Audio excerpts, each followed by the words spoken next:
What is up, everyone, one and all, misfits out there, to this episode of Call Me Skeptical. Are we apes? You damn dirty! Where tonight we are opening up the internet phone lines to see if anyone can help us understand, are we apes? Spoiler alert, yes. But Dr. Dan already cleared that up. Exactly. Dude. I guess we can go home. Yeah. But yes, come join James W. and myself, Amy Newman, for some fun worth monkeying around for.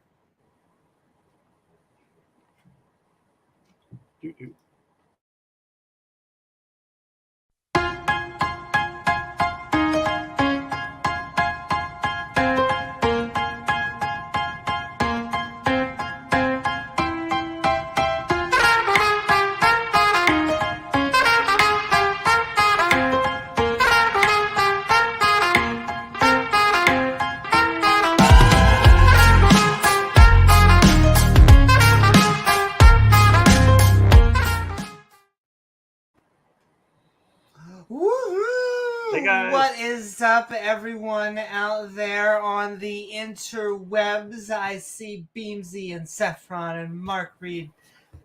Big Scream Bird, who's a vegetarian. Look at the trees. The Sinister Porpoise. Hey See guys. Science Labs. Everyone out there on the interwebs. Dr. Dan, who we hopefully have tucked into bed, sending so much love. Tucked into bed by Donnie. And for joining us on tonight's interwebs of Call Me Skeptical. If you're feeling fancy, please don't forget to like, follow, or subscribe. Oh my, because then you gain access to that bell icon. Then you which get it. We'll send you reminders to see our premieres. And we are actually, I think, on dock to do an Ask Me Anything. It's coming up. So, if you are a channel member or a Patreon, send in those questions. Or if you are just a subscriber, get ready once again to see that premiere and to see our live streams. What Coming is up. interwebs? As well as more fun content. James has a debate on docket. Tuesday. I think the next pair On topic. of props that I need to get is just a bunch of boxing gloves. I feel like For it's debate? an appropriate amount of subject matter of people getting into fights. Probably cheaper than getting a real whale dick. Ho! And let me tell you, when it comes to Ken Hovind, he has almost the most fantastic 15-foot whale. And with that, during the show, feel free to tag James W. and myself, Amy Newman, in chat with your thoughts, questions, and your one-liners very specifically. Because it makes us easier to see the comment on the screen. Furthermore, we are a skeptic channel, admittedly, including the two schmucks that you see before you. However, Call Me Skeptical is specifically looking for views that don't agree with our own. It's true. So if you fit the bill, the link to join the show will soon head into chat and on screen. And I think we've been kind of enjoying this high up priority. We've gotten inspired from ACA shows and stuff. And so we may send that link out early if you are in the negative. Please think about they joining. They tend to run away. And I know. What's funny is that many people, I hear it the same from the other we're not part of the ACA, but ACA, Tang, all of the others, they're like, where are the sane, normal theist Christians that are going to defend the doctrine, and they are going to be the William and Craigs are going to come on. And let me tell you, ladies and gentlemen, if we had a bucket. It's like pulling teeth to try to get them on. Exactly. The problem is we give them too much time, too much rope. Too much rope. Yep. But hey, maybe they can't help themselves. They'll come on exactly and tell us differently. Though I will say, we also love people who do agree with us, atheists, skeptics, and science-minded people. Sane people. Though, round earthers. If you think the world is 6,000 years old, stupid energy, evolution is a hoax, or that the world is flat, well then, oh, gee, Willikers, you should speak to us right away. What is up, stupid horror energy? If you call the next hour, we have a special prize for you. Exactly. Order now, and we will give you double all of the money of answered prayers. We'll give you double the invisible product. You get 2 times. We will sign big checks. But also, we promise you'll get it. You just have to wait till after you're dead. That's the only thing. They always end on that argument, like, oh, well, you'll find out one day. Will we? Will we? Or will we just be dead? And so, no, we won't. Stephen Hawking died. Oh, he knows God's real now. He went to meet him, and let me tell you, God was not happy with Stephen Hawking. Exactly. Now he's getting pineapples shoved up his you-know-where, which apparently is a punishment. Once again, everyone, it's about perspective. Sending love out there to Jason Dorn. Woo-hoo, to everyone. And speaking of love and heathens and people getting sent to hell, our channel, all of this heathenry is sponsored by our Patreon at patreon.com/Amy Newman, which can be found right down there, along with our channel members linked in the description below. I actually did take a look, and we are allowed more emojis. So I have already, because apparently how it works is the more subs you get, the more emojis you are allowed. And so I already have a sending love emoji in the docket. And we have more that I want to get made. So I will say this: if you have a specific heathenry that you would like to be made into emoji, I've been trying to think of some sort of types of normalized atheism. Oh, we're definitely going to have a producer gizmo, but sending love, Beamsy. I will say, it is always nice to have subs to get them on their knees, and just once you get a going, what were we talking about?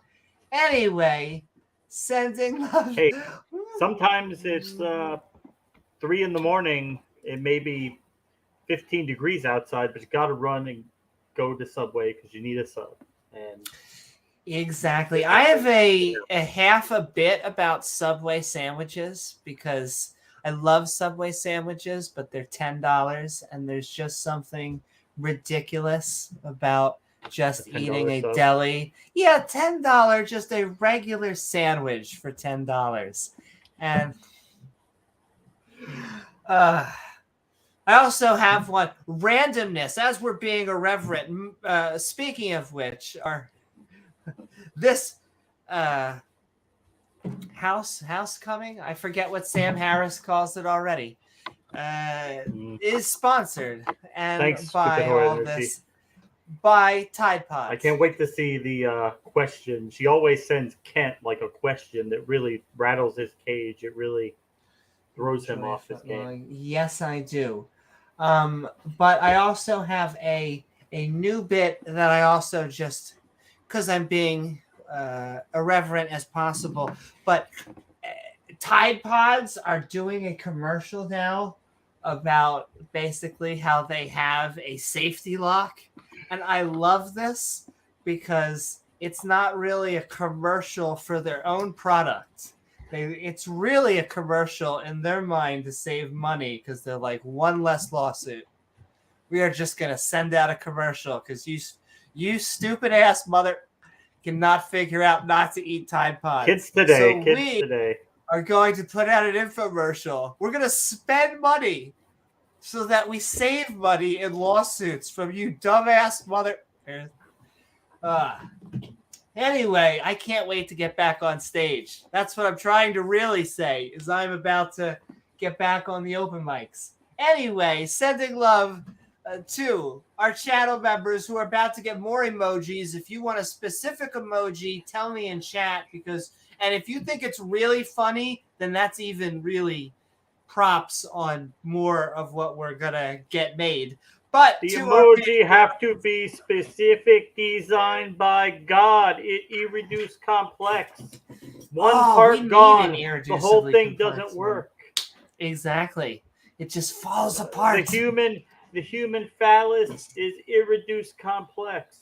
One part not there, it don't work. Speaking of very phallic, they always use sperm for that, for irreducible complexity, the flagellum, because it has the little motor. Oh, so how did humans get before the sperm could move when they were just? I have a separate hypothesis. You've been staring at sperm too long. That's just me. Not judging, but I wonder what animal's penis is going to be the discussion of this debate. I wonder what. Last time he mentioned ducks, the debate with Atheist Jr., he kept mentioning, "Oh, I look up at the squirrels. All you see him do is making baby squirrels up there." Well, I mean, it's not really a Kent Hovind debate if he's not talking about another animal's genitalia. Yeah. I feel like that's one of the trademarks of a Kent Hovind debate. But yes, you have to check that. And also sending love to us from the Atheist Network Group. Boom, boom, boom, boom, boom. Welcome to Costco. I love you. Oh my God. Idiocracy becomes a little bit more true every day. So by the day. That scares me. I try and just not spread like this, like Gatorade all over plants. I'm like, no, it's not gonna help. We're good. But it's got what plants crave, Newman. It does. It has the electrolytes that I think plants crave, and yet. Anyway, sending love to us. And sending love at youtube.com/The Atheist Network Group. You should be checking out their latest conference, #better. You should be checking out the Pride content, #good way to trigger religious people. Hey, Hype Science in the house. Good to see you. What is up, Prey? Boom, boom, boom. Just saw her on another atheist channel that I was lurking. Sometimes I lurk because I don't want. I'm doing my face. I don't want to jump on. But it was fantastic. Was it the Rage? Sending love, Rage. I think I saw also sending love to. It's a spoiler, but Scott Duke with. Hold on, I'm getting up my baseball bat of logic. Speed of sound. Boop. Mm-hmm. Sending love the speed of sound. Because ladies and gentlemen, we don't do holy wars. We don't schism. It's fantastic. We could just keep on doing shout outs for each other. Some people think we do, but I don't think we're as bad as that. Indeed. I don't think we're anywhere near as bad as the theist side. And in fact, if you disagree, I think we'll do 2 more, and then I'm just going to open it up to the negative side. The people that think that we are indeed not apes. What is up, Carol the Atheist? Sending love. Because, spoiler alert, we are indeed apes. I do not know why that is such a maddening... Well, I do know. Once again, double spoiler alert. Religion. These are the same people that yell, "You don't accept science," as they try to basically take a knife to a biology textbook. But hey, sending love. It's funny. They only accept science on one thing. That's it. Everything else they throw it out, but they demand. Well, they are selective everything. Yeah. And yes, they don't really accept science in almost anything. I would be very happy if they even accepted vaccines. I tried to use COVID as an example for evolution, and yet if half of them don't accept vaccines, it's hard. That's why I always have to preface it. I think that that COVID was a naturally evolving mutation. But even in conspiracy land, where it was created in a lab to hurt patriotic Americans, and then the Chinese were just like, "Oh no, we can't control it." That's evolution. Any way you slice it, it's evolution. One is just artificial and one is natural, but it's same process. Yes, and I always like, we don't accept evolution. We just accept microevolution. I'm sorry, what? I'm sorry, huh?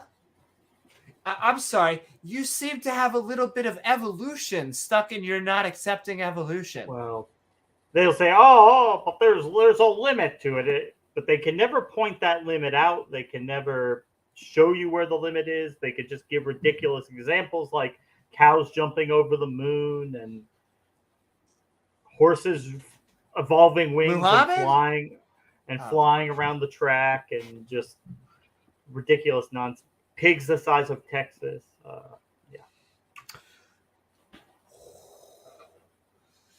We also get I got a question, or someone got a question. I forget why humans aren't as big now as dinosaurs. One of those reasons is carbon. So we may, James, Florida may not exist one day, but there may be organisms that are bigger. We may not exist one day, but good times. Humans weren't we evolved from a shrew-like mammal ancestor, so we have been getting bigger over time from where we started, but we don't need to be the size of a whale. We're fine.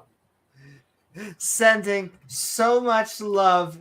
Exactly. I would say Bubblegum Gun. We're going to do, I'm daring almost to send it out right now. I mean, I was going to do more, but all right. I can't help myself.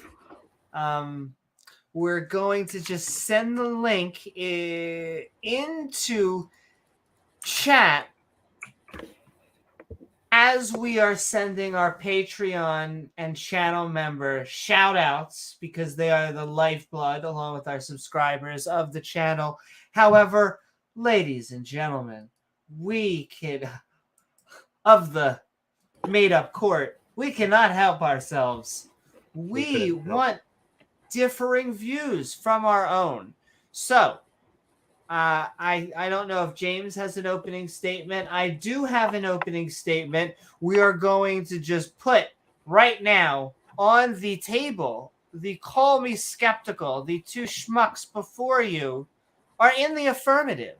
We do know, because belief is knowledge is a subset of belief. Almost right. put my blah, blah, blah.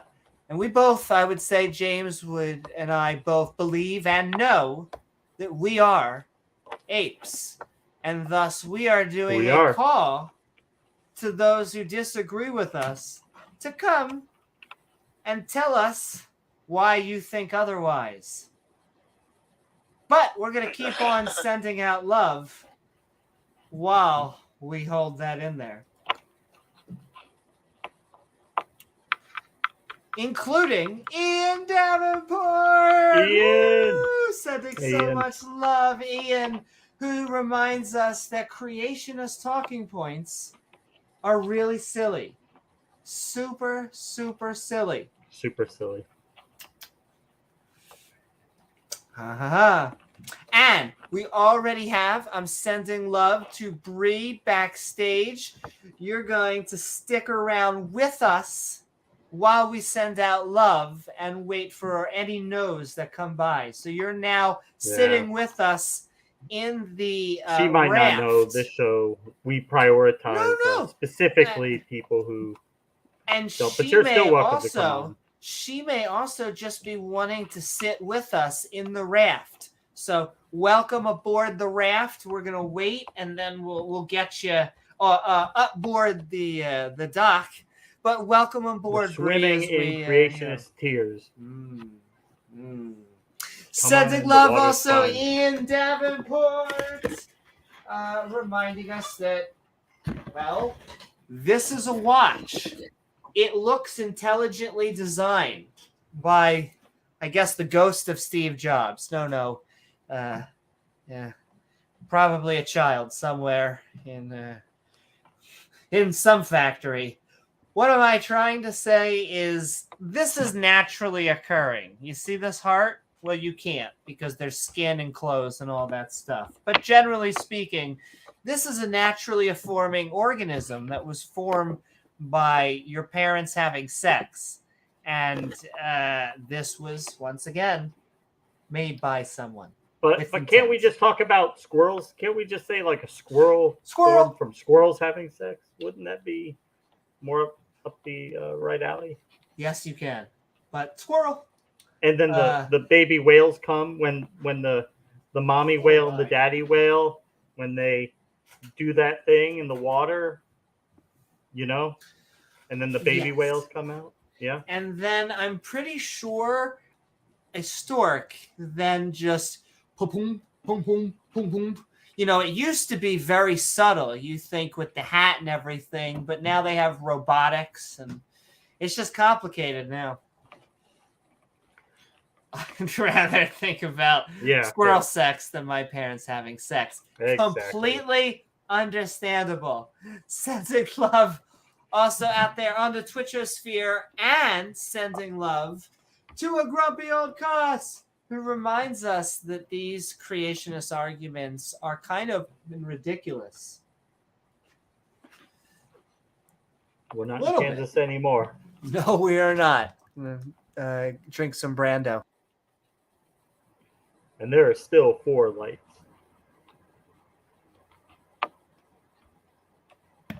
But it is amazing that so many of these people attack our science textbooks in the public school as if our public school system needed any more obstacles. We have these... I'm trying to think of the word. What do I want to use here? A-hole schmucks. Misinterpreted. Oh, so misunderstood.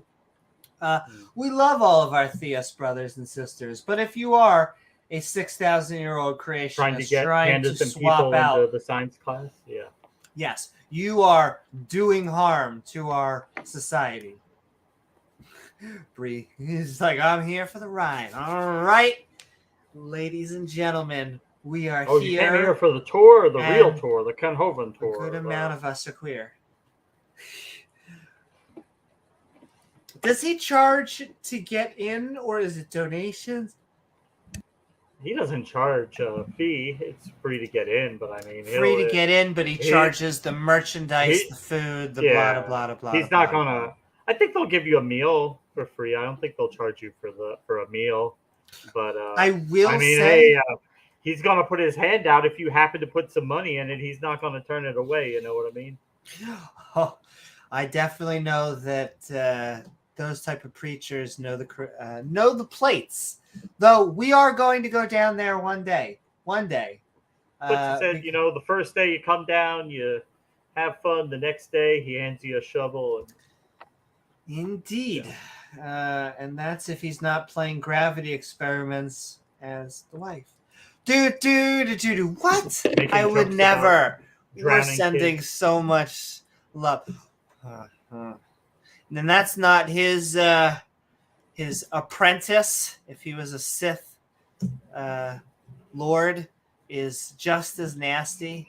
Like Matt Powell, I've just been watching more of his content, and then I've been trying to discover, I think, bulimia. My lordy, just these people. This is an echo chamber. Sinister. I don't come in to convince anyone. Speaking, I think we need to get a trip going full of transgender. Woo woo! Yes, we You know do. what that would remind me of? That would remind me of when Michael Moore got a bus full of gay people and drove it to Westboro Wow. Baptist Church, and they all filed out with Fred Phelps standing there telling them they're all going to hell. And I'm sure that really broke their hearts. I would love to They were terrified about it. interview Fred Phelps. But I will say, also, spending love to Bubblegum Gun, reminding everyone out there that this is indeed an echo chamber, specifically that you should join this link right here to join our echo chamber. And views that disagree that are owed will get a priority specifically I think echo chambers normally for this echo chamber.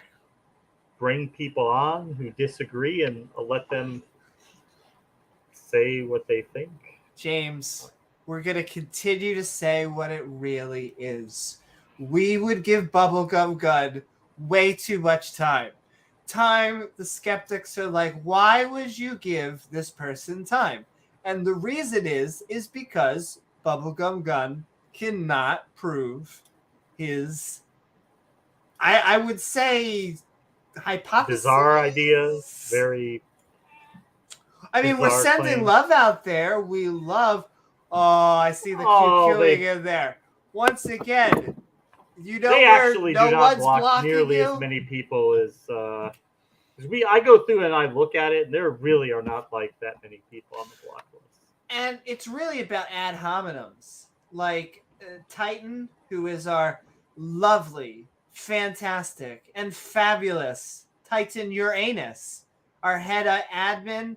He is just making sure that people don't really insult each other. There we go. Ladies and gentlemen, a champion is born. I mean, that's what we want. We want people who disagree with us to convince us. Because we are talking about, are we apes? The answer is yes.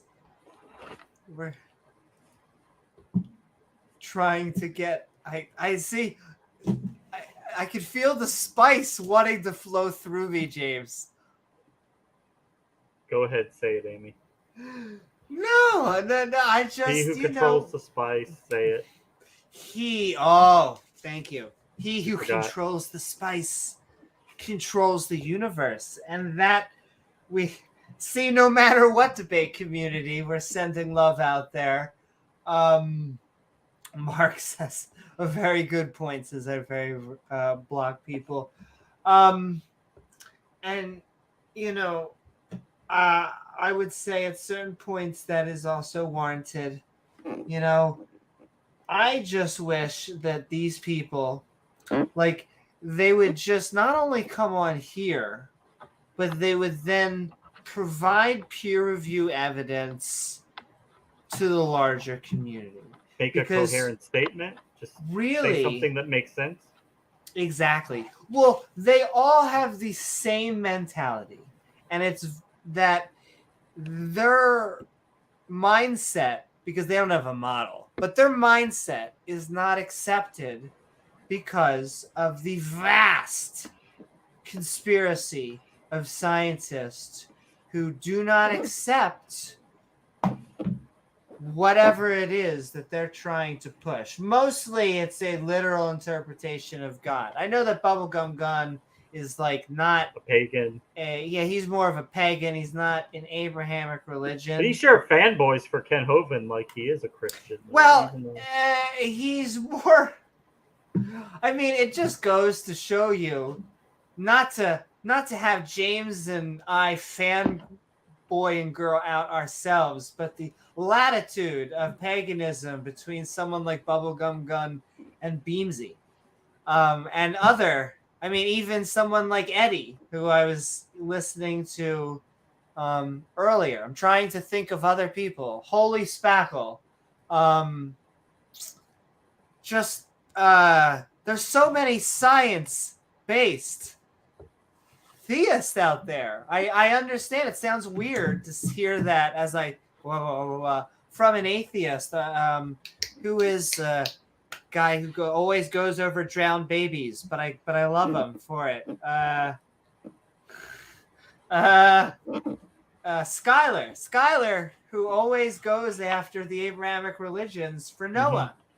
That's like his shtick. Oh yeah. And like, look, he's a pantheist now, I guess. Maybe. Yeah, that sounds about right. I think he was either a deist, a pantheist.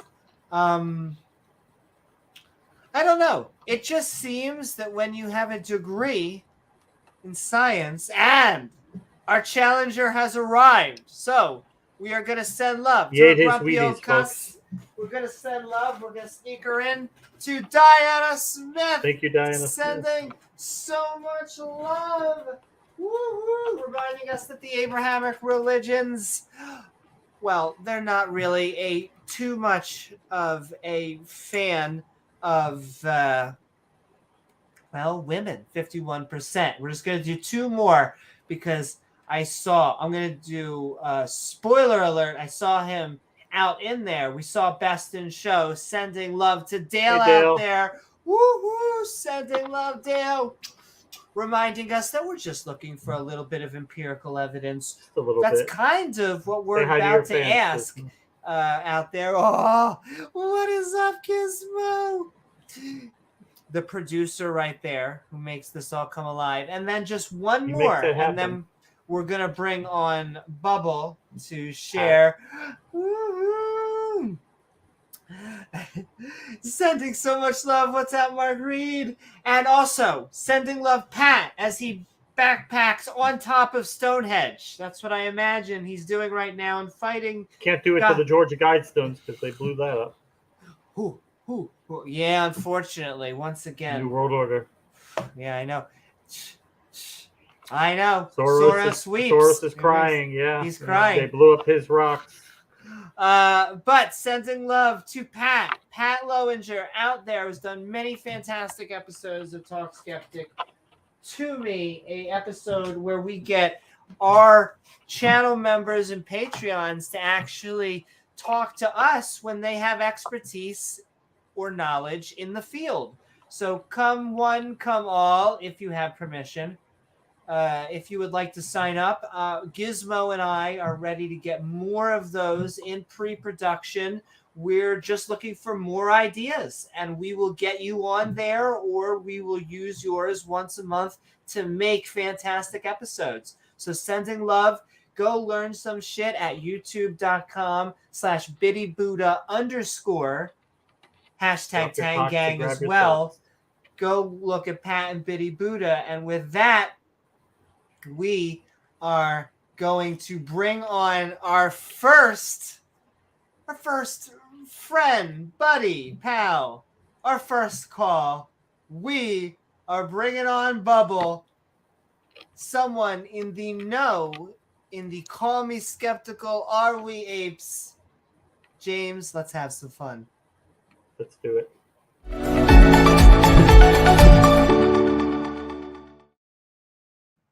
Bubble, the man with his finger on the pulse of the YEC movement.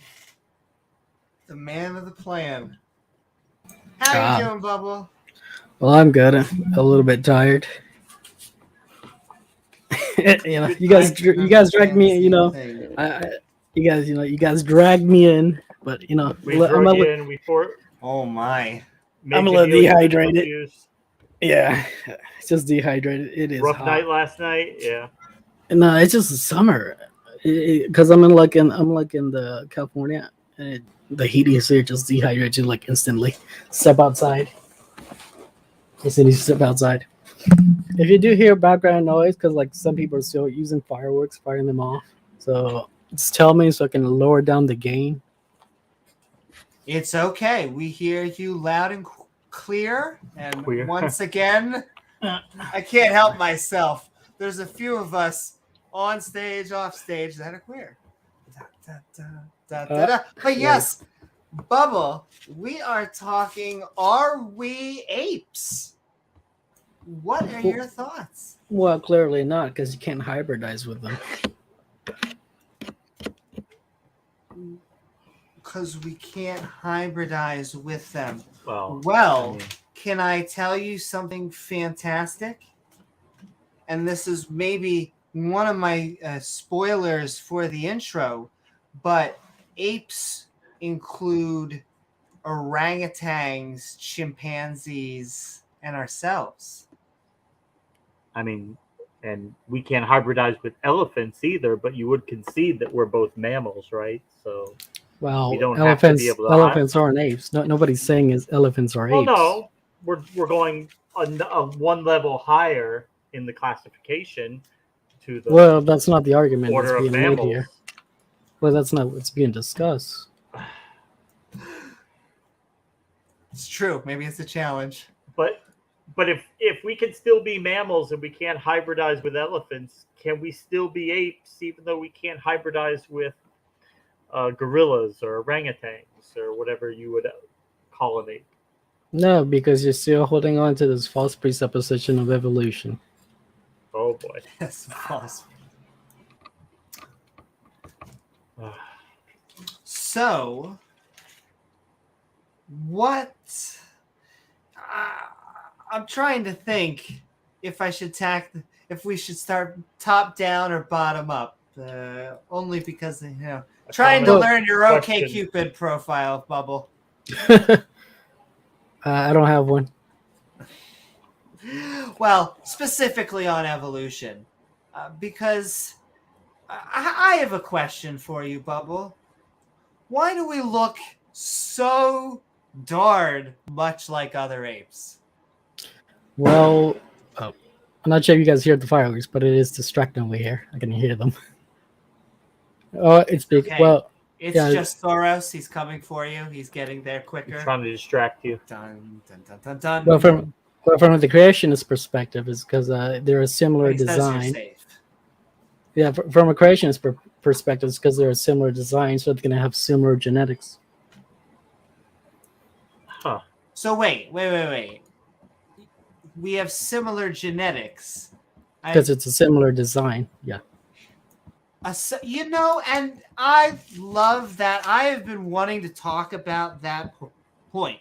So a similar designer, right? You're saying that we look... No.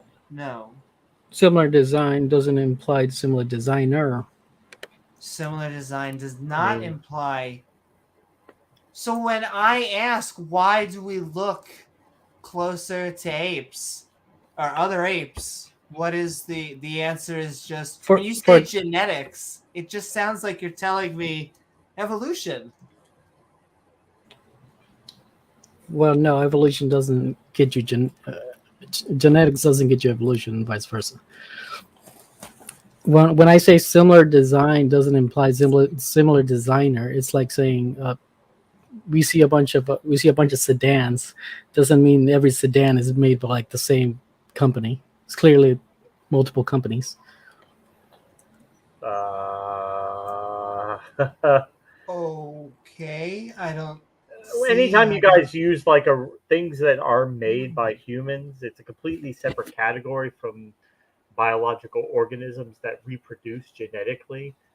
Cars don't do that. People have to build them, so it's a completely different. No, it's a valuable. It's a nothing to do valuable. with each other. It's not a It's valid about. analogy. Yes, it is a valid It's quite analogy. ridiculous. It is because you guys believe life came from non-life, so it is a valid analogy. But you can't believe that life came from non-life too.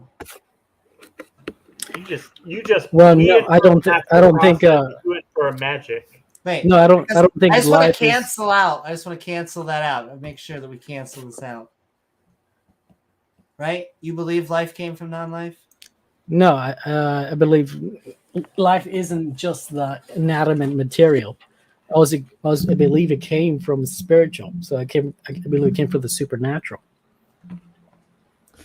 But okay, let's go all the way back at the beginning. What was there? In the beginning was God. Okay, so there was God, and then, but there wasn't us. There was none of us, right? No other people. Other thing, the beginning, it just refers to like the beginning of the universe. Okay, but we got God, but we got nothing else, right? Well, God, a group of gods. Yeah, but yeah, like Stewart. yeah, if you're just going by like the generic, the generic story, yes. Okay, continue forward. How do you get us to life? What's next? God makes life using God the just makes using. What does that's the thing? What is your okay? For example, your computer isn't just it's not just the plastic and the metal, right? Yes, using.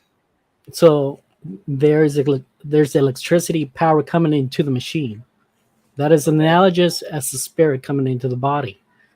Okay, but life is still made of physical matter, right? You skipped over my point here. So like God, there was nothing. There was this God entity, but there wasn't life. And he had to do something to inanimate matter to make it life, right? Well, he has to create the universe before he can create mankind. I mean, so I'll put God, universe, which is weird because he was just floating out there for no reason. But universe, okay, continue forward to like, what did God make life out of? Okay, the body's made of inanimate material, but what makes is made out of inanimate material. But what makes life is the combination of the body and spirit. So, kind of like your computer. Your computer doesn't do jack shit unless you pump energy into it. Mm-hmm. Well, you don't do jack shit unless you pump energy into you either. But I also just want to make sure that we cross out. Both of us believe that life came from non-life. Now we can go forward. No. If you stop pumping energy into you, you will not do very much. I promise you that. Well, it's not the same kind of non-life we're referring. You're saying like inanimate material came from inanimate. Well, I'm saying. Well, no. Finish your statement. Finish that. Well, for example, you're saying it came from inanimate non-life. I'm still saying it came from technically non-life, but it's still an animated source. God. An animated source. Okay, but I believe that life came from natural processes in an environment that make complete sense. I mean, the environment here. It doesn't make sense at all. You have like you have a bunch of gaps. You guys can't even answer abiogenesis. No, you guys can't even answer abiogenesis yet. Oh, I mean wait, we can't answer like one of the hardest questions ever. I don't understand what is that supposed to mean. You guys can't hold on, wait. and we're about to, in a second, we do have to let one of us stop so that we can, but finish that sentence. I can't help it. You can't solve abiogenesis, therefore what? Well, you guys can't even solve like a simple question, like what came first, the chicken or the egg? Therefore what? Therefore, you have gaps in your theory, major gaps. In your theory of evolution, because we don't understand evolution. Like, Well, I'm trying.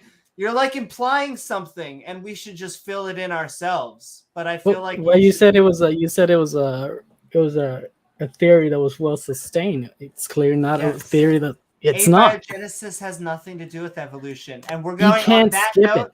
You know what? We'll go back to that in a second because there's people sending us love. So hold on 1 second, Bubble. $5 super chat sending love from P. Botathelia.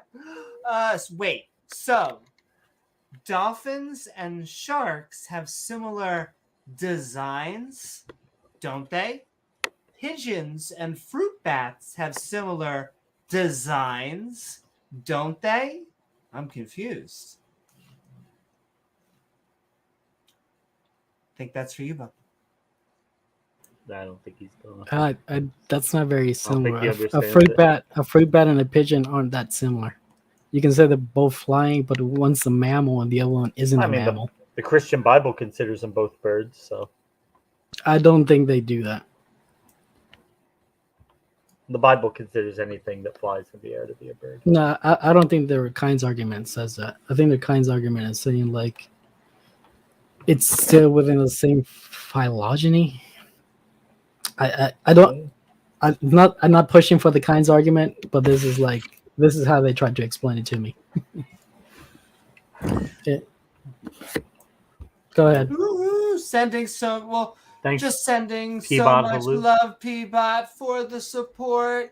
Yeah, the Abrahamic religions absolutely do, but I know that maybe we'll get a spicy enough Christian to come on and defend the good book, but we like Bubble staying on as well, because I know we're trying to win him over to evolution. Speaking of which, $2 from the Sinister Porpoise says dolphins have nothing in common with sharks. Lies, she says. And if I'll give you a few seconds, if not, I'm going to fill in the gap, that thigh gap. Yeah. Did you know another one that we share more as a species, us and fish, DNA than sharks? Yeah, ain't that crazy? Amazing. I think that's a problem for evolution, though. Why is that a problem? Not at all. Okay, for example, do you know why evolutionists never proposed two-way abiogenesis? What's that? Two-way abiogenesis. Two-way, like it goes both ways? Oh, this is getting hotter by the second. Tell us. Bubble? Well, just give me a guess. What do you think? I really don't understand your question. I can give you a hint. It's in genetics. Two-way biogenesis. If you do not explain, I'm going to start asking you a question. Do not pass go. Do not collect $200. The reason you can't have two-way biogenesis, for example, let's say you do have two-way biogenesis. Wait, what is two-way biogenesis? What even is it? Two origins to life. You know, like you gotta say like multiple biogenesis events. Okay. Yeah. So the reason you guys can't have that, no atheist proposes that / evolutionists, is because then you run into the problem of how did these two different abiogenesis come to the arrival and reach the same genetic codes independently, and so that's really impossible. And the only thing that can be the explanation as to why they have reached the same genetic sequences independent of each other is through a mind. Well, I don't think they say that it's impossible that multiple. It is impossible. No, it does become impossible. because all they're concerned with. Well, is scientists Luca. say anything's Bubba, possible. let me just tell you, because they talk about No, Luca, they don't. They last do. universal common ancestor. Quote me a scientist who says anything's possible. Okay, people who propose the multiverse are saying anything is possible. That is a misreinterpretation. No, of the that's what they're multiverse. saying. That's We what they're also saying. don't know if the multiverse is true. Once Mary again, Bachelor, this is there a are drum. things that are not possible. The people proposing it. Once again, and can I go back to even though abiogenesis is not the topic. In fact, I feel like abiogenesis is a tactic, and we'll go back to why that is in a second. Sure. Wanted to clarify all yours, that James. we're talking about Luca, the last universal common ancestor. They're not saying that there could not have been life that arose other than that. It's just that we all descend from one strain of that. Could there have been others, perhaps, but we can only go back to our universal common ancestor that we all share. So I just very quickly have to read more super chat. So another from Peabot, $5, sending so much love. Deity puts spirit into life. Therefore, kitty cats go to heaven. Yay! I mean, where else could they go? It's true. I feel like that's the true. Oh my god! I feel Cats like are that assholes. is the true sequel to All Dogs Go to Heaven. Oh, really? I love cats. I freaking But hate yeah, cats. everyone. Figures. It fucking figures. This is Cats why are we can't assholes. have nice things. Samesy. This is why we can't have nice But things. there's a script writing class that and a book. In fact, I have it. It's like a narrative plot that you always want your Thank hero you, Hive. very early that's what I on. You want them to save the cat, ladies and gentlemen. You should always save the cat. It is a good way. Because it is. And can I tell you where this is most famously employed recently is John Wick. That is one of the reasons. It's very subtle, but without a cat, without a dog, without something like that, you don't have an attachment. But with that, you're allowed to go in for the ride and horrible things. But sending so much love, Bebop, Voodoo. And I wonder, Bubble, did you watch Mark Reed's last debate with Ken Hovind, where he talked about evidence for common ancestry with chimpanzees through the chromosome 2 fusion and through endogenous retroviruses that we share with them, which prove beyond a reasonable doubt that we have a common ancestor? You're still using an endogenous. Did you watch that debate? Yes. Have you seen Standing for Truth debate endogenous retroviruses? Yeah, he does a really, really, really bad job. Really good job. I think. Wait, James, did you want to debate Standing for Truth on endogenous retroviruses? I mean, I'm going on to debate Ken Hovind. Willing to consider a debate with SFT? Sure. Debate him. Yeah. Debate him on endogenous retroviruses. If you still think Ken Hovind ran away from it. Ken refused to discuss ERVs and chromosome 2 fusion in the debate with Mark Reid. Ken has dementia. The guy's losing his memory. He already knew the answer to this. Come on, you are like a fanboy cheering him on. Now you say he's got dementia. I know. I've been saying this for like a long time now. It's clear the guy is losing his memory. His friends say it. His close employees. And I noticed this for a while because because he already knew the answer to the RVs, but somehow he doesn't bring it up now. It's like it's clear he's losing his mind. Yeah, because he's losing his memory. He's an old guy. He's like in his late 60s. He's not like he's like 90. I am getting a debate ready with Kent in about a month. because he's lined up for a few. But I'm We're being at on put on a SFP or roster on Brett? on Standing for Truth. Oh boy. Yeah, do what you still can because it looks like he might kick the bucket. Well, I mean, I had a good debate with Kent for the reason that it's hard to really trigger me. You can. I think everyone has their things, but like his brand of getting under people's skin, I just feel it's dad joke shtick. If you could get through the dad joke shtick and the fact that he's going to early on project, and so you just have to accept his early on projection. You're going to be talking about a myth. You're teaching these myths in school. It's like, okay, Kent, let's talk about the talking snake, right? No, Newman. The whale has a 15-foot penis. Do I need to say that again? I'll say it again. The whale has a 15-foot penis. Did you hear that?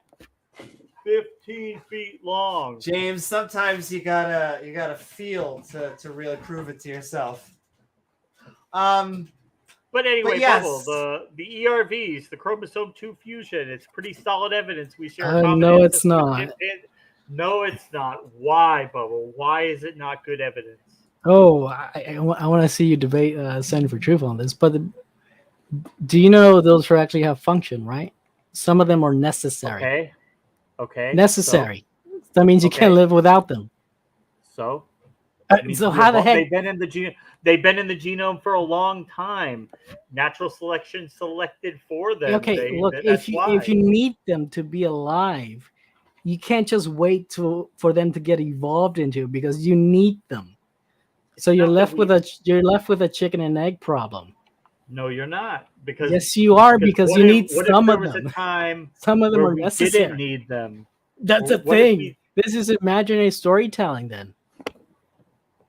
Well, speaking of imaginary storytelling, they got co-opted, exactly. To the crux of this abiogenesis thing. All right, you got the floor bubble. How did life begin? God created life. How? I don't need to tell you how he made it to know.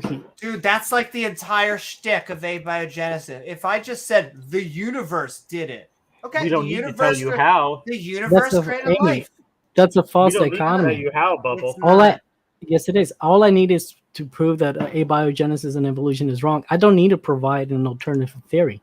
And look, all I need to do is claim that the universe created life, and I basically have. I mean, it happened, right? And but that's been falsified already. That's already been falsified. Not even once. Falsified that it was true. So falsified that it's wrong. It didn't happen. Can you provide evidence for that? That's the thing. You guys have no evidence for this. Oh, so when I all the math is against you. All the logic is against, all the observable evidence is against you. Oh, okay, cool. How did God create life? And do you have any evidence for it? All I need to demonstrate is that life was created, not that how it was created. No, actually, you need to do both. No, I don't. I just need to demonstrate that it was created, not how it was. Can I ask, you're saying we don't actually need to describe how life came to be? I don't need to describe how. Wait. I don't need to describe how it was done to know that it was created.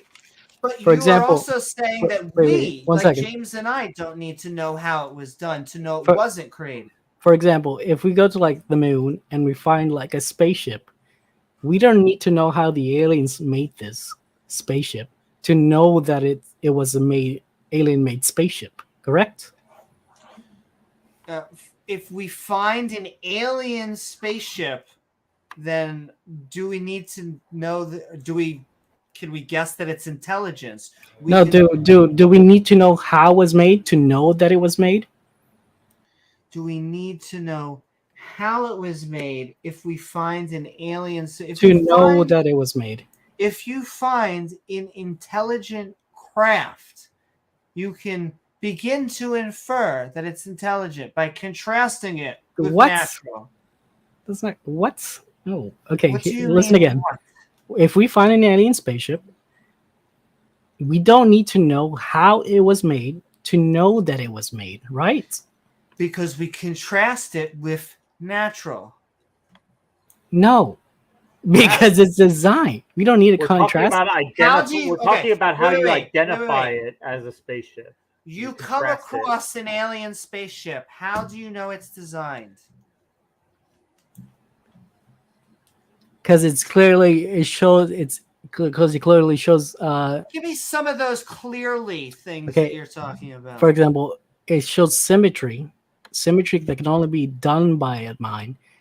It shows what's the word I'm looking for? It shows I'm blanking out. Give me a second. I'll give you two. Let me Google the word I'm trying to use. And actually, you Google while we send up. There's another super chat I think in there that we haven't.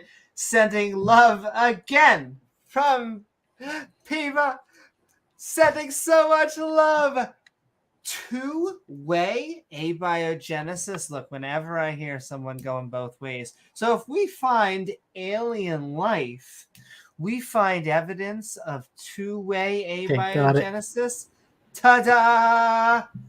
Okay, it shows function that can only arise from a mind as well. For example, zooming around the universe. So that would be how you would identify something as an alien spaceship, right? You would look at it and you would use that to determine, is this a naturally formed object or is this something made by an alien race? Yeah, we can clearly tell that vehicles aren't made by trees. But you're missing not why. Any trees we've seen. And wait, made by trees? First of all, if they were made by trees, they would be created. Like, trees are multicellular organisms. I mean, growing on a tree. There's no a space alien aircraft laying tree growing. But I mean, what if they genetically engineered a tree to make spaceships? Well, wouldn't that be like heaven? I think that's like what every manufacturer in America wants. Can I ask a tree that lays cars? And we're going so far out because we should be speaking evolution. But I mean, what happens? So much fun, though. I mean, you could come across like aliens like the Zerg. Do you know what the Zerg are? And if you don't, that's completely fine. But they are in a game, a real-time strategy game. There are 3 different species. There are the humans and Earth and all that stuff. There are the Protoss that are like, what you would expect to be the alien, super sophisticated and all that. And then there are the Zerg, and they are basically organic space aliens. And they have ships that are made of tissue. And so, I mean, I guess... Well, we do have horses. Would you count a horse? What? We have horses and we ride horses. That's basically a car. I mean, we do. I'm not sure how that's... let's go back. I really do, because we are so out far back. And I'll tell you why. I'll bring it back this way. I think abiogenesis is attacked because evolution is a fact. They have to attack things like abiogenesis because we can't go back to the beginning stages of when life arose. We can actually replicate it very well. The only reason I usually don't go after abiogenesis. The only reason I went after abiogenesis was because James made the claim I couldn't use the car analogy, and that's the only time I bring up abiogenesis. Because you're talking about things that don't biologically reproduce. Yeah, and neither do rocks. But living organisms do. Cars don't. So yeah, but according to your theory, life came from non-life. Okay, but let me explain to you what happens. Same with yours. So we cross that out. When 2 beings reproduce, Bubble, the DNA of each parent combines together, right? And then we have these things that come in. We like to call them mutations. Okay, I feel like you just feel just gish galloping. Kind of ignoring the point as to why. Let me explain to you why the car analogy doesn't work. So these random mutations get passed on to the next generation so that it is neither an exact copy of either parent. It is a unique living organism that has never lived before and will never live again. Cars don't do that. We don't put two cars together and make baby cars out of them. Humans make cars. Again, James, the reason I bring up abiogenesis is because you made the claim I couldn't use the car analogy. Yeah, They wouldn't. Cars don't reproduce, so we're yes, not but you guys believe that life came from non-life. Okay, it doesn't matter. That's why. But yes, it does. You do is why. Why do you keep saying that when you do too? We both believe. All of us here believe life came from non-life. Not exactly. Well, what do you mean, not exactly? Because you believe it came from inanimate objects. Like, I believe it came from like. You do too. You just insert magic. You just insert magic. We think. No, I insert power. Power, magic, whatever, the supernatural.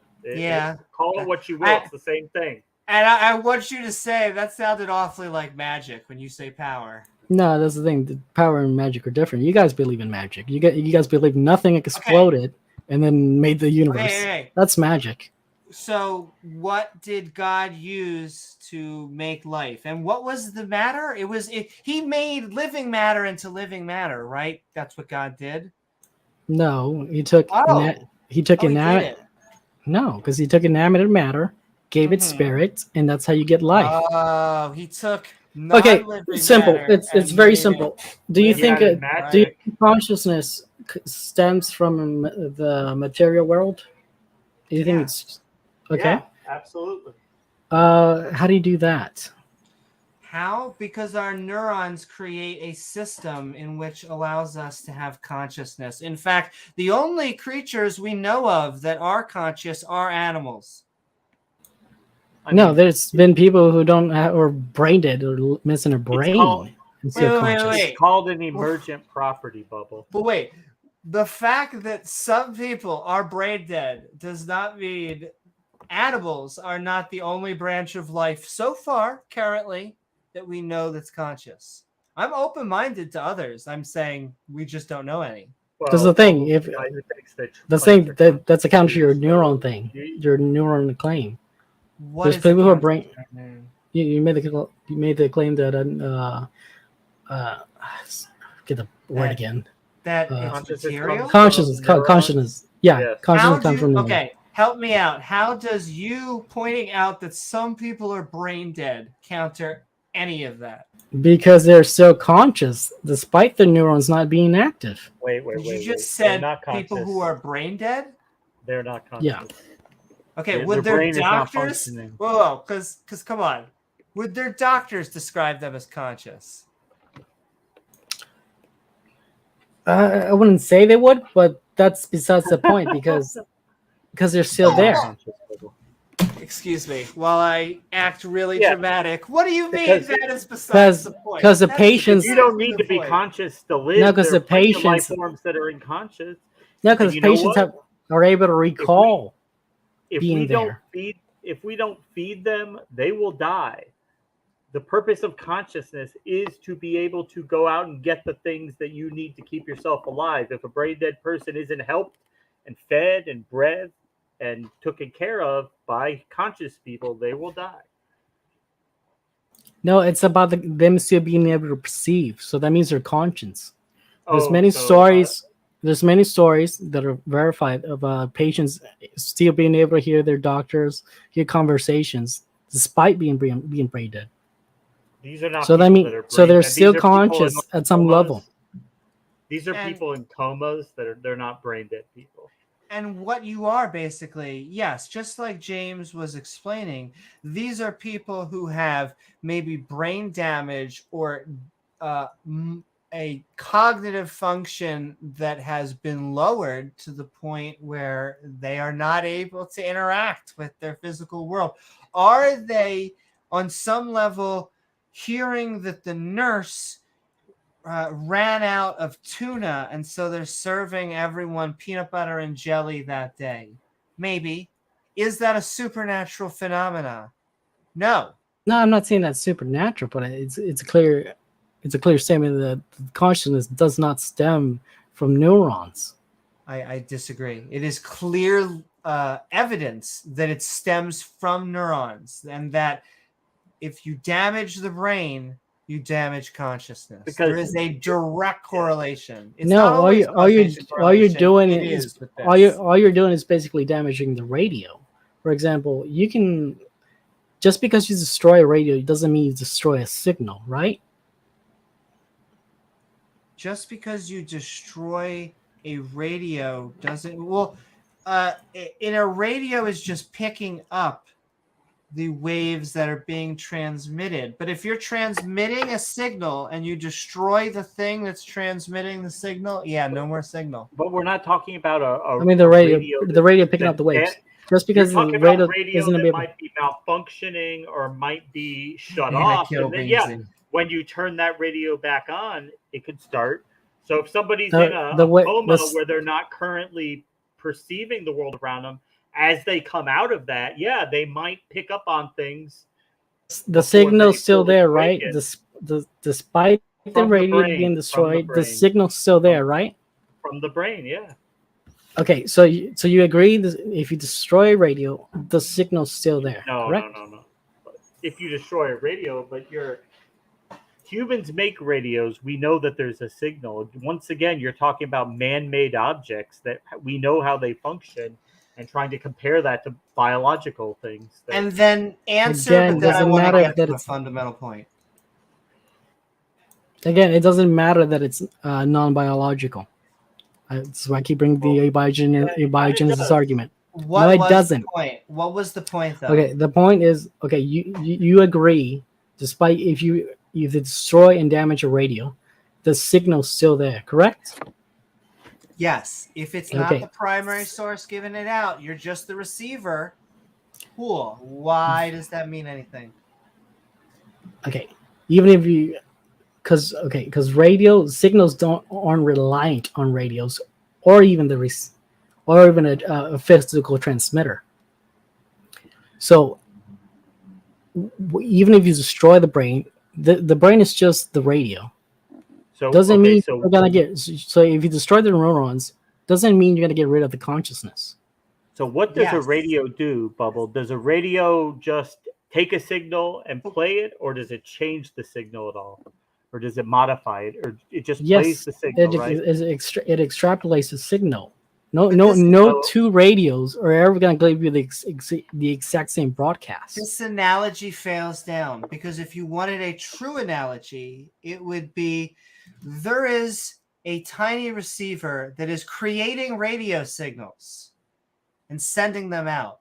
If you destroy that, will it stop sending out radio signals? The answer is yes. That's the thing. You don't need a transmitter to get signals. But Well, I want to go to a fundamental because we're going off into the woods. I do believe that creationists cannot explain any mechanism about life. And I mean that with abiogenesis, and I mean that with evolution. And we will go to my let's make a goat. Because please, Bubble, help me make a goat, because I can do so in evolution. Okay, there was... Well, let's see, you can't make a goat in evolution. Yes, Sure we you can. What, No, you can't. You guys can't demonstrate Bubble. evolution. Okay, that's a whole problem. okay, we you can. can demonstrate that anybody who is rational and has an open mind and is willing to accept reality. But what's- Otherwise, no, we can't demonstrate it, right? But Bubble... No, you can't. Okay, cool. No, you can't. Yes, you can. No, you can't. Yes, you can. Help me figure out how to Help make her. a goat. Help you. Bubble. Help Yes, her. help Help me. you. Help you. There was a god, and then what Goat. before the goat? Get me to a goat. I don't know how to code a goat. That requires godlike coding. It's like me asking you, how do you code Windows 10? I don't expect you to know that. I just expect you to know that Windows Would you 10. like me to? Wait, let me finish. I just expect you to know that Windows 10 was created. Amy I might don't. be able to tell you I don't. how to- Yeah, I can also tell you little snippets, but I don't know how to Oh, code the what was entirety Windows, of Windows 10, 10. written in? C, C++, C Sharp, and a little bit of assembly language. Da da da.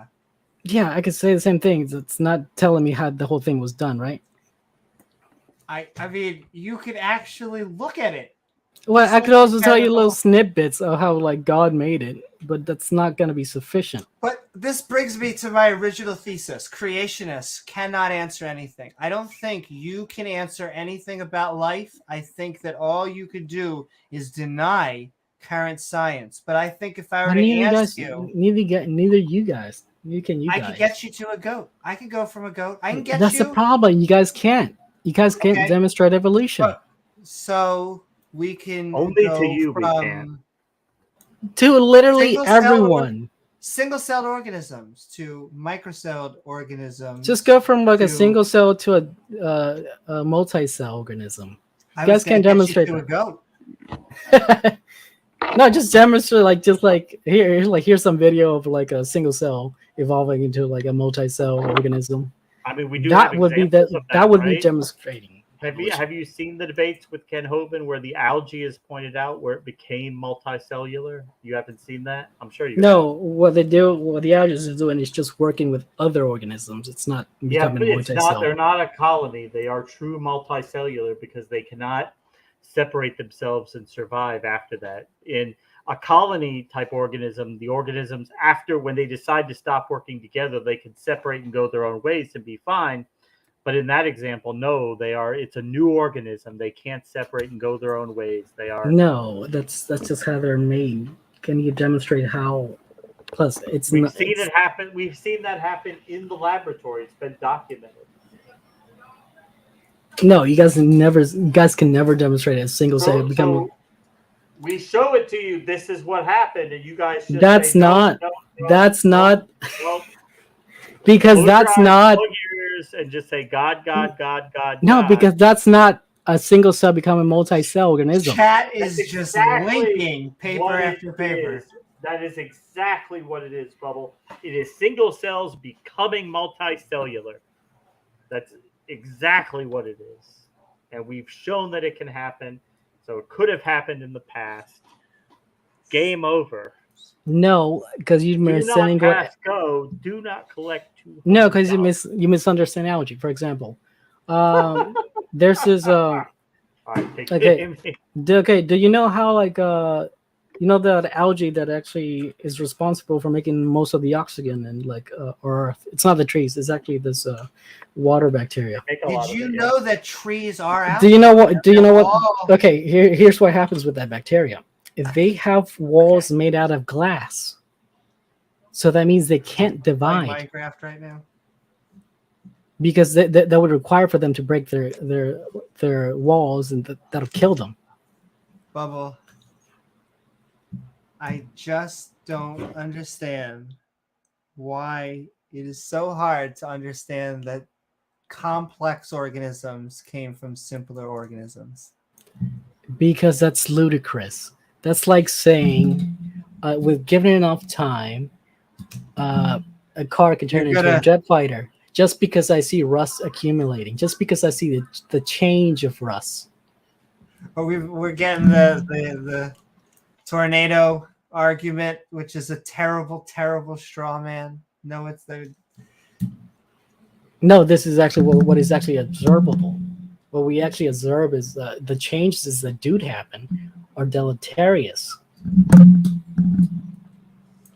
So we're gonna go for like 5 more minutes, Bubble, and then what if you want to stick around? I know that Bree and Beamsy want to talk, and I may actually switch ourselves out. Luxor says, okay. Well, that might be an interesting. You're like a halfway. We kind of like that here. Well, we're a skeptic channel. We lean atheist agnostic, but we like team science. So just a few more questions, Bubble, and then if you want, you can have a team two with or round two with 2 other skeptics. We'll replace James and myself out, and we'll let Bree and Beamsy in for a But then- second. I'm trying to think because evolution makes just too much damn sense. It's one of the most well substantiated theories in scientific No, it's history. not. It has lots of holes, and this is just talk to try to Yeah. bolster. Like nothing's Like, wrong All got here. holes, Bubba. No, We've all nothing to got look holes, here, guys. okay? Nothing to look here, guys. Just ignore it. This is just that. This is just Because talk Bubble, to try to bolster this idea. when we look at other apes and we say, why do they look like us? It's because we share 98% of our DNA with them. It's because Yeah, it's go figure. it's not only do we know this, but it's common sense. Like, I don't even understand it, not in my gut. Like, so it's my brain, my gut. Help me out here, because it just doesn't look like the universe is intelligently designed. Yet you live in one of the planets that is so far been the only one to be able to sustain life. So what are the chances of Yeah. that, right? 100%. Because if we weren't here, Yeah. we wouldn't be here. 100%. Look, But you're can playing I- off a lotto. That lotto mentality doesn't work. Sure, is it only what I works for want. because you're Let me using explain this lotto to you, Bubba. mentality. You're using lotto logic. We In wouldn't the, be in the where we lottery, couldn't yes, be, right? there's a no. In the lottery, yes, there's one person will win, because that's how the lotto works. Because it is predestined that one person will win. But I feel in like you're evolution, explaining life. there is no predestined that there will be evolution. So you want to think we got lucky? If you want to think that, okay, we got No, lucky. you guys are saying you got lucky. You're saying you got lucky. This is And, ridiculous. This is I just will luck of the say- gaps. I will Luck of the say, gap. Stiletto Ray, I understand that common sense, and even common sense, that word even falls under my politically correct combination, that word. But what I And he mean to hates two-word say, combinations. because I do, because sometimes they're useful, but a lot of times they fill into. But what I like is sometimes intuition sometimes is good. That doesn't mean that we should be using intuition as the barometer. We should be using science, because that is what removes our bias. Because sometimes our intuition is wrong. Oh, it sounds is my mic. I'm checking. Oh, it still says Sounds Yeti. fine to me. I'm not sure, You but sound okay to sending me. love, Uncle Back. What is up? Ralph has a And yes, interesting comment. my science, I know exactly. But I My will say reason, my logic. one more thing, and then we'll let you say one. Well, I'll let you have a final comment before I bring in two more fabulous people. But we didn't just arrive out of nothing. We didn't just form here out of chance. The environment was good for it. There are 3 planets in the circumstellar habitable zone: us, Mars, and Venus. Venus at one time might have had a fantastic, because they still have an environment. Just turns out that it had a runaway gas effect. So turns out, and kind of a warning for us. Give us Mars, a few thousand years. We'll exactly. be there. I know. Mars might have had life at one point in time. Lost its still within atmosphere. the circumstellar habitable zone. Exactly. Lost its atmosphere. But we are within that band. We have liquid water. We have a lot going on. And That's yet just we still fan have fiction and have whale superstition. if you say that's just fan fiction, that is where all the empirical evidence lays. And when I ask you to explain anything, Bubbles, I get nothing. Literally nothing. When I talk about a counter, an alternative to abiogenesis, and more specifically abioevolution, how we got the diversity of life, why the different apes It was look created. different. I have told you. That It was doesn't created. explain. Okay. Yes, it does explain. Why do we and mice look different? Because you were created differently. That's like asking why is a little That's not an If things okay. look different, Wait. they're created. If they look the same, they're Here created. we go. Okay. Why do apes look similar to us? Because they were created Other looking apes. similar to us. Okay. Why do insects look different to us? Because they were created differently. Wow, Bubble, what an informative answer you gave us. You have just given us the same. Why does it look different? I don't know, man, because it was made different. Why does it look the same? I don't know, bro. What answer do you want? Do you think there's like some grander answer? Yes. We actually know why. No, you don't. How did it evolve? Proximity because of of our different branches. common Because ancestor. at different time periods, different Nonsense. branches. Time of the gaps. This is all fairy tale nonsense. Once again, Storytelling. When we give you That's an not actual telling. answer, No, I want you to actually demonstrate. Let her give her answer, Dalmatian, Bubble. We for let you example. give your answer. Let her Give me your an example of speciation. That has never been demonstrated. Which COVID. should be demonstrated. No, We've done that. COVID-19 We've was speciated. man-made in a laboratory. Right. Okay, We got an answer to the same what difference would that make? I bring that up all the time. Still, Because it was speciation, correct? man-made. No, because Okay. it was man-made. But the men made it speciate, right? No, you're No? talking about evolution. I can take He a gets great. it, ladies and gentlemen. At the No, zenith you're hour, demonstrating he got it. creation. You're demonstrating creation. No. Yes, you are. Do you I can take believe- a cell of Do you a believe wheat that and mutate it. artificial and selection then plant is a cells. supernatural process? Do you believe we made dogs via a supernatural process? Good night, Peabody hole. Knifey. No, the creation of life is supernatural. Bubbles, we're gonna have to. We could do this forever. I'm gonna bring in Bree and Beamsy to have a part 2 with Got you. a fan out there, Bubble. And I understand. I know you got a house. There you go. I know you're getting pounded by the skeptics. So You're not doing any pounding, dude. Oh, that's a challenge. That sounds like a challenge to her. Trying to think how to say this. Not like that. Okay. I didn't mean to say Let it me that way. rephrase but, this in like as neutral a way. I understand you're in the hot seat right now for a little while, so I appreciate that. We're gonna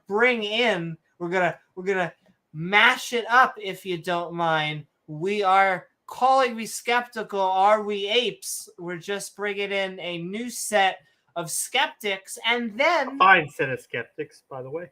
in like 20 or 30 minutes, we are putting the cap on it. That is the cap, because then we're bringing James and I are going to be talking with an evolutionary theist, and that will probably cap us off for the night unless more creationists come in. We can't help ourselves. Actually, while we can't help ourselves, also sending love to more Patreons, sending love to Dave Gar, the lovely, fantastic, Dave reminding Gar. us many of the Abrahamic religions kind of enforce the flat earth text, and Scott Duke, who is the theme of really tonight, because ladies and gentlemen, Scott is reminding you that many creationists, especially young earth creationists, look down on other animals, and that's really what this is all about. It's just about us being up here, them being down there, and oh my goddess, a send off. So sending so much Thank you love, so Scott much. Duke, the lead hyena, and P Buffalo. Thanks, Woohoo! $20 super chat. If the virus was made in a lab, former non-virus, then we have done abiogenesis in a lab. By his own mind works, I can't listen to such an argument. Death, peddling irresponsibility, selfish person anymore. Bye-bye, folks. Thanks so much love you for the support, and I'll let you. He does seem to be getting spicy on you. Do you have any words, Bubble? Well, first of all, it wasn't made out of nowhere. They took a pre-existing virus and then they inserted their their information to it to make it a deadly virus. Do you understand what speciation means? Yes. Now, can you guys demonstrate speciation? Of course not, and that's Yes. you should be able, because evolution is generation based. It is not time based. It's based on generations. So, for example, the fruit fly has many generations within our lifetime, which would enable for demonstratable I have to pause evolution. you. I asked because I was about to say it, but I'm going to ask the question again. What is speciation? When two same animals can like no longer breed. I think that's how you guys, like the evolutionists, defined it. Fertile offspring, yeah. Yes. We can demonstrate that very easily. No, all you're showing is I know why they define it that way, because that's just a dog becoming retarded. But you guys can never show this true speciation in True which species. Oh, okay. no. Yeah, your guys show species, but it's not real. Also, no. Okay, here, let me, James, just stop over. Let me clarify on that. Let me clarify on that. Well, can I just say on that word? Sure, but let me clarify. You can use that word, but you're better off saying stupid because you're trying to say slow. You're saying evolution. No, I'm saying slow. like literally retarded, like a dog becoming literally retarded. Like, once again, I don't think that word means what you think it means. No, I literally mean that like a dog literally becoming retarded. Like, for example, Amy is verbally giving you like a Down syndrome. Throat. She is I like, tried. No, I'm talking about Down syndrome. I'm not trying to be offensive. No. And I'm not trying to counter you. Well, I'm just. I'm not trying to be offensive. I just said like Down syndrome. I'm just trying to counter to not using the word correctly. It almost feels like you're trying to be offensive, but you're not using it properly. Okay, I use the word Down syndrome. Literal Down syndrome. No, why can't you just use Okay, that's what I mean about you're trying to be offensive, but you're not even being accurate. Yeah. This is what I mean. Okay, just say dumb, stupid, idiotic. Well, Down syndrome. How is Down syndrome? But now you're just not even being accurate. How is Down syndrome like politically incorrect? Okay. I can see retarded being like. No, you're being politically incorrect. It has nothing to do with you being politically incorrect. I'm more offended that you are not using the word correctly. It doesn't matter, Bubbles. Let's move forward. Okay. I love you. Okay, the reason they can't breed is because they're literally Down syndrome, or like they have defective genetics. Not because they speciated into like a different breed. That's Yes, that's the kind of quote unquote speciation. That's why they define it that way. All animals are not slow to each other. That doesn't even make sense, Bubble. This is because the way the evolutionists define speciation is like no longer be able to breed. Well, what falls under no longer be able to breed? Animals that have become mentally.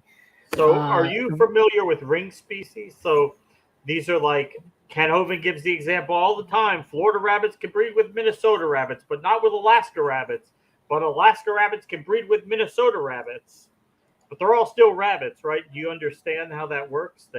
So I want you guys to provide that kind of speciation. Okay. Not a dog becoming mentally deficient, but a true dog becoming a different breed. That's true speciation. Not the dog becoming mentally deficient. Can I ask? And Bubble, I think we can. I think we have over and over. But you want us to explain how, right? But you want us to explain how, right? No, I just want you guys to do it because it should be doable within our lifetime. It is. It is doable. But what are you asking? That's the thing. It hasn't been demonstrated. You want us to explain the what? No, to demonstrate demonstrate evolution. Well, support evolution by demonstrating speciation, and not the kind of speciation that like, oh, you can no longer breed because it became mentally deficient. So you want us to explain speciation. How one species went into another, right? Actually demonstrate speciation. Because it should be done. I feel like you know where this is going, and you don't want to fall into it, even though you know where it's going. Okay, I'll just go there anyway. So to repeat back, you can't actually explain how in any of life came to be. You can't actually explain how any of life diversifies. You did? I can explain the why to tell you the how it would be No, akin. the why is not science. Well, you don't even know how your how works either. We do. You have a pretty good idea, actually. Pretty good idea. Okay. So why, Good story. why are apes and humans not fertile? So why can we not produce offspring? Because they're not the same animal. Okay, but what is in there that is preventing that from happening? It's genetics. Right, our genetics are too different, right? From Yes. Why gorilla- now you're gorillas. why is it different? Is it different because it evolved, or is it because they were created? So it evolved. the point is that And now, so when how do have you- animals? Well, let me even explain it to you, Bubbles. So when you have animals that are in an isolated population, they accumulate a lot of their own unique mutations, right? Only in thing. that area. That's the thing. When And we then they observe, go with- here's the problem. they Here's go- the problem, James. Here's the big problem. When we actually observe mutations, they are deleterious. They have never been shown to create new sources, new information. Deleterious or not, they're still accumulating in the genome. That's the And- thing. When you do accumulate mutations, you get cancer, you get disease. You don't get like a There's new. mutations You don't get accumulating scales. all the time, Bubble, all the time. Yes, and we see diseases growing. Yeah, we see mutations accumulating, Sure. and we're seeing they're causing autism in people. They're causing But I'm balding talking in people. Oh, They're Lordy. causing little dicks in people, and All right, but I'm talking they're about too blind to acknowledge We're because sorry people like to you ask approach this gods. propaganda. Wait. I'm talking. Oh no. Soros definitely says that he's putting things in the water to create small. Amy, PPs. you already admitted this Definitely. is political for you. You're part of the OG. I'm talking about Wait, mutations. what is accumulating. political? Evolution? Evolution is not political for me. No, yes, it is Evolution is political. a Yes, it fact. is political. It is political No. for you. You already No. admitted you were part of the LGBT, and like, in which side you I would be on am. part of that fight? Yeah, you said you would be against God because you think he's a big meanie. Fine, that's okay. But you have Sure. admitted that this is a political thing, But and I think wait, it is a political thing for many people, But I would say including that scientists. it would be like saying gravity is political for me. And it's not. It's just some things in science. Like There- evolution is not my It identity. would okay politics. if gravity would prove God was real, you would be against gravity, but it's not against, right? So there's no reason. Let's break that down. If gravity proved God exists, I would be against gravity. No. Once Yes, again, it would. One of the main reasons why James If it and was I evidence, and let's just most say it was agnostic atheists are agnostic atheists is because there's no good evidence for theism. Yes, there is. You just don't like it. I feel like I need to create a Godwin's law for LGBT. Like, there's like 100% probability Amy, that creationists will blame the that girl on dick. something. The But the the thing- girl the deck thing- level. Yeah, the girl deck. Come on, Amy. I like I said, there's a lot of like heterosexual Christian males that are like, no, evolution is just what I do as a biologist. It has nothing to do with the girl dick. As much as, Yes, but there's I plenty personally way love more who take this Fascinated politically. as everybody is with it. Let's see, people who take this politically. Dr. Dan takes this politically. Richard Dawkins takes this politically.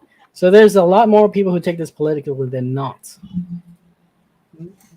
they I take. don't know that Dr. Dan does.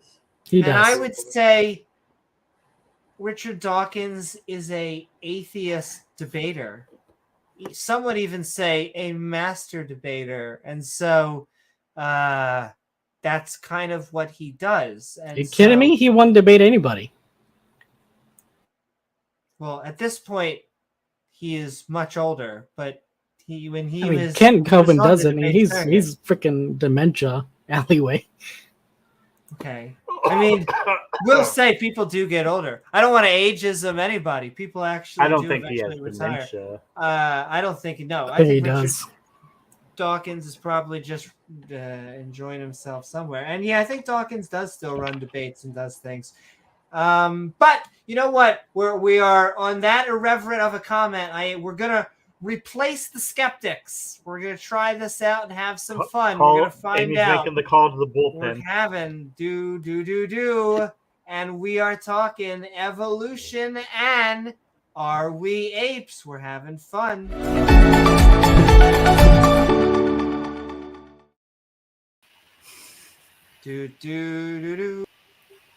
Whoa.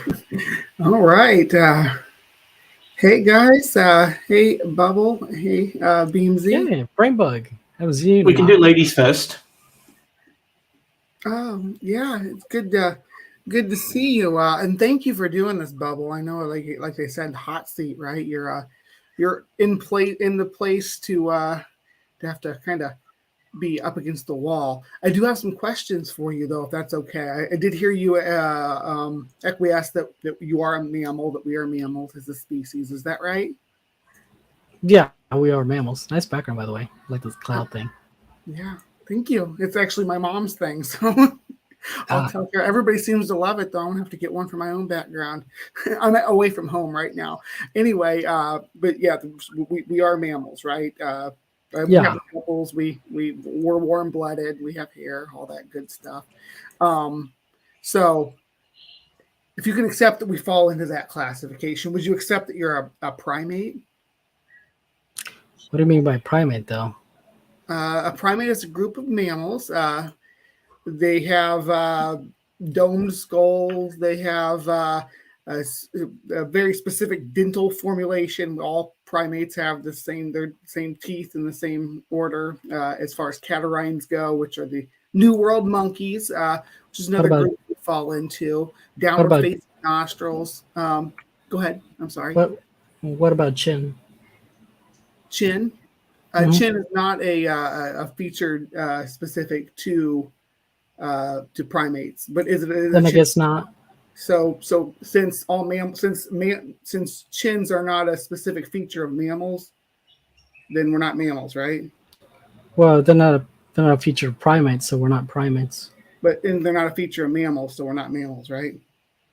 No, you said primates, right? They're not a feature of primates. But before that, you agreed that we were mammals, but mammals, chins aren't a feature of mammals. So well, not all mammals. Yeah, not all primates have chins either. Good. Okay, the other features that we have are primate features, right? Not all mammals are primates. Right. Primates are mammals. All primates are mammals. Yeah, and not all primates are humans, but all humans are primates. That's the thing. We're not primates because according to your because you just said primates don't have chins and we have chins. Well, I didn't say primates don't have chins. I said that chins are not a defining feature of being a primate, just like chins are not a defining feature of being a mammal, even though mammals can have chin. Well, humans have chins. Yeah, and humans are mammals.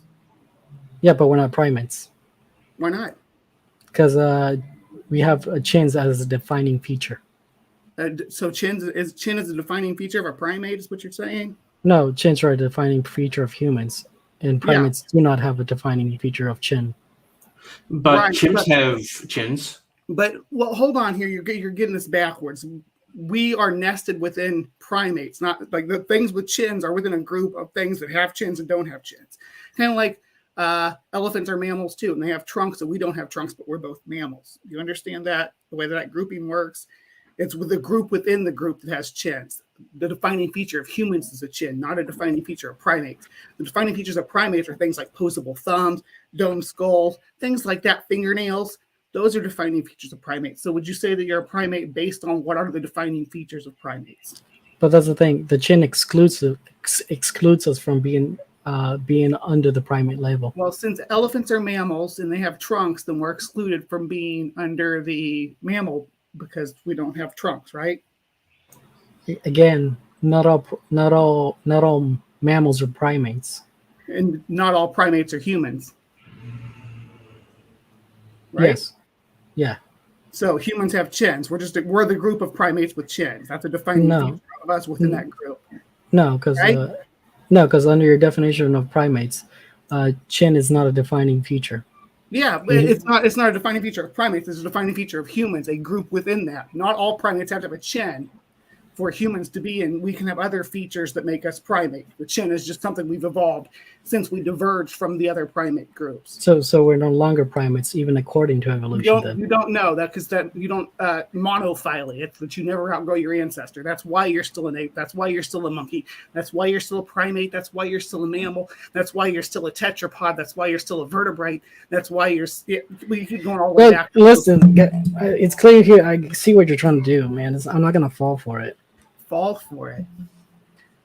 It's clear you're trying to get me to say humans are primates. No, I'm actually taking you down something called the phylogeny challenge. It's really, the phylogeny challenge only works on Christians. You just like really failed it. Like no, this thing. The phylogeny challenge only works against Christians. It doesn't work against me. It's working against you right now, though, hon. No, because you admitted to my point that humans have chins. Right. And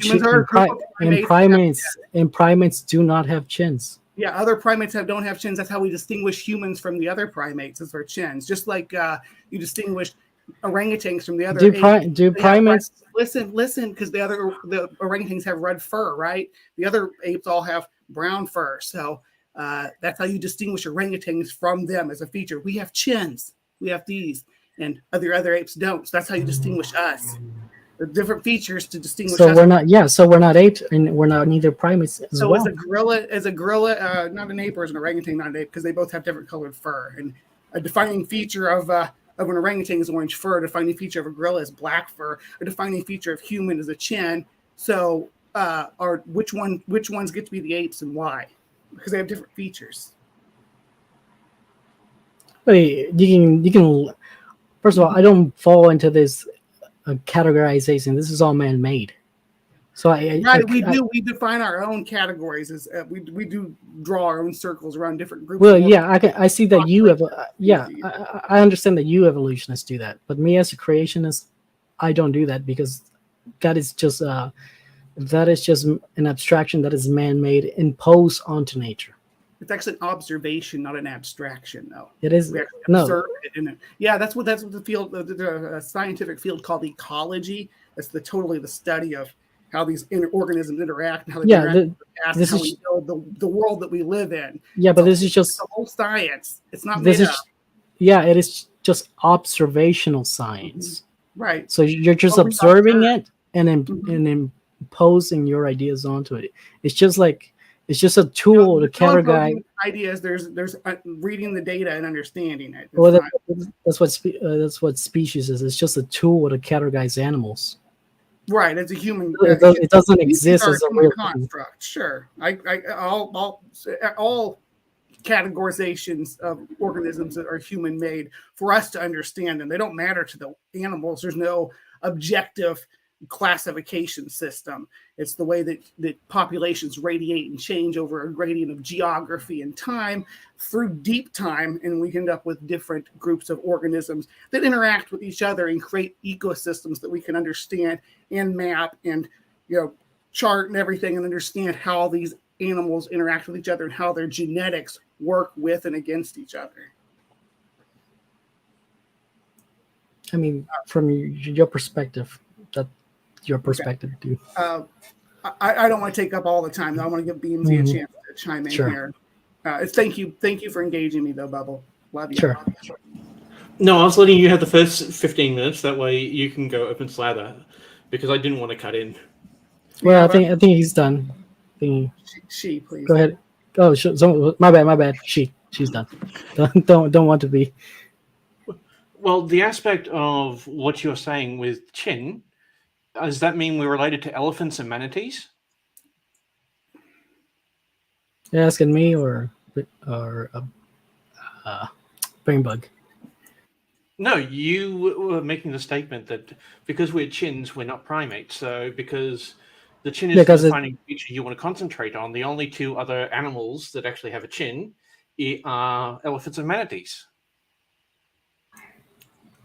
No, the claim was that primates do humans fall under the categorization of primates, and the reason they don't fall under that categorization is because primates excludes those with chins, and humans have Where does chins. it say primates exclude anything with chins? Where are you reading that at?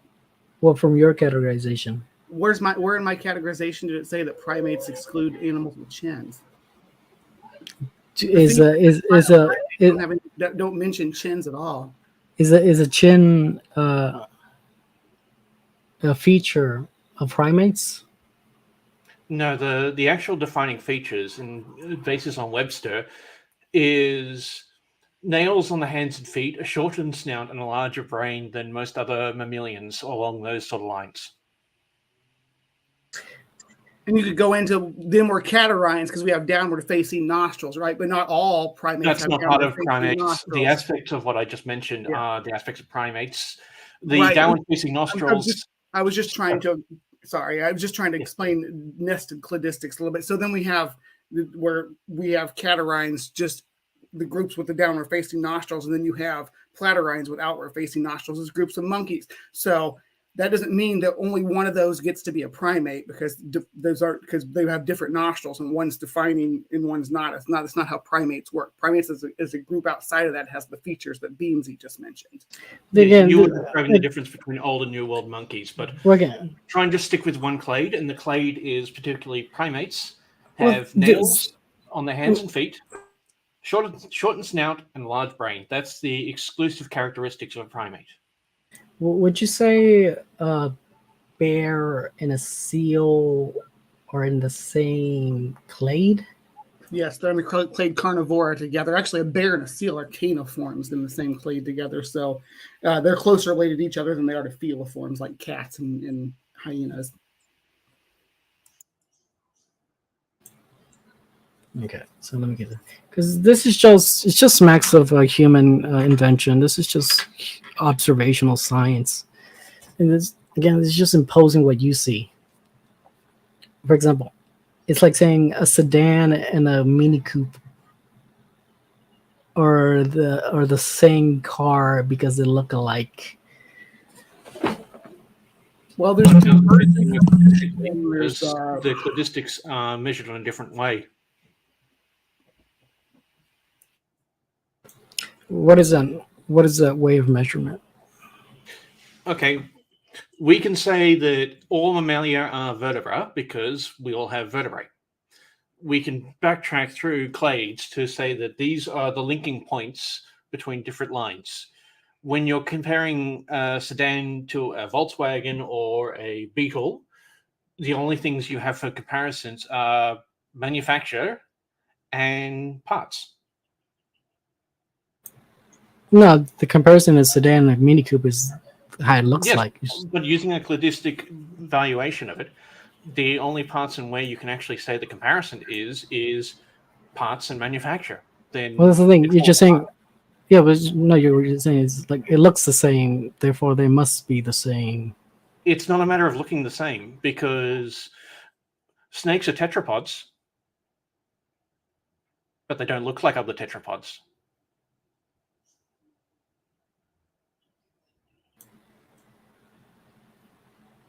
Snakes are tetrapods. Yes. Oh. Okay. I'm trying to connect. What are you trying to say here? When it doesn't matter what something looks like, it doesn't matter what something behaves like. If we judge on looks, we can say the ichthyosaur, the shark, and the dolphin are related, but they're not. One's a marine reptile, one's a mammal, and one's a fish. Then, so looks don't serve any part of it. We have to rely on functional organelle and development as well as genetics. This is a multi-tiered system to actually come up with what the idea of cladistics are. We don't just rely on one point of observation. We have to rely on multi forms of observation to actually come to a decision on what something is within a clade. Well, that's the thing. When you line up the genetic tree and you do the morphological tree, you get two different trees. No, you don't.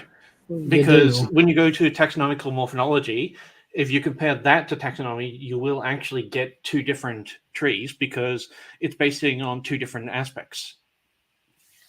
And there's a difference between homologies. So and you do get analogies. two different trees. Like you were talking about with the bird wing and the bat wing. Was that you talking about that earlier? No, No, I was saying those means Yeah. like somebody brought up.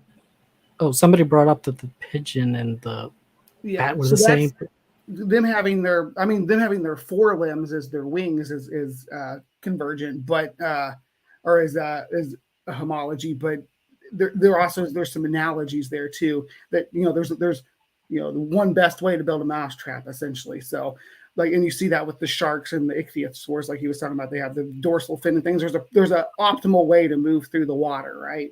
So trying an organism trying to survive out there is going to be beneficial for it to have these features, and that's going to evolve those features. That's what we call convergent evolution. It's a aspect of evolution where members of different clades, different groups can develop similar features. Sometimes genetically it maps out with that, and sometimes that they use completely different genes to achieve these features. But we can map that and look into that when we're building these phylogenetic trees that Beansy's talking about.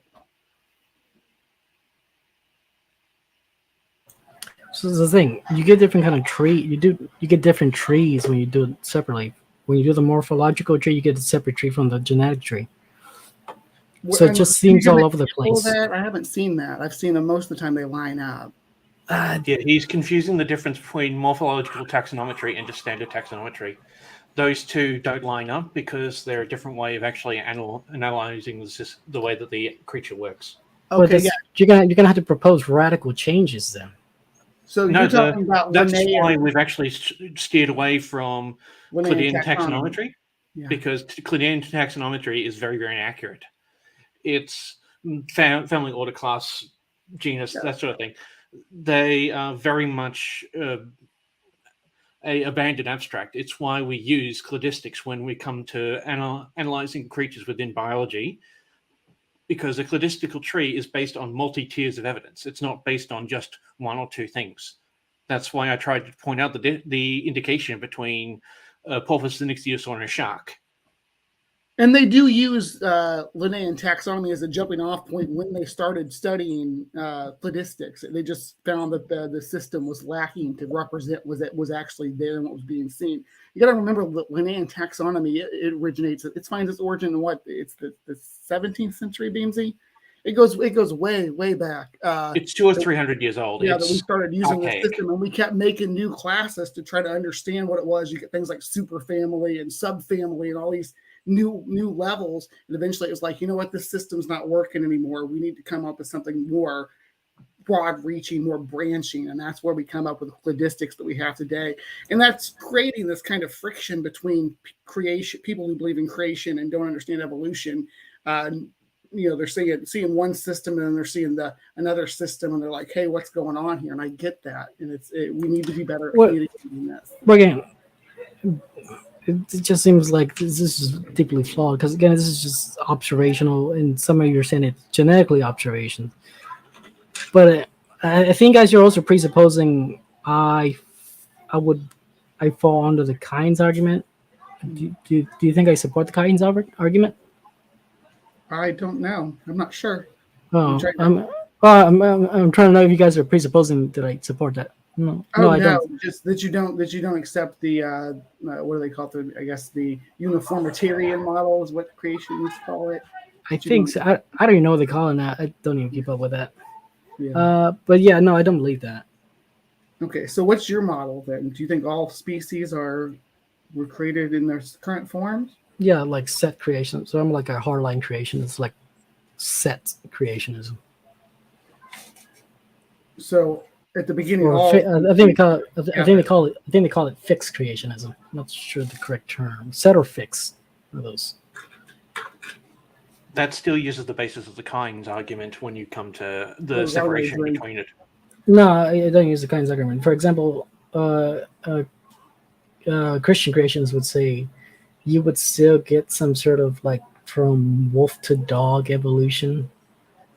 And I would say, no, there's no such thing. I would say like a Dalmatian was made as a Dalmatian.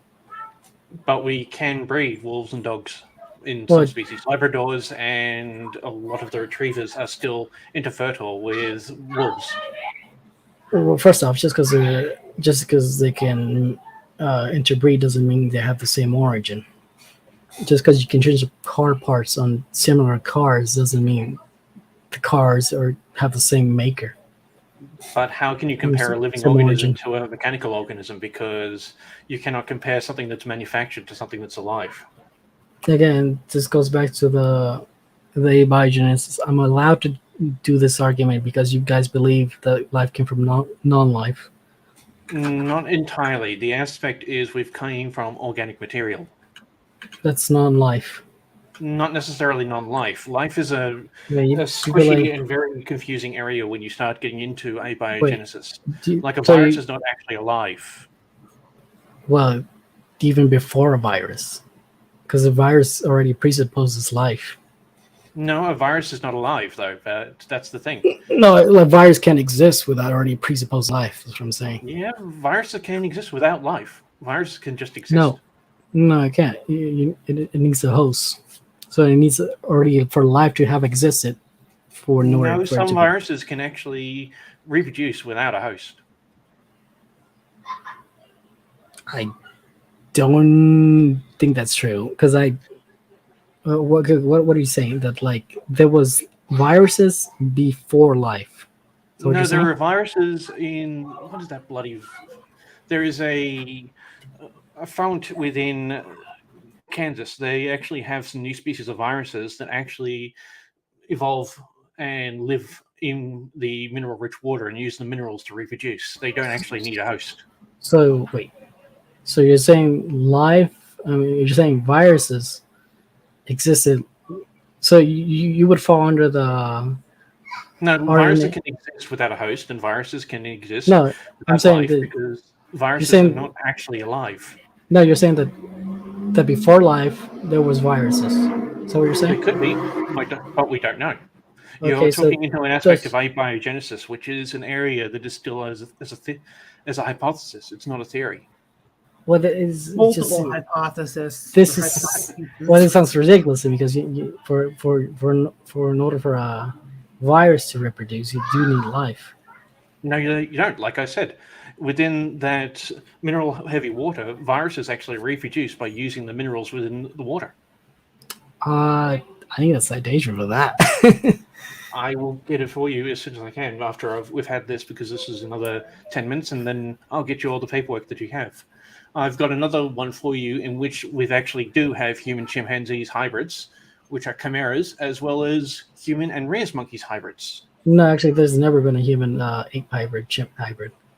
We do, and I'll give you the links for that. But I think you might be falling for like a hoax.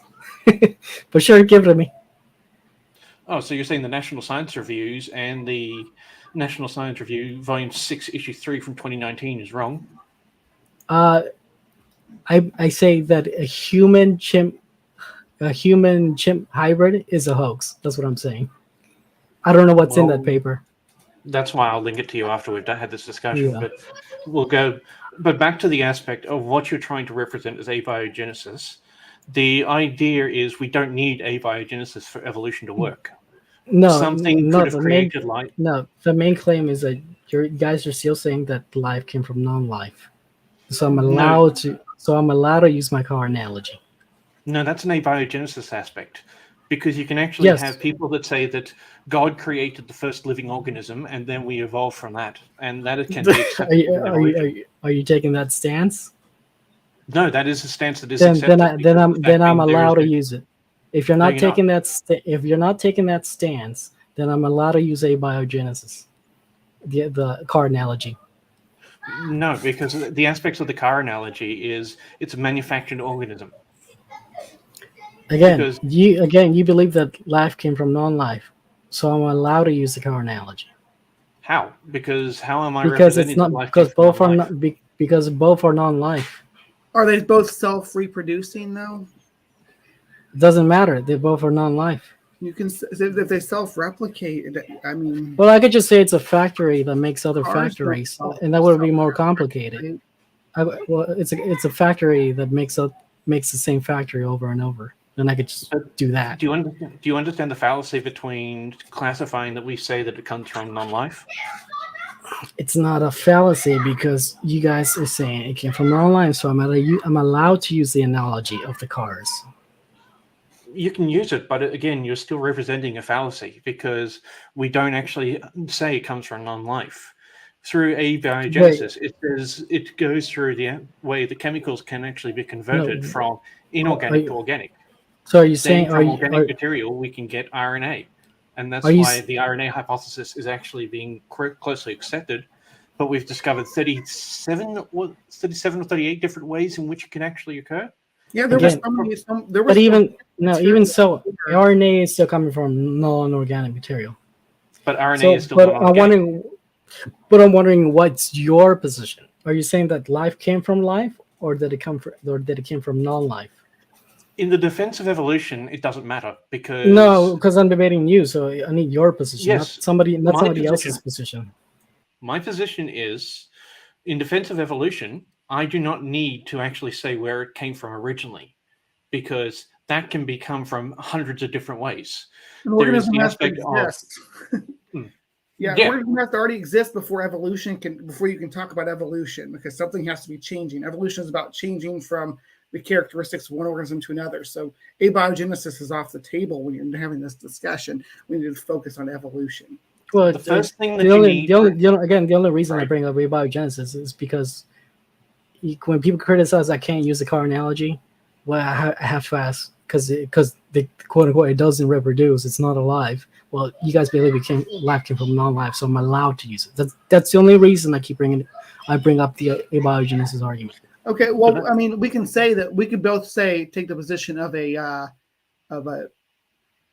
evolutionary creation position that the spark that God put Luca on Earth and it spread. So now let's move forward with the conversation, because that's a different topic. But that's not your position. You can't you can just co-opt somebody else's position. We want to talk about our positions on human evolution and whether or not we're an ape. That's the topic of what we're here to discuss. So we can go back to say, we can stick a pin in where it all started. We can even concede that, we concede your point that it had to be created, and then let's move forward with the evolution of humans from apes. Okay. I think a better way of actually putting what I think Bree would agree with this. Our position is it doesn't matter for what we understand of evolution. There had to have been a first living organism that is self-reproducing and is under the effects of natural selection. That is the only requirement there. How it got there, it actually does not matter because we don't know, and there are so many different ways it could have gotten there. Someone could have created it. Someone could have actually wished it into existence. It could have created itself. There is the aspect of abiogenesis. There is the only reason I bring it. The only reason I bring that up is because when you guys say I'm not allowed to use the car analogy, I have to bring this up. I'm not saying you're not allowed to. I'm just saying that comparing it from the position that we're taking, from the aspect that we have started from a living organelle that can reproduce and is under the effects of mutations and natural selection, it does not compare the way that a car is manufactured. Again, it's irrelevant because both are inorganic. No, because like I said, it has to be living for it to actually be under the effect of mutations. Again, the reason I bring it up is because you guys are saying you can't reproduce because it was inorganic, right?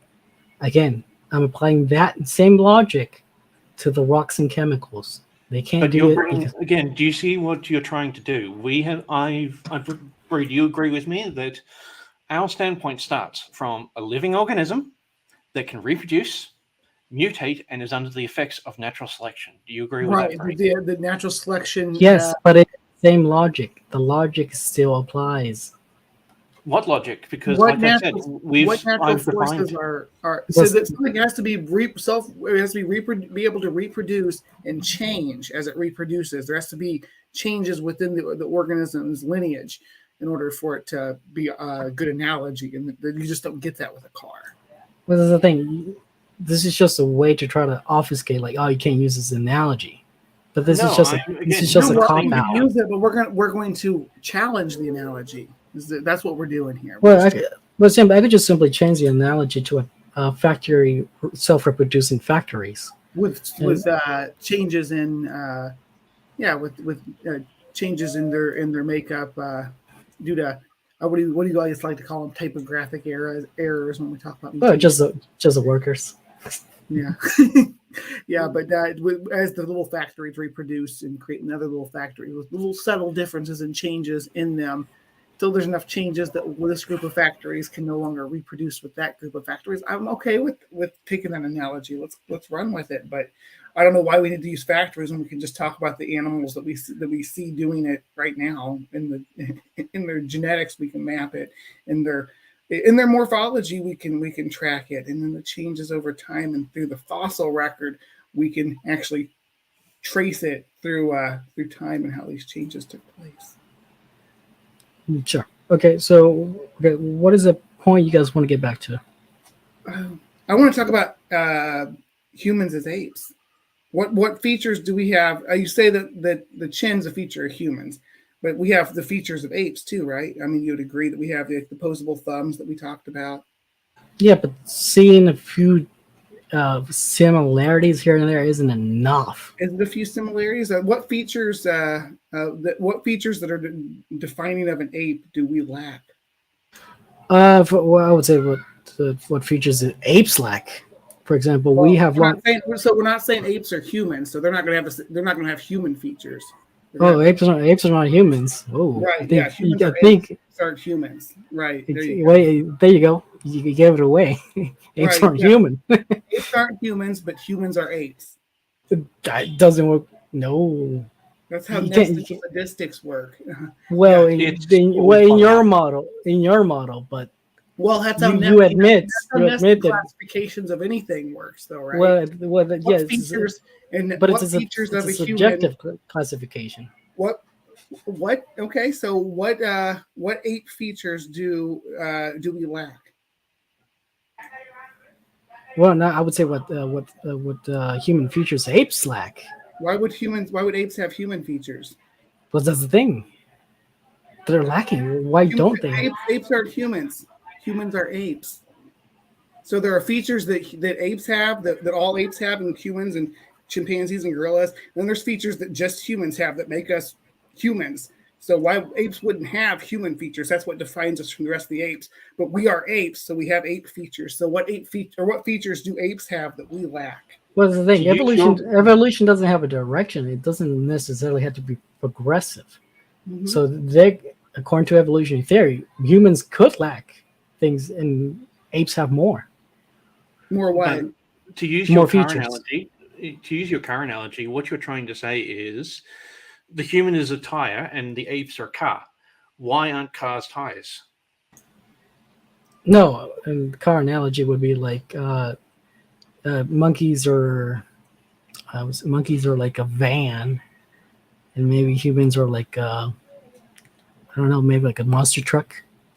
No, but what I was saying is because humans actually fall within an aspect of what an ape is. Sorry, somebody came. I'm gonna have to go. All right, see you guys. Sounds like okay. They're banging out the door. Gotta go. Oh, fantastic timing. No, that was perfect. We are sending love to Bubbles. And what we are about to do... Did he just get raided by the cops? I think so. That's what it sounded like. I really do hate to be the one to report this, but unfortunately, Planet of the Apes is true. Bubbles has just learned firsthand that evolution is real, and so... Soros sent his... Exactly. We had to take external measures. But Bree, Beamsy, thank you so very much for being special guest hosts. before we go to more opposition viewpoints, I wanted to give each of you a chance to tell people what you got going on and your final thoughts. Are we apes? And I just want to say they both did a very good job talking with Bubble. They both made some very good points. And As did you two. Yeah. Well, appreciate it. But yeah, you guys did a very good job. So thanks. I did promise to behave, so I had to. You behaved yourself, Beamsy, but you did make some good points there. Yeah. Poor Bubble. You guys really skewered him. But if you guys want to promote anything about your channels or anything, go right ahead. Bree? Yeah, I'll be Live from the Hive was on this morning. I'll be back again next Saturday. We do some busting of myths and legends and things like Bigfoot and UFOs and ghosts and all that good stuff on there. We also engage about some young Earth creationist kind of stuff. Amy was there this morning when I was unfortunately reviewing Mr. Matt Powell's Reid video, which was I want to get through maybe like 4 minutes of it before I was like he started using some pretty graphic language, so I had to pop out. I don't want to get my channel struck down for that. Powell's a little triggered by Pride Bug. Yeah. Oh yeah. There's a little if you can stomach it, go over there and give him a comment about it. He's made a big deal about us coming out of the closet. That we were closet monsters, apparently. Isn't that crazy? Meanwhile, we won't talk about what him and Ken Hovind are probably doing at this very moment. Getting their Hawaiian shirts all sweaty, I'm sure. 15 but yeah, and then we talk about science stuff. I was talking about Megalodon this morning, so fun stuff. Oh, yeah. Sounds fun. Thank you, Mark Reid. You rock. Mark, here I was thinking that was my role, considering the geologist here. What do you got going on, Beamsy? You rock too, Beamsy, our resident geologist.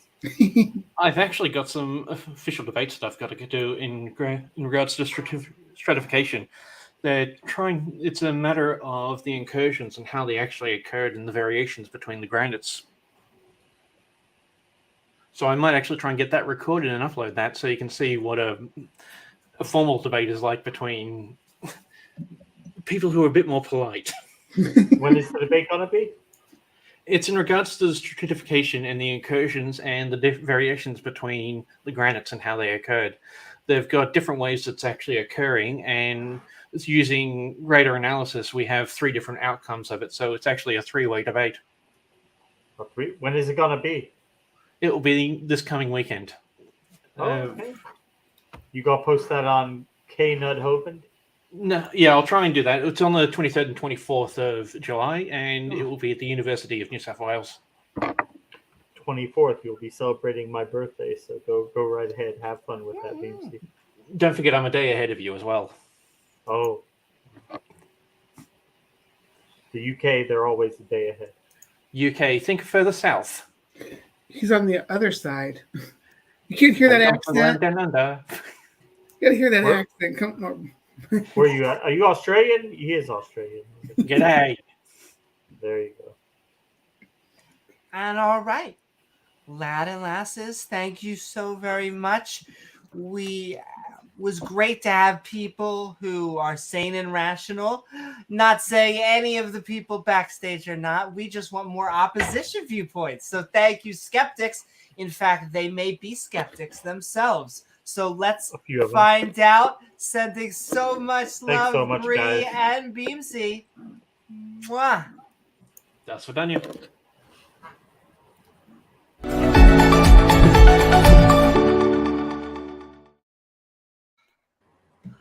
Hi, John. Welcome back, amazing atheist. Oh, I mean, John Vance. Good to see you. Hello. Can you hear me okay? We hear you. We can hear you. Cool.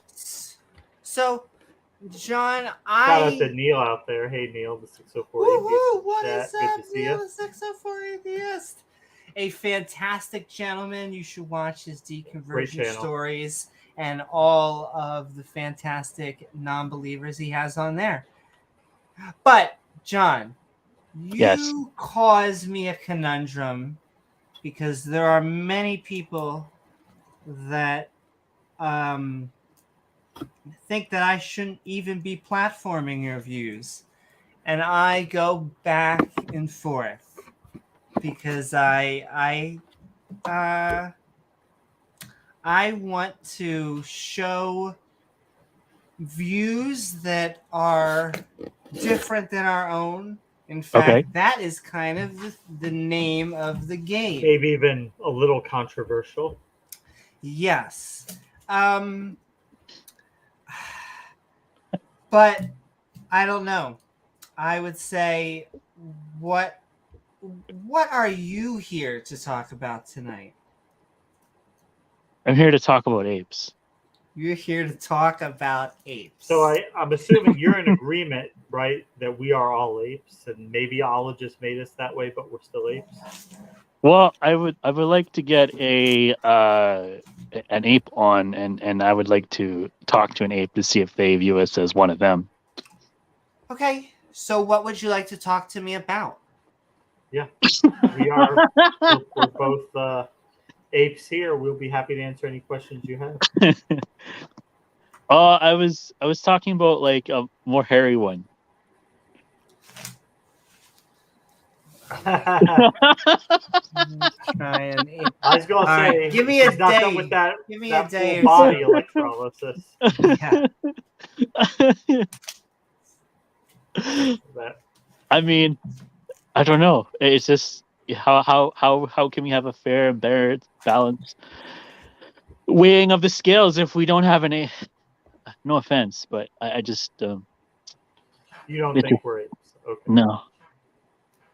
Okay. Why don't you think we're apes? Why? Yeah. Why? Yeah. Because we have we walk upright, and we have very concise language, thousands of years of language, and we also can manipulate our environment in a way that is very different than the other animal kingdoms. So therefore, we are not an ape. No, we're probably like different. We're like different genetics. We're probably like we do like have like I'm not saying that we don't have like some sort of hybrid form of like ape in us, or even like pig, or like giants, or like fish, yeah, or reptilians. He had to get that in there. He had to get it in there. How's that heating rock doing, Amy? But I mean, turn down the temperature on the heating rock. I know. Look, I will say I have to eventually move to Florida or Arizona or Cali because I need that warm weather. But you said that there's ape in us. Walk. I mean, come on.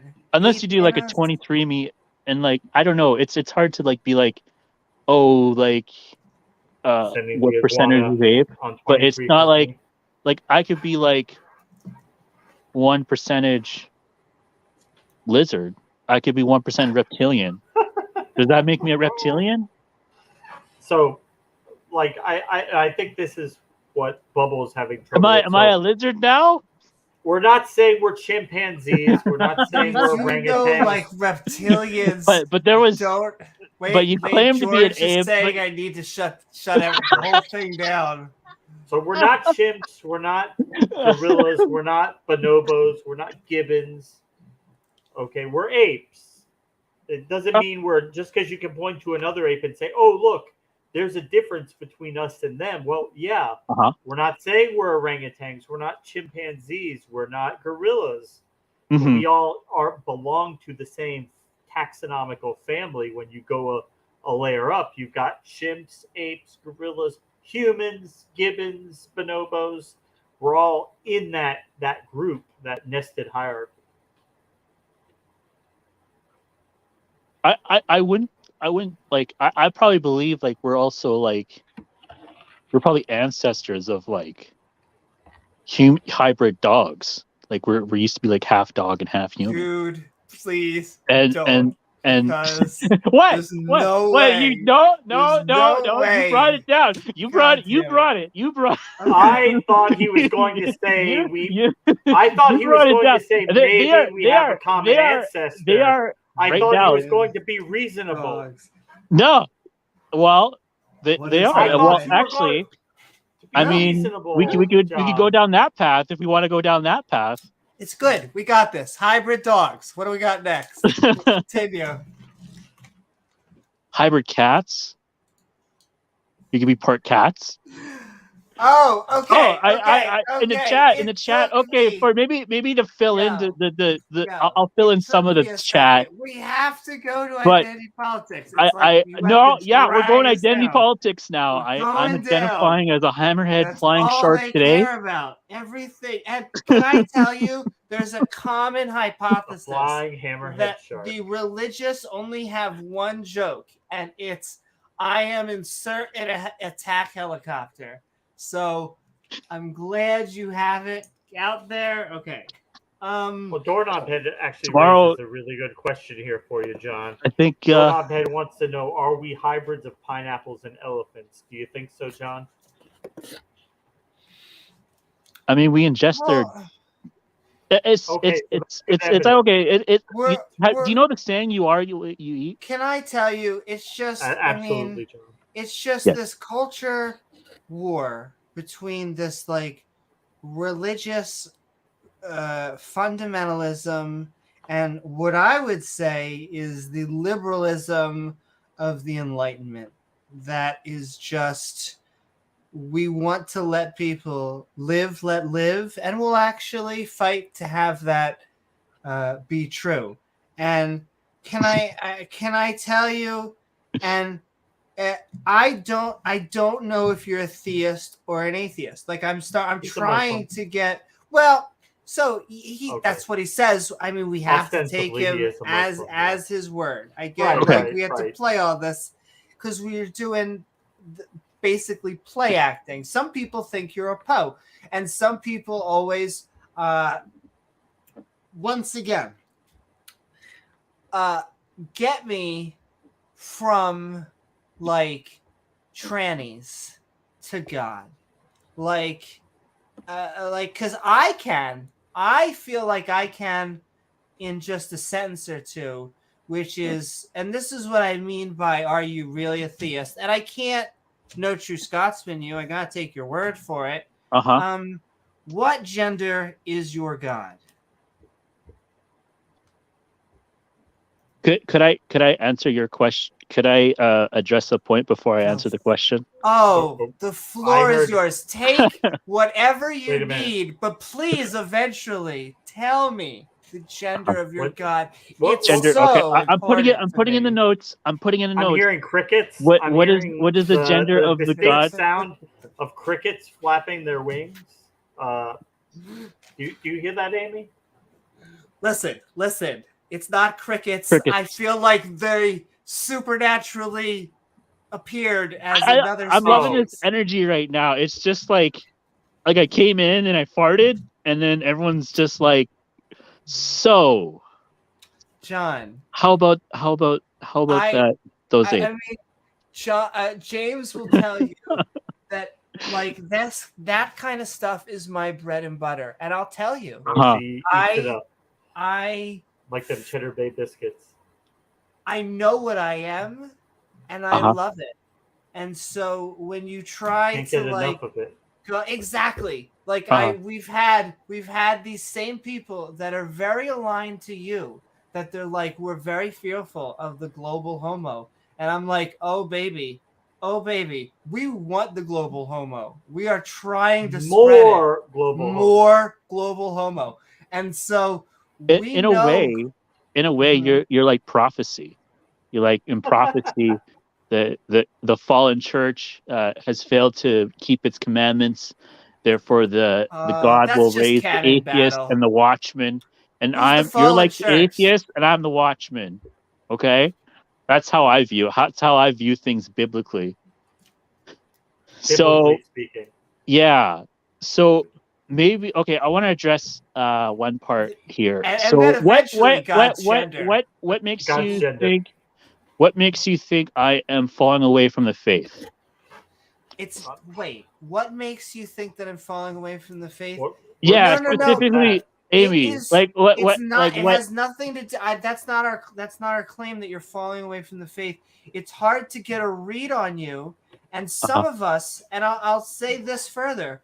So the jury is still out. We want people who just come and tell us like it is, and in a way, you're playing games and you're playing politics and stuff. You're almost doing the thing you hate. I hate to say nah, but it's just like, come out and be like, look, God said stone gays and trannies. That's what it said in my book. I'm here to defend that.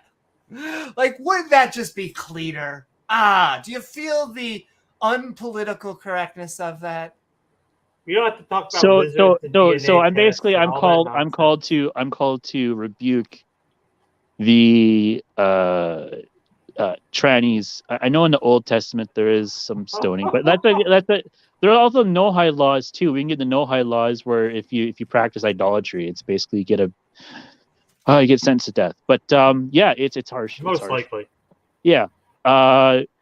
So if that makes me controversial, I mean, that's fine. And if you're like, oh, I don't want him to have him on because he's talking about some heavy stuff, I'm like, well, yeah, these are biblically. It's not that, John. It's your okay. Some of the you can't offend us. That you. Oh, okay.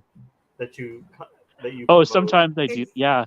Well, I was in politics, so it kind of like I revert back to that. I just when I sense politics, it's just like that part of my brain goes on. And so that's why I'm political sometimes, and I realize some people don't like to be political. But I'm just like, claim? You want to be political? That's why I'm gonna go in the ring and I'm gonna fight it out for 10 rounds. You know? Can I make another claim? Sure. Make a claim, and you can tell me if I'm true or not. Because of your religion, you have to tie it to politics. You're basically. You view it as one and the same anyway. Yes. Yeah. I do. No, I understand.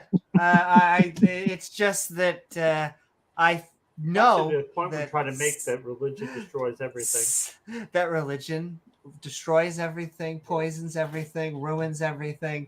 Why can't we have nice things, Amy? Why can't we have nice things? Because of religion. Why can't we have a nice monument sitting in a field in Georgia? Because people are afraid of it. Were you born Muslim? No, John. Well, okay. You're a revert. You're a revert. Oh, I know the shit. Exactly. Yes. Say it. Yeah. There you go. See, I'm teaching you. Like, I just feel like when I come on here, I get so invigorated. It's just like I'm. We don't have your script memorized yet, but we've got about half of it memorized. But John, I feel like I know you. Okay, cool. I feel like I know you, John. Maybe you know me from another life. Maybe you knew me from another life. You don't tell that to Gavin. He'll say that. What's it called? But what were you? I'm loving this energy. Life, it's just like you just never know what you're gonna get. Like, well, no, because we are not trying to ban people who disagree with us. But like I said, I just want more of the same. I deal with what, like I said, a lot of religious political correctness, and so we want people to just tell it like it is. You hear that a lot from certain people. I would like to hear it from everybody. I'm trying to think where else to go on Apes, because I don't, you know, and can I tell you something? Sure. Why another thing I dislike politics? I'll give you a few reasons. One, if you ask Charlie Day from Always Sunny in Philadelphia, he'll say, what's his view on politics? He'll say very much against it. And what I generally view, the more I observe politics, Mhm. the more I realize that it is just everybody's opinion. That like it's just a different subject than science. Now you can have good opinions. You can hopefully back those opinions up. You can hopefully have scientifically or educated political opinions, and yet they're opinions. Or less informed and more informed. And so, yes, I agree with that. And yet, at the end of the day, it's never going to go toe-to-toe with science, because science is dealing with facts. And so I feel like we live in me. an age where everything is politicized, though. To some degree, that's not. Politics has invaded other areas. It's really hard. Itself, like maybe from like everything is political, and it's just kind of just like they try to. Science is political too. Absolutely. Well, but they try, and nobody can strip away all their biases. But the scientific method really does try to minimize the impact things like that have, so that we can get an accurate view of reality. Yeah, but then it gets corrupted by human politics. Well, I mean, why can't we have nice things? Because we're all humans. We're fallible. I mean, but that doesn't mean that we can't know basic things about the natural world. And one of those basic things that we've come to learn, John, is that we're apes, that we share a common ancestor with chimpanzees, gorillas, bonobos, that we're all in the same biblical kind, if you want to put it that way. And that's something we've learned about the natural world, and people, for religious or political reasons, they have an issue with that. That's just a reality. Yeah, I would just, all I'm saying is I would like to have, I would just like to have an ape on and have him has his live experience to see if he 3 apes on. see if we've got 3. You're an ape. I'm an ape. Amy's an ape. We're not chimps. We're not I guess like chimpanzees or I can't even like we can't even agree on what an ape is. Like what I mean, so it's like, well, okay, I would like to have an ape on, and I would like him to talk to us and say yes, or a chimpanzee, or a monkey, here's another mammal. or a cat on screen. I would like right a here. cat. Yeah. I would like a cat right to tell me. You have a mammal right here. But you keep on doing the shtick, and then we do a shtick back. And then you can't do the shtick like so many times. There's only... We have 4 mammals on screen. So I would like the cat to say if we are all we're all one of the same. So they don't have language. They don't have that. Okay, we get it. Human, we're really cool. We're really special. We have these big brains. We have advanced language. Going to the moon fallacy. Okay. Doesn't mean that we're not in the same category. I mean, we can't breathe underwater, but so can dolphins, and yet we are still mammals. We will drown very quickly if we go, they don't breathe underwater, but they can survive in the water because they're adapted to it. But we're still mammals, so I could think of the book of Daniel where it talks about the king of Nazareth and how the king of Nazareth was corrupt, and but his rule was viewed as divine in his own power. And it talks about a tree, a big fruit tree that came over, and it sustained all the beasts, all the mammals, and King Nazareth's kingdom. And then once the tree was cut down and all the fruit dissipated, his kingdom was scattered amongst the beasts, and he lived amongst the beasts until he repented. Are you familiar with the book of Mark, the story of Jesus and the fig tree? No, I haven't read that one yet.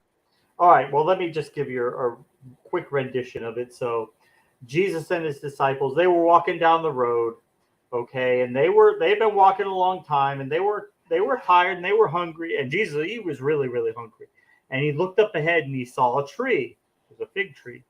And he saw leaves on it. And he he got so excited, he went running up to the tree thinking there was going to be fruit on it. And when he got there, guess what, John? There were no figs. There was no fruit for him to eat. And he got mad. And he started yelling, and because it says the disciples, they heard him yell, but they were still back on the road. So they heard the conversation that Jesus was having with the tree. They heard Jesus yelling at this tree.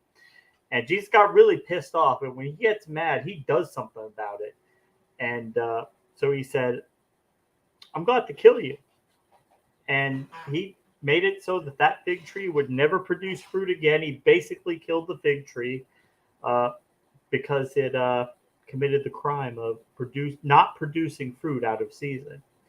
And yeah, it's an important biblical story, especially when you're talking about trees. The time that Jesus killed the fig tree because it didn't produce fruit out of season, because he was really, really, really hungry, and even though he was God, he should have known that it wouldn't be producing fruit out of season. He still expected it to have fruit, and that's just a microcosm of what we're dealing with. It involves geopolitics too, and gender politics as well, right, Amy? Absolutely. Because gender politics involves everything, right? Well, and can I just say, when are you guys doing a Bible study? Because yeah. Oh, well, a Bible study, we keep on saying, should actually be coming up. It should be an AMA and a Bible study. That's what we should do next. Could I be on and get a theist perspective on things, and then? Sure. Well, our Bible studies are just like, we have 3 open mics where anyone can come on, and that's Midnight Rantings, Skeptic and Rantings, and our Bible studies. But the first half is just us going through the Bible. I do have to say, Your Honor, or Madam Chairman. Yes, I bring you back to the question: what gender is your God? Oh yes, I had it written down. I'm just sorry. I didn't forget. I didn't forget. He lost it. That's I'll get back to you on that. I lost it in the trees. I was in the trees with the animals, and then the tree went down, and then Jesus killed the tree, and it fell over. Well, yeah, there's all a lesson in those things, but God is a neither is begot nor is begotten, and is not a gender. Ooh. So he is non-binary. Would you call him non-binary, or he doesn't fit within the two? It wouldn't be a category. I just don't want to. Just like there's heavy connotations when you say non-binary. I like that is and that. Are you assuming God's gender, James? How dare you? I didn't say you got gender. Yeah. Just say genderless, and is beyond comprehension of what a human can. Because we always want to categorize everything. There are approximately, and this list grows every day, about 700 different genders, and you mean to tell me God can't fit with even one of those genders? Wait, just went up. It's like now 720. He's encompassing genders. All the genders, and then no, I'm just kidding. So he's all of them and none of them at the same time. Then on the 7th day, he said, "Let there have 700 genders." But like I said, I just want to bring back to our attention. I want to congratulate you, John, on joining the Postmodern Club. I'm glad that God is a genderless being. They can pick up their, I guess, a pink hat or something wherever, right? You're on board? Next Pride Month, John, we could expect to see you out there supporting the genderless God. Well, to make no idols of God, but that's a heresy to make an idol. Oh, you don't have to make an idol of him. You just worship the fact that he's genderless. Worship the fact that he's genderless, John. Or at least delete your browser history after you do. How could I not be political at this point? It's crazy. It's crazy. But John, I do you see the absurdity of it? Like, We're No, trying to I say don't. this is ridiculous. you No. don't, because Okay, like, so you so walked God into, I is hate to say genderless, you walked into this, but therefore homosexuality is okay now. fantastic. Yes. Yeah. It's Wow, amazing. it's amazing. And Amazing. actually, I would People being say, with the person that they love, regardless of have- gender, Amazing. they love, is amazing. wait, do you have a reason that Uh-huh. homosexuality Mhm. is Other than bad? Allah say bad, Well, therefore okay, bad. here's I guess a lot of I feel like you guys are putting like words in my mouth, trying to fit. Oh, she's Baby, not there's putting a words it's in just lot your of like- mouth. things it's that I just would want like, to put in your mouth. That is not honestly, one of them. it's kind of like a little bit passive aggressive. I'm gonna be honest right now. That you're just like, okay, like, oh, so now you're gonna be out and you're gonna be out in the pride parade. Well, what do you mean you're not gonna be out in the pride parade? God's genderless now, and like you're It- trying to like guilt me into It's called a your Socratic gangbang, worldview, John. Are into you trying your to say worldview. I'm trying it's to just- Jewish mother you into? If I had a Jewish mother would have been I like, have a there's Jewish a mother. there's It's a okay. reason why we don't like, well, these Then Gentiles, John would be part lizard. But I mean, I- in it- oh, a man. way, we Mhm. are trying to very gently show you why it's silly. Because I like genderless people. I think they're hot. I just I'm okay. I'm even okay with your God being genderless. The problem is that we come in with a debate about evolution, and I talk to James about this all the time. Like, Where does it theists go? and Where do we go? creationists are just obsessed with my junk. They are obsessed with T-girls and gays and just the entire LGBTQ. As much as they talk and try to be like, identity politics, they love it. They cannot get enough about it. It is what they Put the see girl as dick, their the girl weapon. dick. Like, you can bring up, I know, you can put the girl dick on anything. It basically goes well with salsa. Like, any scientific subject, we could bring hard evidence for a myriad of How topics. hard is that evidence? Oh, Very it's hard, like I think. 15 feet. And their response is, but you believe that a man can get pregnant. It's I like, was just gonna. That's s- I was right. just. that's I was not just what gonna say that. I was just gonna I say that. bet- Can I men know get you pregnant? were. Can men get She pregnant? knew that, so Like, that's why here's she's the pissed off. problem. John, do you notice I have been guessing multiple things? I feel like I could She knows pick your what you're going to say beliefs before you're going out to say of a it. hat. And do you know Uh-huh. why, John? You have been fed, and this is a word you should know Spoon-fed. well. You have Okay. been spoon-fed a narrative that comes from a fundamentalist point of view, day in, day out. So you love believe you, in though. transhumanism? Oh my goddess. Do you okay? Did we just had this conversation? So we're The other trying. day. We're, Okay, You're just wait. kicking the can I'm down the excited. road, John. Hold on. I'm they just- wrote you about gotta- this. Robert I'm Robert excited. Morning Sky wrote about this. Define. Robert Morning Sky Please- wrote about this. See, I'm please more of a define. naturalist. I want humans to stay humans. I This is like. the I hand. don't It's believe gonna in go like through men the getting skull. wombs or artificial wombs or this like this or having John, sex with robots. Like it's John, wrong. It's wrong. John, help Human- me. Humans John, are me help endowed you. with the spirit of that makes them indistinguishable. What makes them John. distinguishable from the rest of the animal kingdom.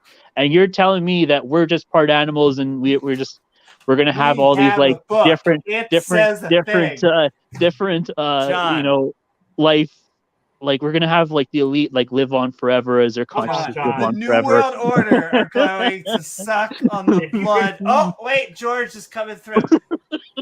John, John, if you could get that sex robot, you know you would be ordering one. Come on.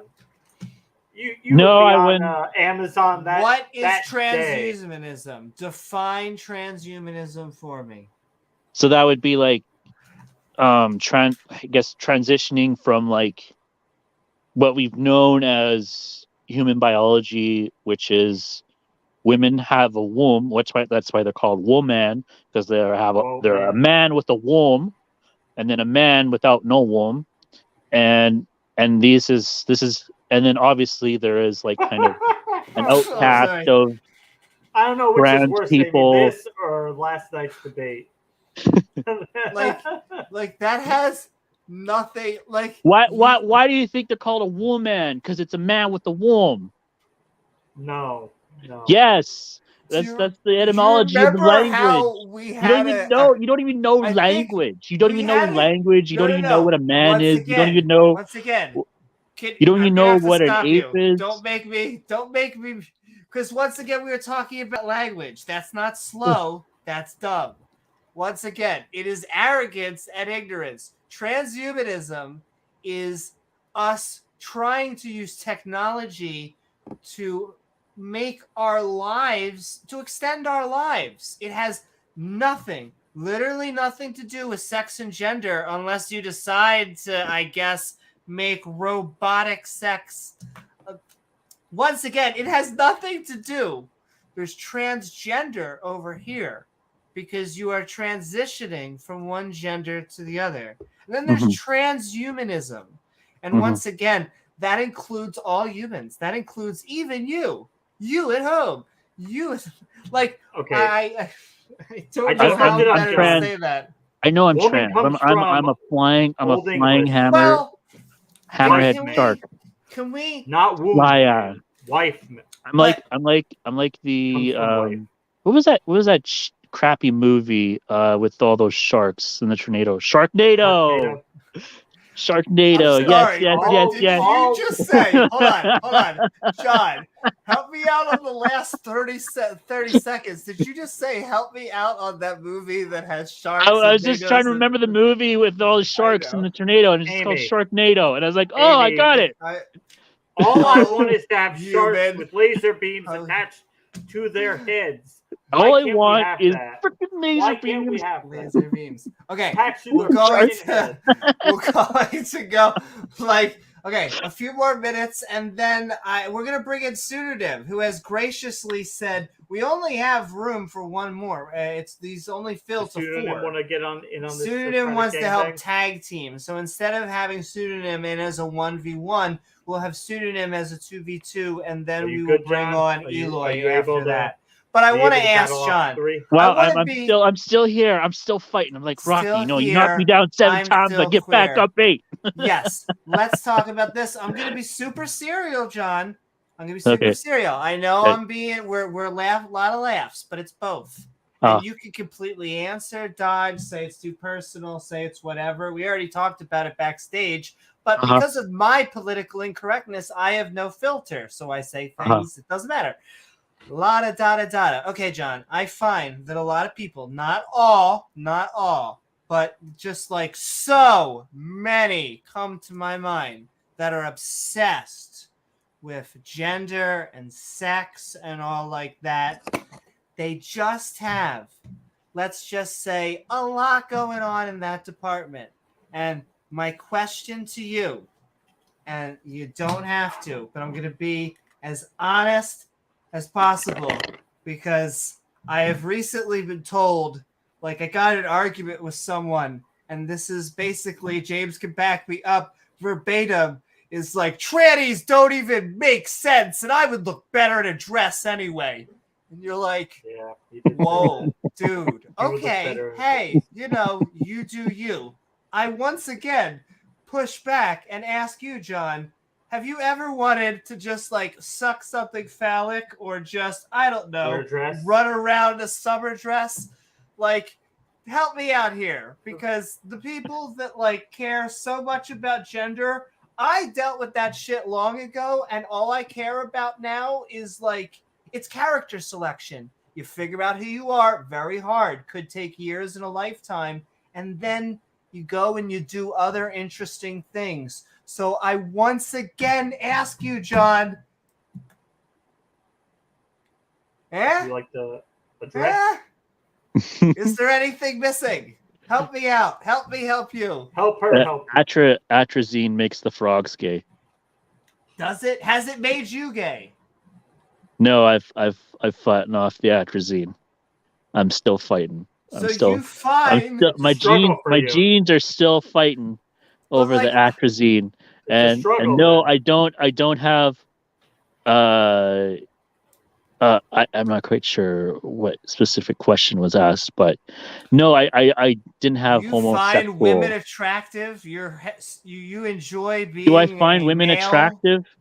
Yes. Yeah, I just basically I talked about women all the time and Okay. getting with women and whatever. But Okay, and you also like being a male and have no desire to do anything. well, that it's would just be like, yeah, I mean, characterized like, as sure, fem- I'm sure we have all these desires. I'm sure, like, I'm not going to Ooh, deny.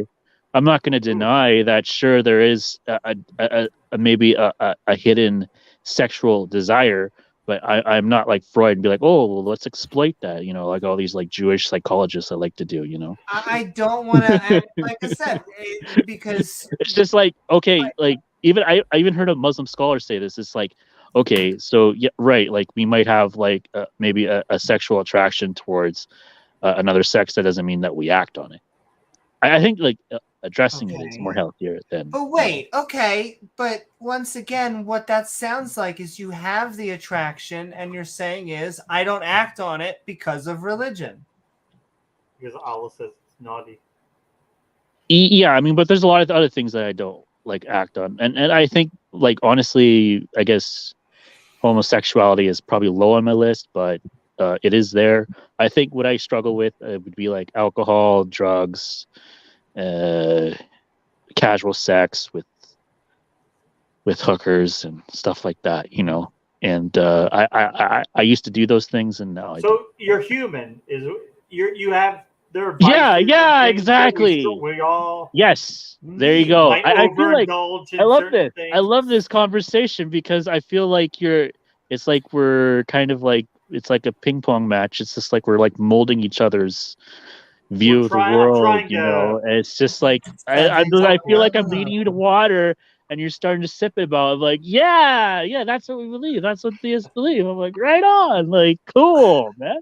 Like, I'm not you know, sure like we were you're dealing just with like, yeah, like theism, obviously, yeah, we're human. Yeah, we sin. But I guess maybe the idea is like we're never going to be.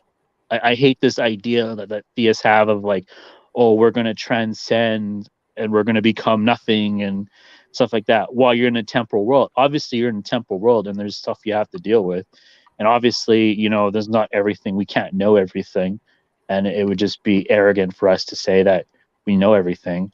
But, Mhm. I can't help but go down this just a little bit longer. And I know, Do it, Steve, Amy. you've Yeah, all do been, it. Eloy and everyone loves for you've all been waiting.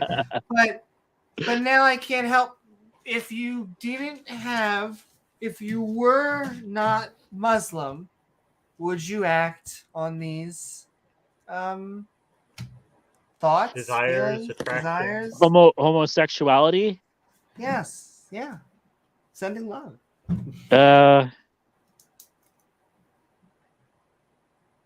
Possibly, but that's like, you know, that's a sin, right? So I mean, that's just like Well, she's saying if you were it's just not like, Muslim, I don't if want to you be were- like, oh, I don't want to like turn it into like this is all gay, but yeah, like it is just I view like homosexuality as just a sin as like drinking and stuff like that. Like I don't view it as like okay. like If you were not Muslim, a mortal. I can understand So that. if I weren't But- Muslim, I don't know, man. I would. Religion. Oh man, there'd be so much fucked up shit I would do, probably, honestly. But you can't imagine. See, you say there's so much fucked up shit, but you can't imagine a time where you were proven no God exists, and then you found a husband and lived a monogamous relationship happily and safely and. Yeah, there's just so many connotations to that. It's just it's, you know, to normalize it, it's not of the norm, and obviously, you know, before 2010 it wasn't the norm. There was no gay marriage, and now there is, and it's almost like it's normalized, and like But just you and the in microcosm. a way, Just you in a living way, your life. I feel like the government's gonna come after me if I don't suck a guy's cock now. Like it's. Oh my god. That sounds like hot fan fiction. I don't think that's true. I mean, there are straight guys who don't do that, and the government doesn't do anything to them. So, I mean, Yeah, no, I haven't had my door being raided by the cops like Bubble. No, the cops aren't ready to beat my door down because I'm gay. Okay, here's a story. I actually was hit on by a gay guy maybe about a couple weeks ago, and I didn't really clue in. He's just like, "Hey, does that come with the meat special?" And it was just like, "What?" And then like I was just serving, food or whatever, and I didn't get it at first. And then he said, "Oh, I want to suck your cock," and then I was like, "Oh, that's awkward." John, is this a memory or is this a fantasy? No, this happened for real. I was going to say, for real. This is let documented. me retell the story. This is documented evidence, sir. So, this is not a dream that God gave me or whatever. This is documented evidence. It happened in this temporal realm of the universe. It wasn't a dream of another realm. John, a guy hit on John, and he was like, "Wait, I really don't understand. Are you trying to?" And basically, he's like, "Shh, the sex is already done. You can leave the bed." I got raped. No. I was gonna say, I feel like just the fantasies are going out tonight, but we are going to bring in. Though I feel like we're making. I feel like we're having breakthroughs. I know. You want to see like this is like therapy for you, John. Okay, and it's free of charge. Did I ask for this therapy? You did. You're just sending so much love. Because I know. I don't know. I don't know what. It's just like, whoa, what's your attentions? Maybe it's psychoanalytical. I mean, I guess that is part of politics. So, we're just two people talking. And to can I tell you? Being.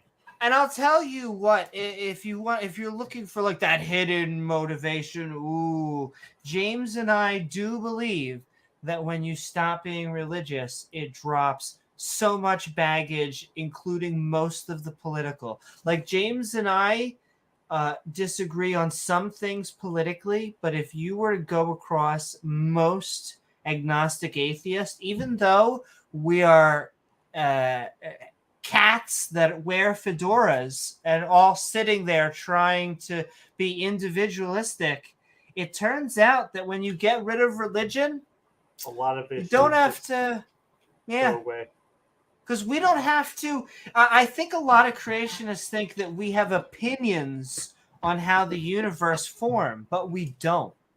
Like, woohoo! Sending so much love, James Wolfe. I know, right? Like, what happens is that we know how animals diversified. To get back on topic. And we know how the universe came to be up to the Big Bang. We know how planets formed, and that's objective. And we don't have to verifiable. And it's not up to like a democracy. That is the beauty about it. And once again, to really appeal to the conservatives out there, there is no feelings. There is no fifis. Oh. It is cold. The universe doesn't care. Hard data. So basically, I'm of the understanding that I'm here to preach the word, and that I'm here to love thy neighbor as thyself. And so obviously I preach what I can, but obviously I recognize that everybody has free will, and I could just set off alarm bells. I could here's the thing on free will. I feel like we could go down a lot of different routes, but I feel like that's a perfect intro multiple to holes get pseudonym in. Yes. We're going to bring in some backup for you, John. We're going to go have a tag 2v2 on Call Me Skeptical. That is the largest we could get because this show is all about them sound bites. And so we are going to bring in Pseudonym for a hot 2v2 action. I feel like everyone likes a foursome. I was told by Yahweh himself, I got to gender him right, or he gets all pissy, even though he also accepts they, their as well. It's so funny that, like, I feel like you almost make a joke. I feel like, but I'm being literal. I'm actually being literal. But hey, let's bring in Pseudonym.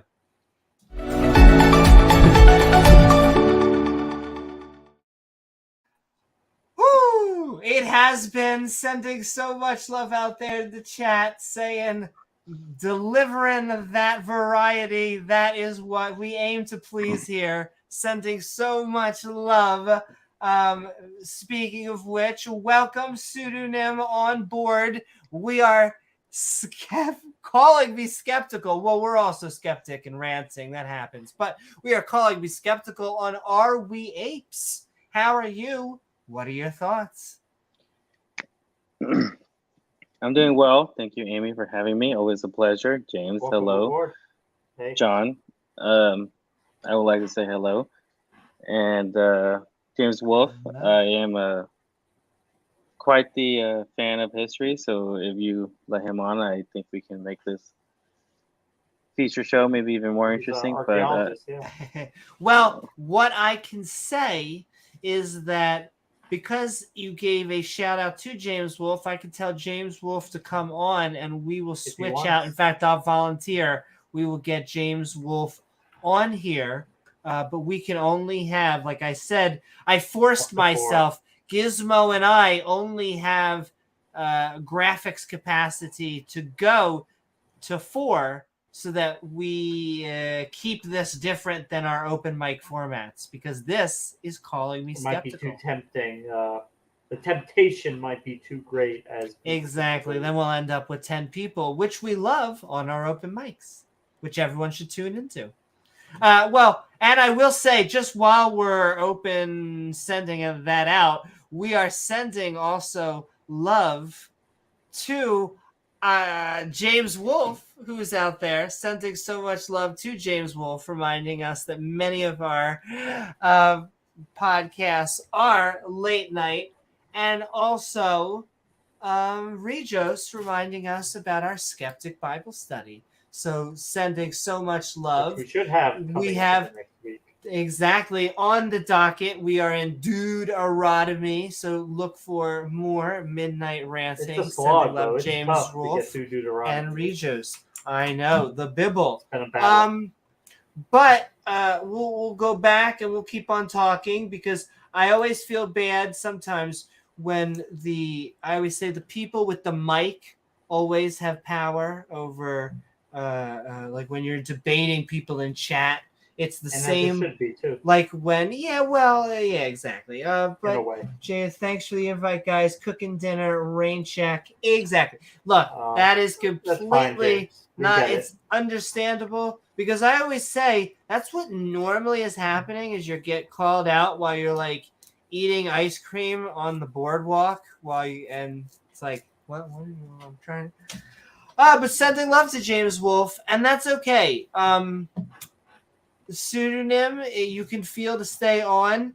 We are eventually going to get Eloy and Luxor in and talk with them, but I wanted to give you guys a chance because we are apes. We now have 4 apes on, and I don't know why that's so triggering. It's like an insult. Are you calling mama a monkey? No. An ape, not a monkey. Well, yes, specifically. Well, they always say monkey, but yes, we are apes. Monkeys would be a separate line even further back. I can't do it. I mean, you're a few million years. You're a few million years devolved from that, John. Oh my God! It's not surprising. sending so much love. We wonder. I mean, I would say I would be in agreement that we're not necessarily apes. Even though I'm a theist, but even though I don't necessarily agree with John, because on a separate topic that they ranted about, I think Is it about the in an Trinity? No, I come from, to make it simple, an occultist view. So I think God would themselves be adronomous. Well, I will say, I mean, said genderless, so we now have genderless versus androgynous. Yeah, you can't say genderless and still agree with the Bible or the Quran and call him him. So you can't say. Well, it comes from the Christian snap. Trinity. It comes from the doctrine of the Father, the Son, and the Holy Ghost. The Muslims don't believe in the Trinity, so God is just a gender, not a gender. It's a different.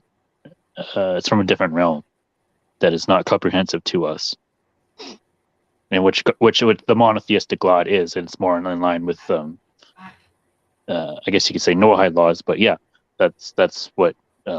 That's why I said that God is. It's a proper, because you get, honestly, when people say the Father, they get in the back of their head, philosophically, metaphysically, whatever, that God is some bearded guy in the sky watching down over you, or I guess this Abraham looking guy. And I'm not saying that Abraham is crucial in the teachings. Obviously, as Muslims, we recognize that the New Testament and Old Testament are workings of God, but that they have been manipulated over time, and they're not from the direct source as much as the Quran. But I'll say this, that the Bible has, just because of its length, has infinite knowledge. Well, not infinite knowledge. Has a lot of wisdom and a lot of nuance to it, and a lot of mysteries to it. To dissect, other than the Quran. The Quran's more direct, but I guess the Quran is good in its own way, and the Bible is good in its own way too. So they have their pros and cons. So that's kind of a holistic view I have. You need a finger. Sometimes you don't. Quran, the Bible. Yeah, and I guess Christians have this view that Muslims theologically have to persecute Christians, but that doesn't, in the Quran. It in the Surah it talks about people of the book, the Christians, the Jews, are of people of the book and are to be respected. And you look at other histories of if they pay that tax. Yeah, so they just persecute them for funsies, not because they're commanded. No, it's not they get persecuted. It's they could still practice their own religion. There is tax, but that was in the wartime. Imagine I don't want my tax dollars. It's only the jizya is only supposed to be used in certain wartime measures. It's not supposed to be like how to set up your society. My tax is going for your Quran. And can I ask, how about those pagans? Can they practice their religion? So the story of Muhammad is an interesting one. So basically, the story of Muhammad is he in Mecca at the time. Let me answer that question by going on a rant about something unrelated. Yeah, no, that's how the scholarship works. I'm aspiring to be. I'm reading the Bible right now, but I have read a lot of Islamic literature and hadiths and the studies of the prophets and how they weren't celebrated. They weren't their birthdays weren't celebrated. They were just strictly messengers, which is it's a very different fundamental view than the Christian view. But I feel is there a very specific way to handle pagans, and is it scientifically this? Well, pagans, they're idol worshippers, and I view them as kind of like the King of Nazareth in the book of Daniel, that live amongst the beasts. So they can live amongst the beasts. I know pagans that are just honest. They're just we just want to go back, and they're primitivists. I've run into pagans. They're fuck fuck civilization. You know, we're gonna go back to living in the forest and So you're being reading the Bible now? in pre-industrial society of minuscule agriculture. I am reading the Bible. Yes. So has Jesus made you a fisher of men? A fisher of men? So you'd be like, Yeah. oh, okay. So you're that question though, that you say that Jesus He said he was has going to made make you. it. So I will make you fishers that's already of insinuating. It's already insinuating that Jesus is co-equal to God. And no, so it'd be God or Yahweh or No. Yeshua, No. Allah. You're missing the point. Yes. Maybe Well, if we your said it question is slower it's just and sexier. Did God make you a fisher of men? make you Do what? you fish A for fisher men of for God? men. Oh, do I fish men for God? Well, I'd say Do I go out you wherever like He needs fish it. If sticks in your I'm mouth? fish sticks. Now this is the second time the innuendo. I didn't get it. No. You're fine. see, like my mind is hallelujah. My mind is so pure. Like I just, all the Our power to minds you. are All the power to definitely you. not. All the power Your to mind you. is as clear as All your the power. browser All the history. power. All the power. All the power Clear to that browser Amy's history. show Clear it. and her topic about apes. All the power. I can feel myself becoming more like God each and every day with these conversations. Amen. Hallelujah. Amen. Hallelujah. Oh, I know more. That sounds better. Hallelujah. It's just a prayer. So you are Nothing. a fisher of men, as Jesus commanded. Okay. No, I don't know. You just, you'll get to that. I just feel like you have like a reprobate. Like, okay, most atheists have reprobates minds, and so obviously they're But can I tell you hedonistic something? in a way. Well, they are hedonistic. Well, can I tell you something? What's Sure. great about being on Team Science is like viruses are on the microbiological level, so we can just create condoms and then we can go back to humpa, and then we overcome it. Literally. Well, if you overcome it, then that wouldn't work, would it? Sorry. She shot it over his head. Oh. The aim. You got. Was I aiming for that? I'm just mirroring back what you said. So. No, please continue. I have that. Take I know. It's like I actually listen to people, so like I have this. I guess this skill that might freak some people out is like I like to mirror people's what they're thinking back, and kind of have a back and forth. And some people don't like that too much, and they get like offended. And then I guess you guys just like you guys have an orgasm over it. So I know whatever. we feed off it. But yeah. So that's just basically my theist rap. You know what I'm saying? Yo, praise to the Most High feed Allah, off your purity Allah. And your goodness. Because we don't have any goodness or purity to ourselves, like John. So we need to feed off of yours. It's just I don't know. I don't know what this show is. I don't know. Listen. What's this guy's point again? He was talking about the Trinity, right? And he was offended because I didn't assign a gender to a god, right? Okay, well let's get back to that. So why does this guy disagree that God is a guy? In the clouds in the sky and a beard, and he looks like Abraham, maybe, arguably, but up for debate. What's his basis? If obviously, pseudonym, I think he's coming to you now. I'm trying to get it back to anybody. Crickets. No, I'm trying to get it back to. I'm trying. Oh no, I would say that it's the. The assumption that the readings always pronounce God as him. And I think for some views that would be a little offensive, because why would it be him? If he's not really physical, then that doesn't mean that he has the actual sexual representations. I mean that it comes up to gender. Yeah. So gender is not an actual physical attribute or arbitration of how you can describe a god, because he Yeah. doesn't have the physical characteristics, Mhm. because he's not physical. That's where I Yeah. was saying. Yeah, I agree with you. Yeah. But it doesn't mean that he's not genderless. If he created everything, which is male and female, like in Genesis, Hmm. then they would have. I get why you have like a metaphysical hang up, and I empathize with that. But you know, it does come from the presupposition that God is the Father, the Son, and the Holy Spirit. Do you agree with the notion of the Trinity? Well, that's what I'm saying. I come from the occultist view, so I'm not a Christian or a Muslim or agree with the Abrahamic background. You come from an occultic view? I agree from the occultic view, but I don't agree with the Abrahamic viewpoint where. Oh, okay, I see.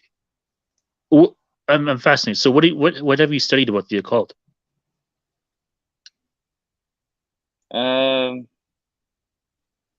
Like Freemasonry? Well, I think a lot of people like to distinguish the occult as something that's named, but I think occult always has meant like hidden knowledge. The It's joy in not- John's Oh, yeah. voice. He was Good like, point, good please be point. a Freemasonry. Well, I guess it was just a thing that came up to my mind. But I was actually watching some fascinating YouTube videos about a guy. He actually used to be a Freemason. He was like explaining all the like different rituals they do in their temple, and it was kind of weird and bizarre. But yeah. And then his channel got taken down for one video that he took. It was kind of weird. I was like, whoa, that's kind of spooky. But yeah, he was like debunking Freemasonry and all that stuff. And I will say, and shout out, I know Bubble isn't on anymore, but I was searching basically a good portion of the day for a Ouija board because he told me that it was the strongest tool out there. And so I just want to Amazing scientific tool. Yes, amazing scientific tool. So I just want to. I feel like did I suggest that to you that you do I think a Ouija Bubblegum board? Gun did. Well, or probably Bubblegum is the what- occult. I honestly, I have a hard time figuring out what combo at Burger King I want. And so I feel like there's no better way to get a scientific answer than a Ouija board. So yeah, I don't know, like you have to be like, oh man, I don't know, man. I'm kind of like skeptical about like doing Ouija boards and stuff like that. Like, you know, I've had some experiences. You're skeptical now. I'm skeptical about Ouija boards I because I understand the power of them, and I understand that a lot of people got like messed up over it. You know, Can I just say that sounds to me like you are not skeptical of Ouija boards. You are scared. no. of Ouija I'm boards. like the exact opposite. I know their power. Yeah, so you're That's what I scared love. of them. You think the jinn will attack you if you mess around with them. Do it. It's like do it like I plan to. honestly, but like Amy I just feel like sodomized a Ouija board it's not for for me. you I wouldn't on do it. video. It's a dare that I am already in the process of fulfilling. If you'd like me to fulfill prophecy, I've been looking for which one looks the best, as you should for any occult item. So are you Like actually gonna go like in a haunted house, like an old house, and you're gonna Let do a me Ouija tell board you. thing? We could get access. Yeah, to you one. gotta go into like a. The more that this channel grows, sending love out there from all of our channel members, Patreons. We will be able to just do our more things subscribers like and that. viewers. Like I Man. plan on Haunted going, houses. like I said, we are going to Dinosaur Adventureland. We're going to the Ark Park. We are going to, I want to go into a haunted house with a Ouija board. What you With want to Bubble. know, if you would like With to know, Bubblegum Gun. what is this place? Where are we on the Amy Newman and James W channel? Well, Yeah. we are the skeptic and ranting community, and we kind of Do you consider think- ourselves the R-rated Mythbusters. Do you think that you could like really get into the mindset of just like really putting in, like doing it really what it's like, I'm doing sure the she right could. things?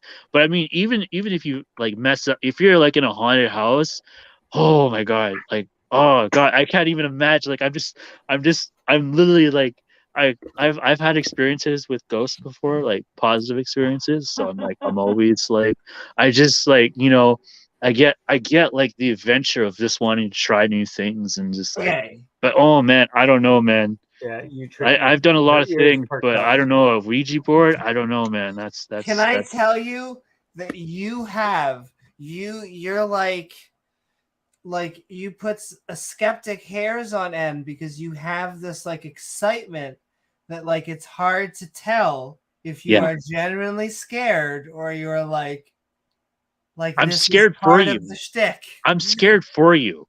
Scared Never mind for me. you. Never mind me. Okay. I would just So like then- I would probably go into these things like really well prepared. John. Yeah. Well, pseudonym if you'd like. Sorry. To too.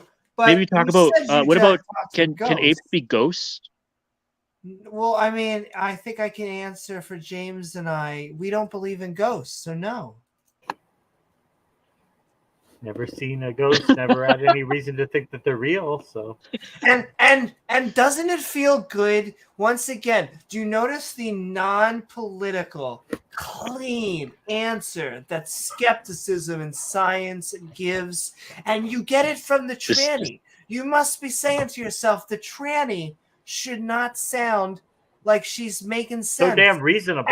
And once again, I hate to pat ourselves on the back. Once again, we said we're the R-rated Mythbusters. And once again, the Mythbusters are way up here. Once again, those guys are amazing. We cannot even top. But we are just trying to debunk superstition. Like, that is our shtick, and we view religion as a superstition, and we view so those are our hamburgers. Religion is the hamburgers of the show. That's why we talk about it so much. But then, but John, tell me a ghost story. Tell me a real ghost story. As scary as possible, please. The scariest ghost story? I feel so bad. I feel so bad hijacking the show now. I just no. Well, I mean, we have. I did. So you got about 5 to 10 more minutes. And okay. Because I know this guy. I know this guy wanted to talk on, and you guys seem to be very fascinated with me. But obviously, I'm fascinated with this guy over here and his cultic view. But I'm just like, what am I? I'm just a schlub, with ghost stories. It's funny that you say that because, and I guess this is like I don't know if this is a backhanded compliment to pagans, but like. I find the people that have non-Abrahamic reviews, they're enabled to be much more tied to science and reality. Not always. We get a lot of crystal woo-woo. It happens.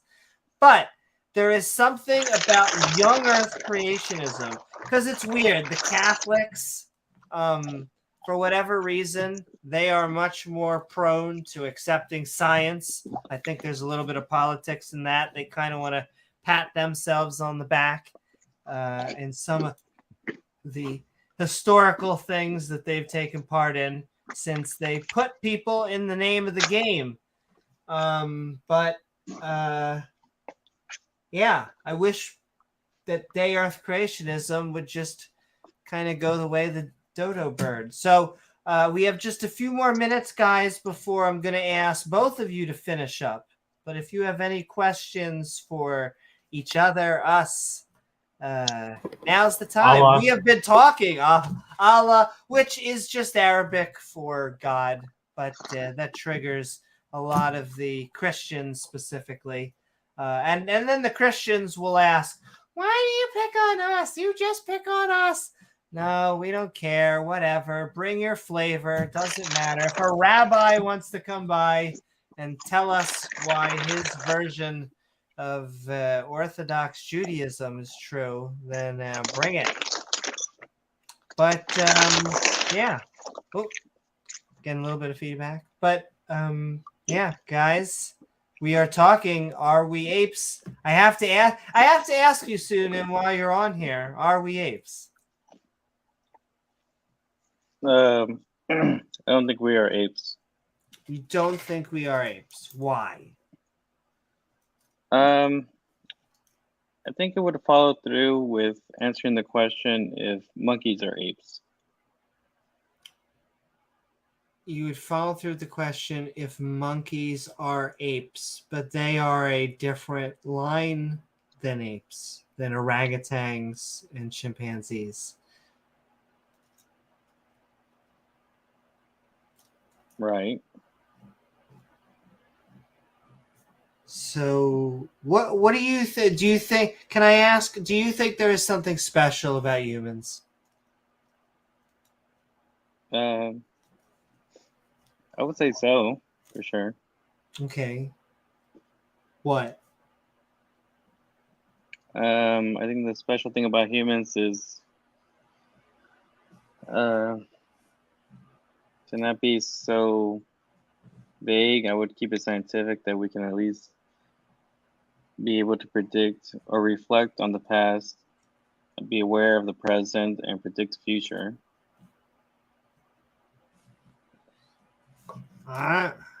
Reflect on the past and predict the future. That is borderline my definition for intelligence, and I think the majority of conscious creatures have that. I think a mouse can do that in a trap or in a maze.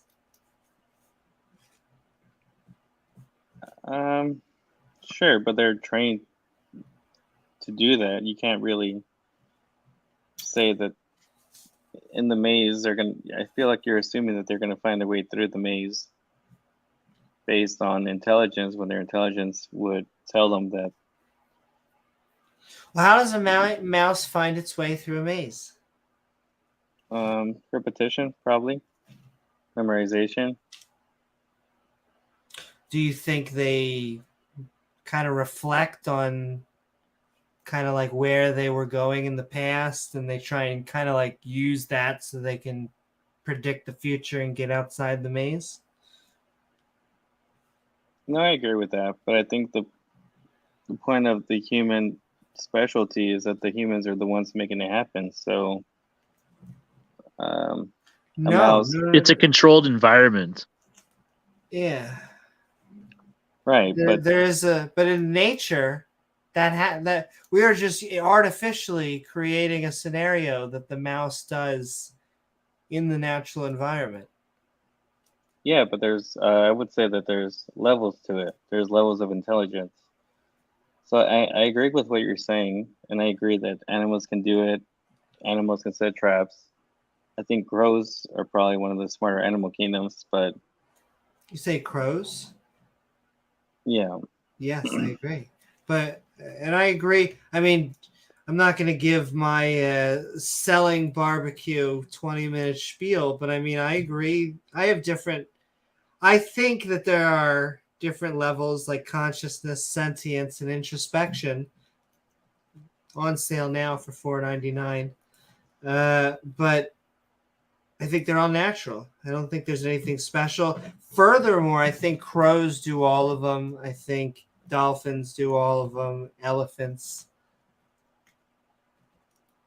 Yeah, but apart from the natural aspect, it's based on higher levels of consciousness, and I think that humans are able to distinguish those aspects, those predictions, and they're able to see that forecoming. They're able to. I would hate to think that an animal can predict what I'm doing.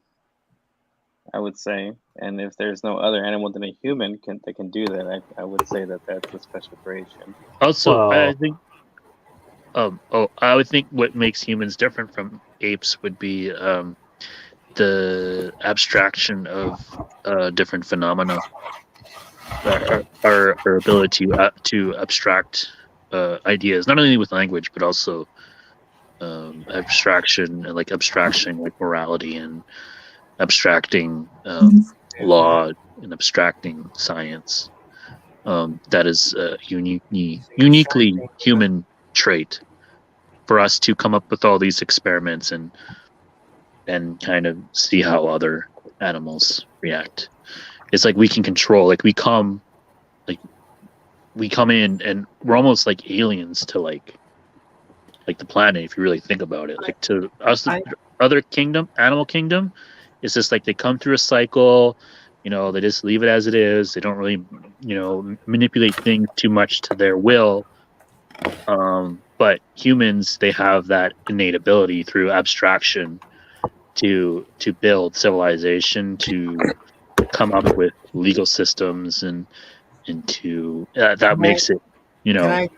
And spaceships. That just a little bit, because I think that just a little bit. I think that we have what I call a brain bias. I think that we are very partial to thinking that we are the best thing since sliced bread, metaphorically speaking, and yet there's really a lot of ways to dominate the planet, like how plants have done it and did it first. And so microorganisms, bacteria. Exactly. Microorganisms dominating. Well, pound for pound, they still dominate.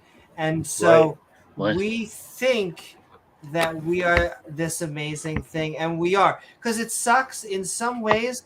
I have to like shit on us just to humble, I feel like, creationists. I think we are one of the most amazing chemical reactions in the universe. The problem is, so is the slug.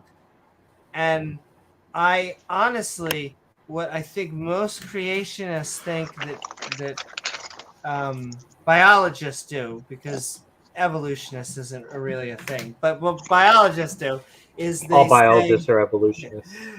They say, oh, how can you possibly look at us as apes?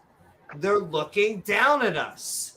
And I say, no, that is the wrong thing. You shouldn't be looking at other animals as down as you. If you instead understand that all the other animals, all the other organisms are amazing, if you instead lift them up and say, wow, I am just as amazing as all these other organisms, things start making sense. I'm starting to sense some Marxian thought come through. It is Karl Marx, Marxian. class distinction. You're doing with species distinction. Like it went right over your head, hey, John. You're talking to somebody who read dialectical materialism. I could smell that a mile away. It's like that's why Marx was an atheist. There's a reason why Marx was an atheist. She's not a Marxist, though. She is not a Marxist. She is not a Marxist. Yes, I'm a lot more of a Marxist than she is. She is much more. Well, it's weird. You're when we have I would say we have depending on views. Both like of us believe in a economy. Do you believe in a hierarchy? But I've heard this before. Form of a market. I've heard this before. Hierarchy? This is just like really like humans create hierarchies. I think that we should. You're saying there isn't a hierarchy in the animal kingdom? But I've heard this from Amy before, because she would say that in the future, the best moral aspect to take is that everyone will become vegan or vegetarian, but essentially you could become a vegan or vegetarian tomorrow. Today. Right. Well, what I'm saying, I don't know about vegan. I'm saying that the market, I think, eventually will eventually make everyone vegan, because this is just my prediction. What I think will happen. What I think that lab-grown meat will become dominant. I think that corporations will slowly but surely mix that in with what we call natural or whatever grown meat, and then eventually, slowly but surely, you'll have a hamburger that says definitely made with natural meat, which means it's going to be all made with lab-grown meat, and so the market will have naturally changed it, but it's not And going then- to be with a Thanks, gun. George Soros. Thanks. It will get to a point where But- the people who cling to like the natural animal meat will be eventually shunned and shamed and through peer But pressure. I abandon once it. again, But I had a hamburger with bacon, and if I like cheeseburgers, I would do that right now because it's offensive to my ancestors. I mean, I well, so is sodomy, but that doesn't seem to be stopping you. that's true. Listen, Snaps. so it's sodomy with a cheeseburger. Sodomizing a cheeseburger, No. eating a cheeseburger while Oh, committing my. sodomy. There you go. Yeah. It's like I come on here and I'm like talking to like a low Mickey. level like Klaus Schwab. It's awesome. I love it. Low level who? Klaus Schwab, the guy of the Great Reset, or George Soros. Klaus Oh. Schwab is head of the if you're talking World about Economic basically- Forum.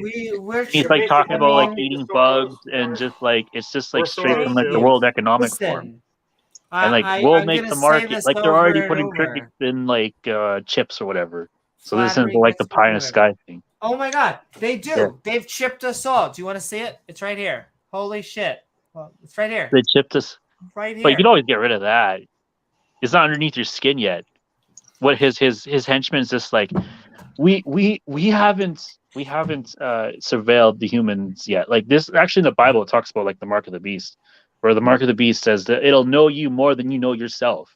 It'll be a chip implanted in your. It's literally like. no one will be Like able to I buy feel like or the sell Bible is without not it. even like a Done. story. It's like hey, this is like documenting. Hey, if you don't follow my Totally. word, if you don't follow Like, God, this is what's totally. gonna happen, and it happens. And it's just like, oh, why are we so shocked by it? Why are people going back to the church, or why are people going back and reading the they're Bible they're again? No, they're You not. know That's, what I that's mean? James's It's like- point. They're leaving the church at record numbers. Well, yeah, because the church is apostate anyway. I mean, the church is gonna go apostate. It's gonna scatter the sheep amongst Yeah. Jerusalem, and Islam will have its the- heyday, and then it when will the go the Antichrist- same route. when the It will Antichrist go comes the same in- route as Yeah. the church.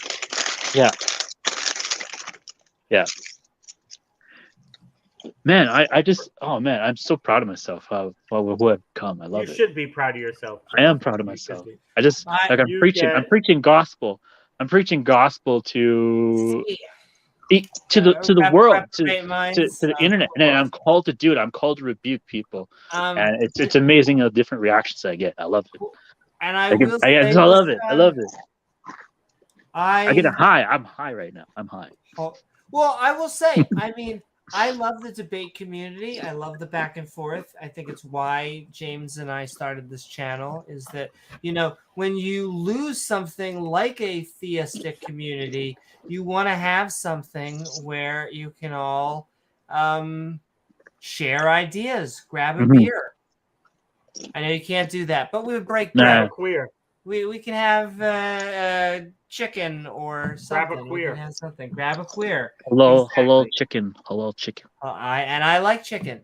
But we're gonna wrap I up. feel in a bad. few I feel bad minutes. for the other guy. I just he seems like a very Well, quiet type, and I'm like kind of boisterous, and No, so I apologize. I feel like And pseudonym. it's just I don't want to Pseudonym, I think, had a rival, and it was kind of like an anime situation, and so we just need to wait until his book comes on, and then he'll be okay. Oh, okay. So basically, we're just kind of just shooting the breeze right now and talking. Pass the bong. He was ready to go. Is that samurai? Yes. Is that samurai sword? It is a extremely 100% real sword. And goodbye, cruel world. That's a sin. It's a sword, not a dildo. If you Oh, commit my. suicide, those who are thinking about committing suicide, don't, because you're gonna be punished for it. I would say No. don't. It's not because they're gonna be apostate. punished Don't for it. commit suicide because don't commit suicide because it would suck for the people Yeah. that you know and love you, for your parents, and because life is awesome and it gets better. Those are all Does get three better. naturalistic reasons to keep on living. Life is cool. Not because What is up, God is going to be Gerstreams? mad at you. Gur's like, I just got here. And no, what we're about to do is we're about to bring on one of two more theists. I feel bad to keep on. Luxor, It's going to be a I feel, theist. we're tempted. We may bring on Eloy. Do you believe in it, or do you believe we're apes? Eloy's a Christian, so Well, just because he's a Christian doesn't mean why you see. I'm not 100% on that. we're gonna find out. But let's wrap up here. Pseudonym. It has been fun. Luxor says bring him on.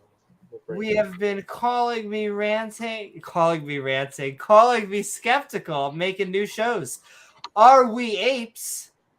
Hope you had fun. And what are your thoughts? Well, I appreciate having me on, James. Thanks, Pseudo. I don't think we are apes necessarily. I apologize for not going further into detail, but I know we have to keep it going. So thank you for having me on for at least. It's okay. Thank you for coming on, Pseudonym. And like I said, we are getting ready. In fact, we are getting ready to set up more Debate Me Bras. So it sounds like if you want to go head to head with James Wolfe on a debate, let me know. And email in the description, right? That's or right. Email in the description or in the account about page. Yes. Sending love, Pseudonym. And John, I have to preface, it has been fun having you on. I feel like we learned a lot. I know you talked about theology, but please, and I do have to preamble before I let this, like, religion, it's one of...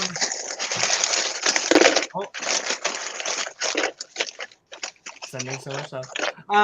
Didn't take it away. I was... had to, there was boulders falling on me. But with Bubble, he has information that lead to Hillary Clinton's arrest. They're putting rocks on him right now. I don't know. I'm crazy. Is that 30,000 emails he's crumpling up? Yeah. But pulling up some DNC emails right now. I'm just trying to make a plea to you. You know, you can be a social conservative. You can not want to deal with identity politics, even though the religious seem to drag us down into identity politics every time. But like, I feel like religion is James and I's identity politics for a reason. It's like we could sit here and be like, trying to talk to, you know, well, actually, maybe we should have talked about sex and gender even more. I feel like we actually got to some, but normally it's not that informative. It's normally,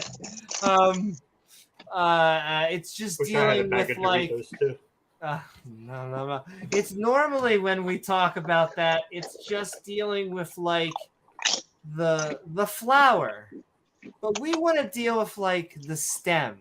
We want to deal with the root, the sunflower, and it's religion. Ladies and gentlemen, the problem is that religion seems to have so much baggage. What I'm trying to say, John, is it's okay to be gay. And if it wasn't for religion, I feel like, well, we wouldn't be dealing with so much of these cultural wars. All right. Cough out that homophobia, Amy. Cough it up. Hold on one second. I'll give you a proper. I didn't even. She got some homophobia stuck in her. No. Yeah. No. I understand. You're like, oh my God, don't spring that on me. I'm just trying to say, think. Let yeah. What we have actually been doing. I could spit a mean theological game. Boom. On our we appreciate you going to and so, on that topic, what are your final thoughts? Well, I'm going to say this, and I don't know how I'm going to tie it back to the apes. I'm gonna do it anyway. So obviously there's teachings about in the end times, and I'm just putting it out there. Do with it as you will. If you want to get offended, if you choose, remember, you choose reaction, I choose reaction. You know, it's all voluntary on how we act to each other's words. So I just want to put out a teaching out there is that in the end days, I guess you could say the antithetical logos or reprobate mind, I guess you could say, would be Us. That's what I'm saying. Take it as you will. It's just I'm just putting it out there, and I just want people to realize that when I preach these words, I preach it out of love and not any of repressed negative emotion. Although sometimes I might get passionate about it a little bit, and that might offend some people. I apologize for that, but in the end, I just want to say that rebuking your fellow man is called upon as that you love yourself. So when I'm talking to you, it's like I'm talking to myself. When I have these conversations, and each time I get out of these conversations, always meditate on should I've I just feel like sometimes I get into a trap of I don't want to be too offensive or something like that, and sometimes no worries there, John. It's just so realize where I'm coming from is I'm coming from a place, a void that has been left open from the church, from community, and it has there's not very many pastors anymore that preach with, or I wouldn't say imams. I guess imams are a little bit different, but pastors are called, especially pastors, are called upon to passionately preach the word of God and unapologetically. And so that's the ideal that I strive for every day. And it doesn't matter who I'm talking to, or if I'm talking to a guy in a back alley, or if I'm on the internet. Oh my! That's how I go. And then I'm going to go back to the ape thing. So this is how we're different from apes, and that apes they don't have I don't know if they have an idea of self-improvement or whatever, but the thing is, apes, like I said, the rest of the animal kingdom is just stagnant. But I mean, they have their own ecosystem and they follow their own, if the deer don't come in and eat the berries or whatever, I mean, that could be bad for the forest, right? Or if there's too many deer and there's not enough bears or cougars to hunt them down, all the berries would be gone. There'd be old population of deer, and it just be a desert, right? And so I'm saying there's a natural cycle to things that were here before we kind of came in and we kind of manipulated our own way. And so it'd be like God came down and brought down these prophets, these messengers, and it's not just Abrahamic messengers, Zoroastrian and Greek philosophers and those people, Indian philosopher, Hinduism. They all kind of preach similar doctrines in some ways. In some ways, they're different, which is good. But the thing is that we are called upon to live up to a higher standard than an ape, and simply just calling us apes basically degrades us into the story of Daniel, where we're basically just well, why don't I just go in the forest and just live like a primitivist and just say fuck it? What's even the point of building? I feel like there are YouTube channels. You know what I mean? It's just well, what's even the point, right? And so, like I said, it's just it would just be.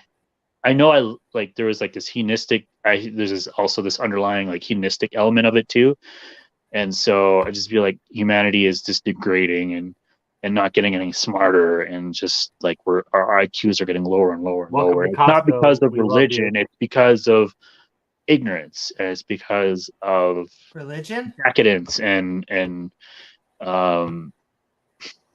corruption. Rondo?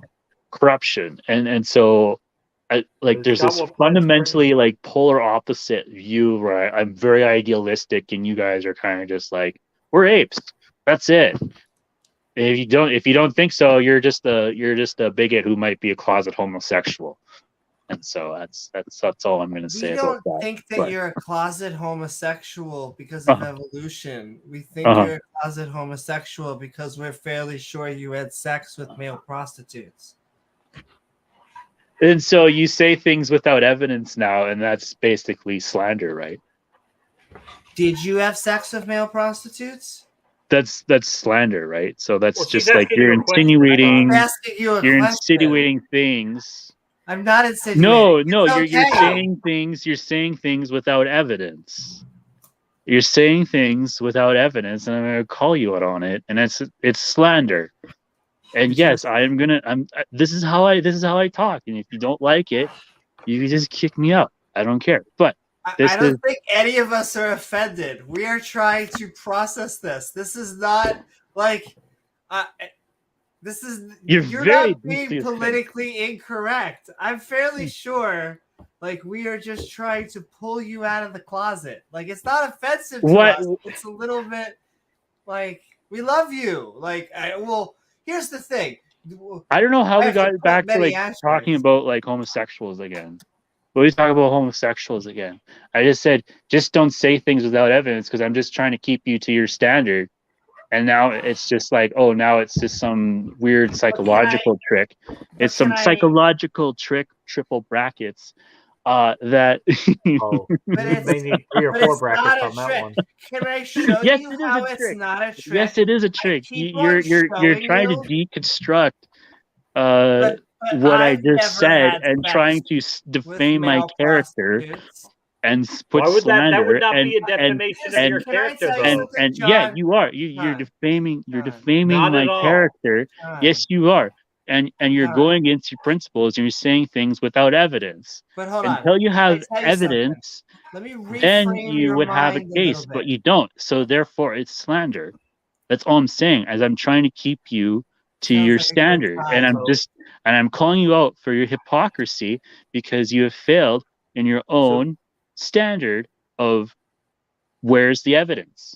John, if Following I the asked evidence. you, And if you I just asked you, made an have you ever? accusation. You made an Well, accusation. That's all okay, you let us did. respond. Let us respond. So if I asked you, John, have you ever drank a Coca-Cola? What would you say? You would say yes, right?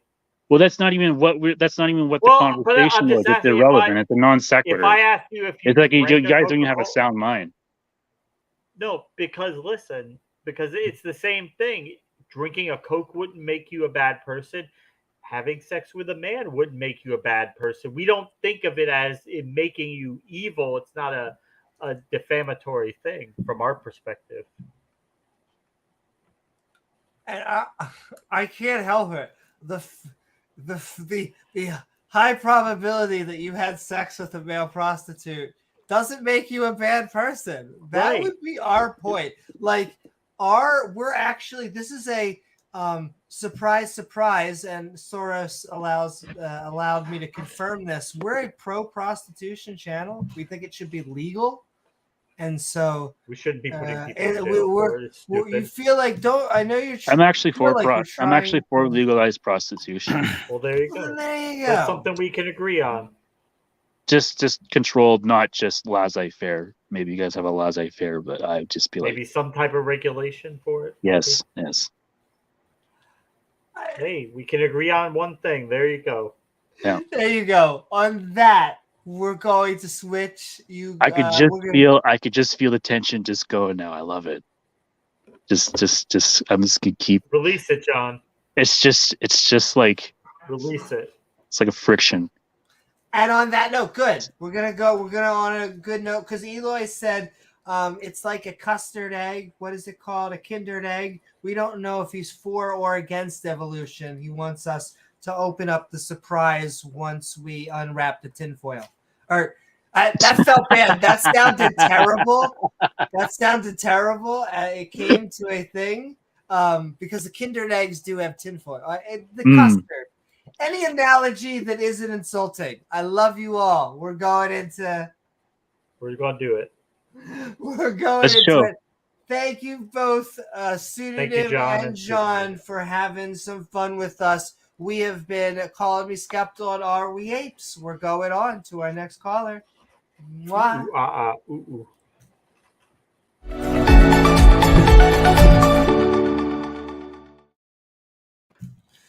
Woohoo! What is up, Eloy? What's going on, guys? Not how you too doing, Eloy? much. We are Calling Me Skeptical on Are We Apes?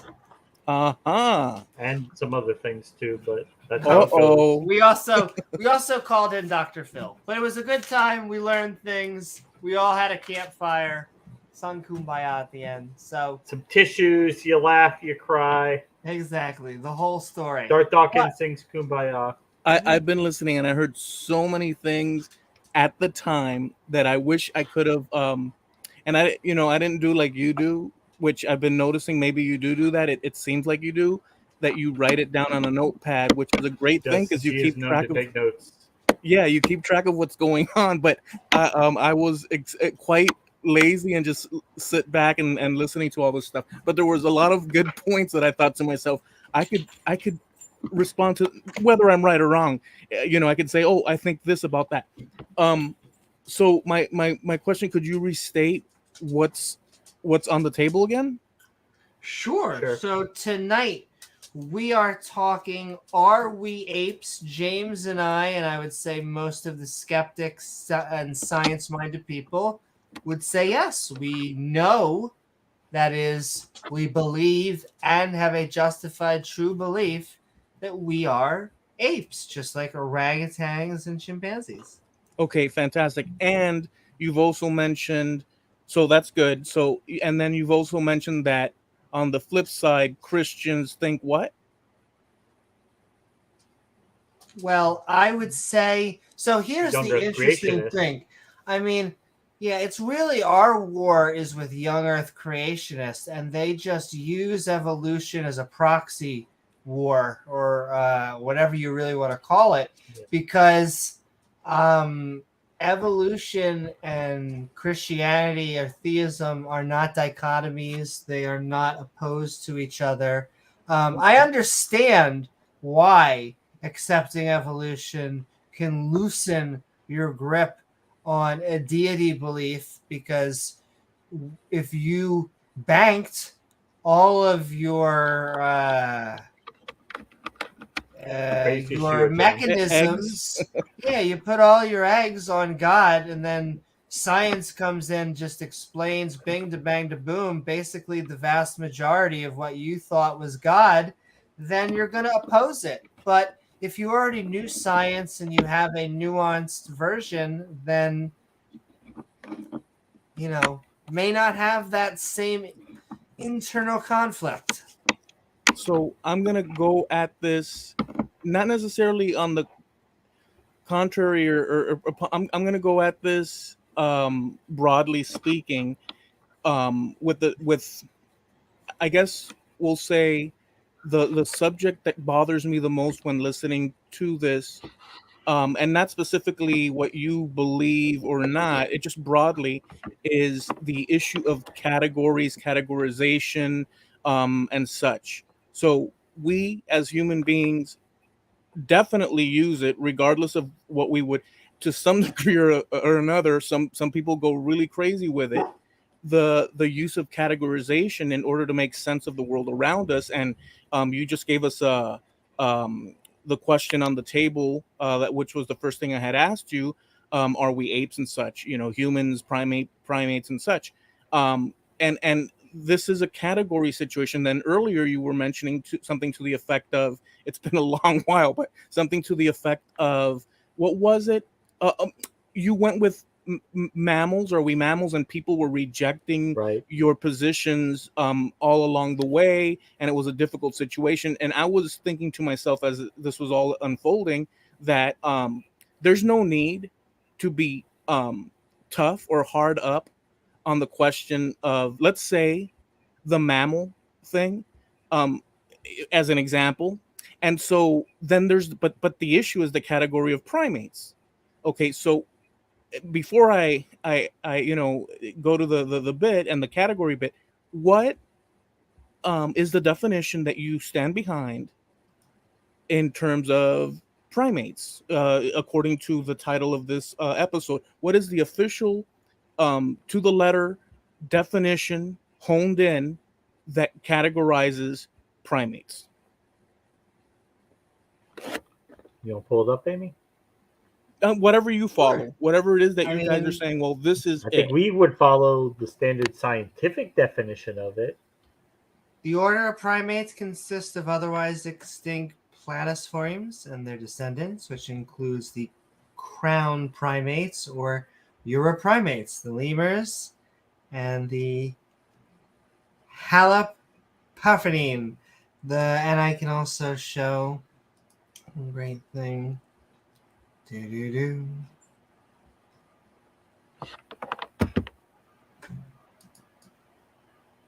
Well, as you're doing that, there is obviously information that you can unpack that has been previously, not today, nor a week ago, nor a year ago, but for quite a while, information concerning this category that is useful for human beings according to what it's useful for, which is to say this grouping here, we categorize all these people, and all these creatures and such.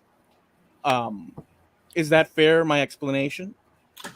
Or And was that fair, or where I'm going in my thinking? Or did you not? No, you didn't. You didn't follow what I was saying, did you? Did you? Sorry, go ahead. I just wanted to go over apes and primates because I think we have good documentation. You can go also for ape or clade of old world simian, native African. No, okay. So I think from what you're saying is, okay, so we're just coming in and we're grouping creatures based on their characteristics, and does that mean they have a common ancestor? No, we're just humans looking at reality and just grouping things based on how they appear to us. No. Okay. Stop that. Stop that. I'm coming at this, I don't want to say innocently, but I'm not coming at this attacking you. I'm setting up the scene here, okay, but not to attack you. I said it in the beginning. Okay. But you know what? I'm gonna have to pause that because what you just summed up with where I'm going with this, showed that I get the idea that you're calculating out, as humans do, because everything's checking boxes and stuff, and you have previous information about me, and there's previous information then associated with the things that I stand behind and don't stand behind, and you can round the bases and come to a certain conclusion preemptively, and humans do that. But that's not what I'm trying to do. And I asked you the question. So I opened it up for you to say that, which was your impression. But I'm telling you, no, that's not where I'm going with it. Fair enough. Okay. Fair enough. Okay, so the reason I'm bringing this up is that I wanted to see the definition and such that you guys are standing behind. Prime apes. Who is in the family of primates officially, right? And we all know this. I'm just asking it just so that maybe you can bring it up and stuff while we're saying it. But we all know this, what's in textbooks and what's been not today, yesterday, but for years. We know this. So if the question is, was that the question? Are humans primates? Are humans apes? No, humans aren't apes. Humans are primates, part of the primate family within the category definition that science uses in order to categorize that group. It doesn't. But we're also apes, and it doesn't. Well, you know what? If you want to say that and you want to focus on that we're apes, does that include the? Okay, you can go ahead and say that, and it's perfectly utile to say, you can say it, not a problem. Within the world of science, they have categorized humans with all these creatures because they share what in common? What do they share? What do all these creatures share with humans in common? So, primates have large brains compared to relative-sized other mammals, as well as increased reliance on visual acuity at the expense of smell, which is the dominant sensory system of most mammals. These features are more developed in monkeys and apes, and noticeably so in losers and lemurs. Most primates have. I'm sure there's more than that in common, but Most it's primates the also have gist. opposable thumbs. I mean, It's the gist of it. I'm not denying it. What you're reading, you understand? I'm not going against with what you're reading. I'm saying, okay, there's a category that humans have used under the umbrella of anthropology, science in general, in order to make sense of the world, and there's a utility for it, and it's being used. And so I'm saying that it's completely reasonable to do. That doesn't speak to me anything to do with religion, proof of, or Christianity, pro and con, none of that. The problem No, with it a lot doesn't. of It has nothing to do with that. exactly. So I'm not coming at you guys on the negative. But what I'm saying is that I'm just trying to make sense of the situation. A lot of people, right, that fall into the category of Christian is just, and I've mentioned this before, it's a, and you guys were speaking about it roughly. It's a broad category. I mean, look, there's what is it, like over 330 million people living in the United States with different ideas and different. I mean, human beings are a spectrum.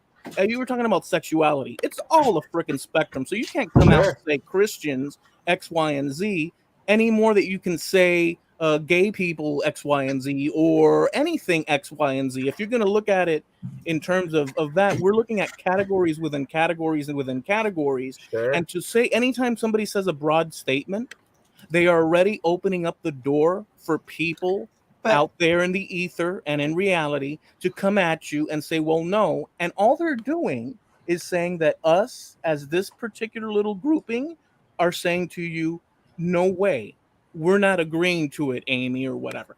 So all that's happening here is that people are going to go ahead and group and categorize independent of science. And not only that, religion is going to, people within the sphere of religion are going to categorize as they so choose. You have a huge problem in terms of, and one of them's right and one of them's wrong. No, there's not one of them.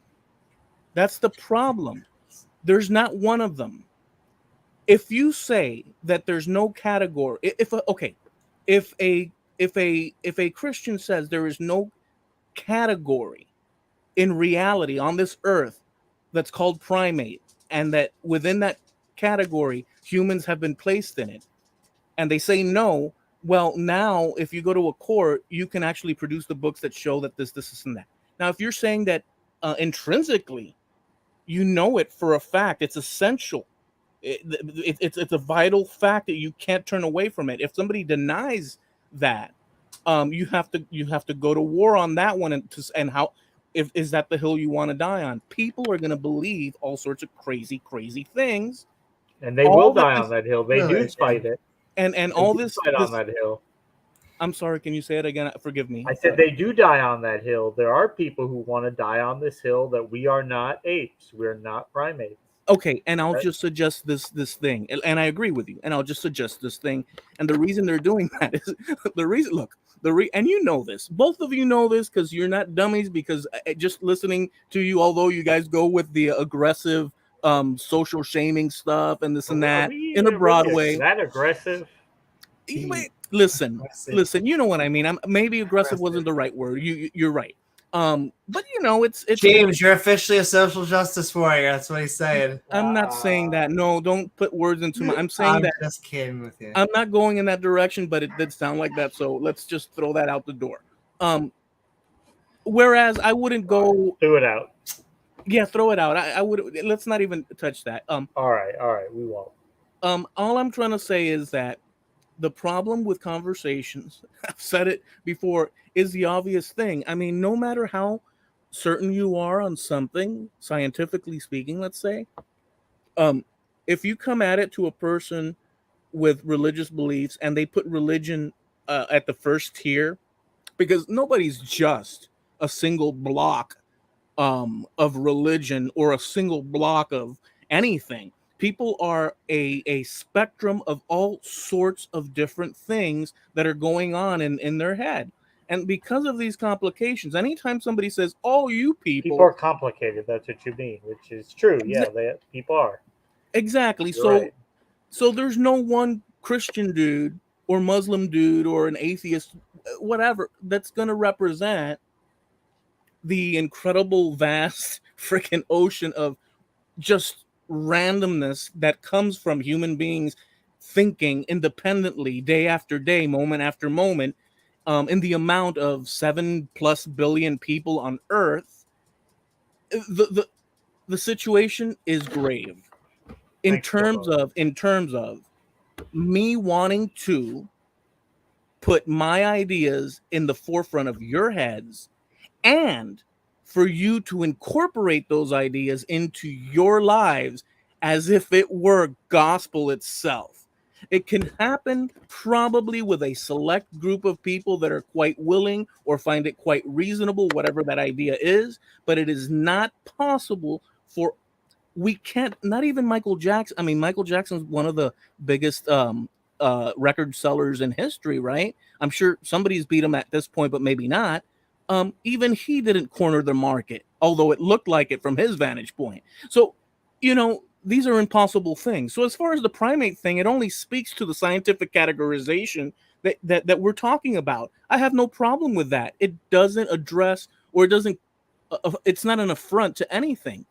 People were willing to tell you guys that, yeah, we're mammals, but they weren't willing to accept the primate because the suggestion is that, according to your guys' sort of like sphere of focus, is that you're going to lead them down. You're going to lead them down the little ape path into the little ape cave, and then the little soup, of ooze that humans came from in your Rock mind, soup. right? What? Rock soup. But Eloy, don't you remember when I told you what I thought you were saying, and you said I was wrong, and now it sounds like you're saying just that, because I said what you're trying to say is we're just humans categorizing animals, and we can do that, and it's fine, but that's just us putting our opinions and interpretations I'm criticizing around animals, them. Yeah, and it doesn't mean anything at the end. Yeah, I'm criticizing them. Yeah. You're correct. And you I'm glad that. To me, I appreciate that, because you actually were, thank you. Yes, I'm criticizing them in that it's okay to say, oh, we're all mammals, but the suggestion of the categorization of ape brings them to the direction, and they don't want to concede those lines because of fear of that it will roll into the next level down the road. I don't think that there's an issue there. I don't think you have any ground, in my opinion. Indeed, but that's in my mind, according to my understanding. But to them, it's an important point to poke their flag on that hill and make a good stand on it. But you're still, so you may be frightening some people or detaining them, but you're not detaining the vast majority of Christianity or religion or political alliance. We're trying to. And you may not be trying to or not, but the point is that you're only, if you sit down reasonably, you would think, not you, but just in general, boy, there sure are trillions of people. Boy, my ideas, whatever they might be, as brilliant as I could be, I know that I'm just a drop or a grain of sand in the thing. So it's like, so what I'm trying to get at is people think that they're more important than they are. And yes, they're important. Human beings, in my opinion, are important, regardless of these variations in thought and what. I may not like some opinions, but people overestimate their powers. I do it too. I'm aware of it. Sounds like the beginning of a superhero movie, but continue. So I just say I don't think either one of us are under the illusion that we are going to crush religion in the course of a podcast or even the course of our lifetimes. That's just not realistic thinking. We're just trying to have some small impact to do our little part that we can do in the struggle for that the human race is going through for rational ideas, for truth, and for people believing better things. But we're not going to convert the entire world in a podcast, certainly not. But you know, hey, we're just two people putting our opinions out there. We ask other people to come on. You tell us what you think. If you think we're wrong, tell us why you think we're wrong, and we can have a discussion about that. So that's really just what we're trying to do. And I think we like, especially when people come on who have different opinions from us, because it's like a mental workout for us, because it's challenging us to think about our own ideas, beliefs, and thoughts, and go through a constant process of self-evaluation and listening to new arguments, assimilating new data, and deciding, do you still believe what you believe, or do you sometimes have to modify what you believe? And I know that happens to me sometimes, where I'll have to have a slightly different take on something because I learned something new, or I heard some new argument, or looked at some new data that I hadn't seen before. And yeah, it's we're all fallible humans, but we are all just trying to learn more and get a more accurate view of reality, you know? Yeah, it is complicated. I agree with what you said. It is complicated, and we. So you know what? So with what you said, there's also some maybe they're unknowns. I think they're unknowns to me. If I went through and thought it through, I could probably arrive to some sort of approximation of a broad reason as to why. But you have arrived at different conclusions than I have in terms of, let's say, religion, right? Sure. But or it seems that way. I've never heard your full thing about that, but I get the impression, and I might be in the ballpark. But some of your possible critiques, without knowing them in detail, won't be unknown to the believer. It's just, in many cases, it's just that the believer, those critiques on your part, and you could say it vice versa, right? Like it goes both ways, obviously, because we fall in the category of humans. People that believe will, in many cases, know what your argument both ways. They'll know what your arguments are, sure, and where your critiques are, and they some of them will, like I some of the critiques that you guys display, I've dealt with in my mind since I was a kid. Some of them I've resolved to my satisfaction, but my satisfaction is a personal thing that falls in the world of. The problem is that religion, it falls in the world of a different category of human experience, a little box category that's different from, just pure all-out science or pure all-out. They may blend in on occasion, but people put those things in categories of importance within their own lives, and because of these complications, you have a whole situation going on where it's impossible to really critique.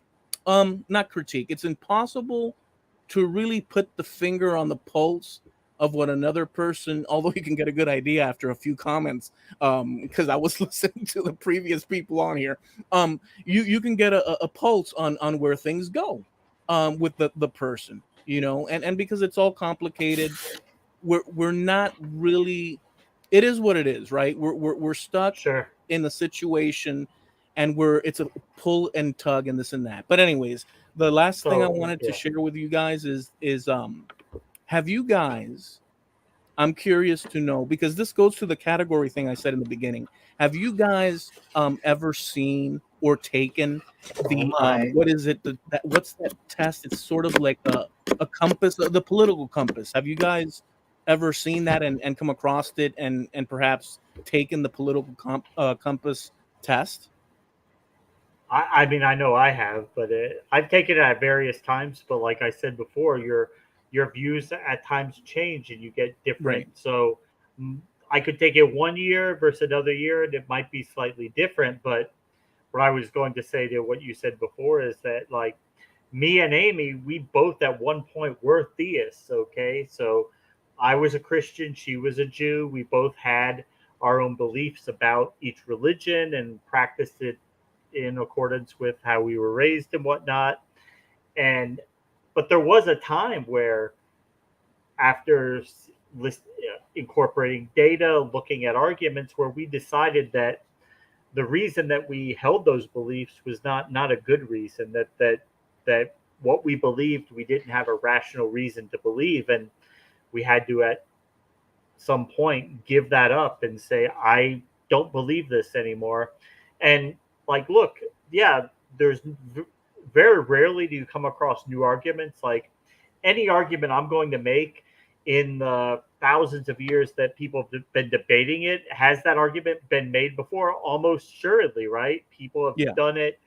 Theologians and philosophers, they've batted these issues around for centuries, and no doubt they will still for centuries to come, because these are intangible ideas, right? It's not like science where you can put it to the test. You can't do a test for God or for a point of theology. They're articles of faith. They are matters of philosophy, matters of belief, and so we had to wrestle with these issues. It's like when people come to us and say, "Oh, you're an atheist, but you think something came from, you don't know where everything came from." And it's like, well, yeah, people do come at us with that. Do you think that on our path to atheism, or as an atheist, we've never had to deal with that issue, like the fact that we don't know where or why the universe came to be? Yeah, we don't know exactly where. We don't have all those details, but we have reconciled in our minds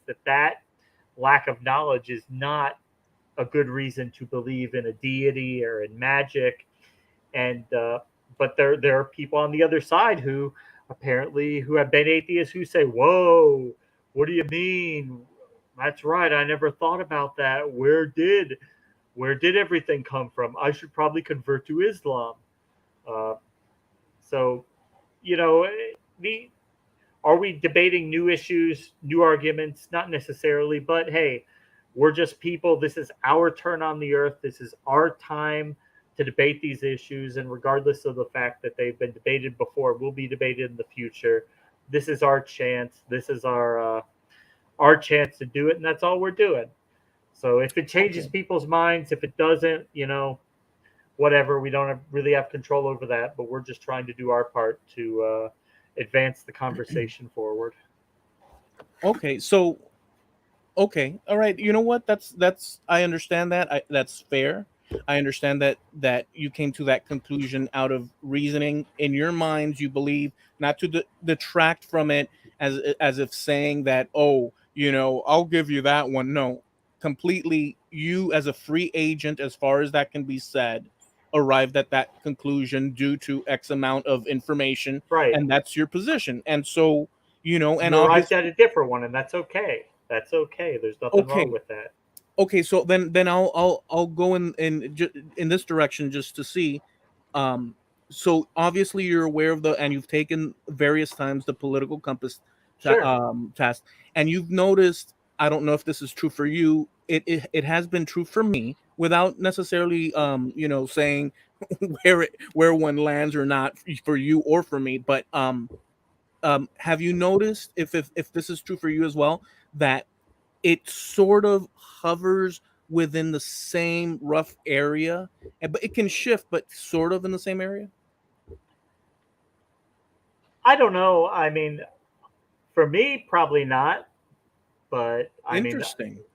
That's a special case. I think a lot of people at some point have fundamentally different views about the world. So when you're a part of a religion. So when I was more evangelical Christian, Christianity is like an all-encompassing worldview, and it does it. It's your religion. It's a lot of your politics. It's a lot of things like that.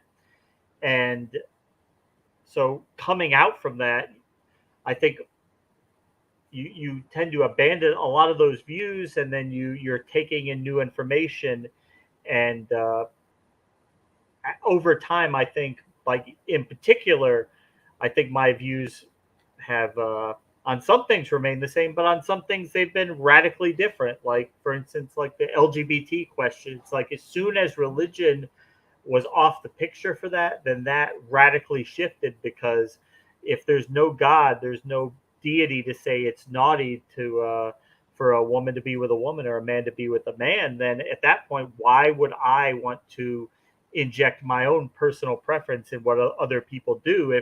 If they want to be with the person they love and makes them happy, what does that have to do with me? Why would that be a bad thing? So like that was a radical shift, but there are other things that were not such a radical shift, you know. So I still hold like a myriad of different views, and like you said before, people are complicated. Yeah. Okay, so you know that's a few interesting things you just said there. So, boy, I that brings up a lot of freaking questions of curiosity. Number one, the one thing. Okay, so I'll just say I am in the libertarian camp. Okay.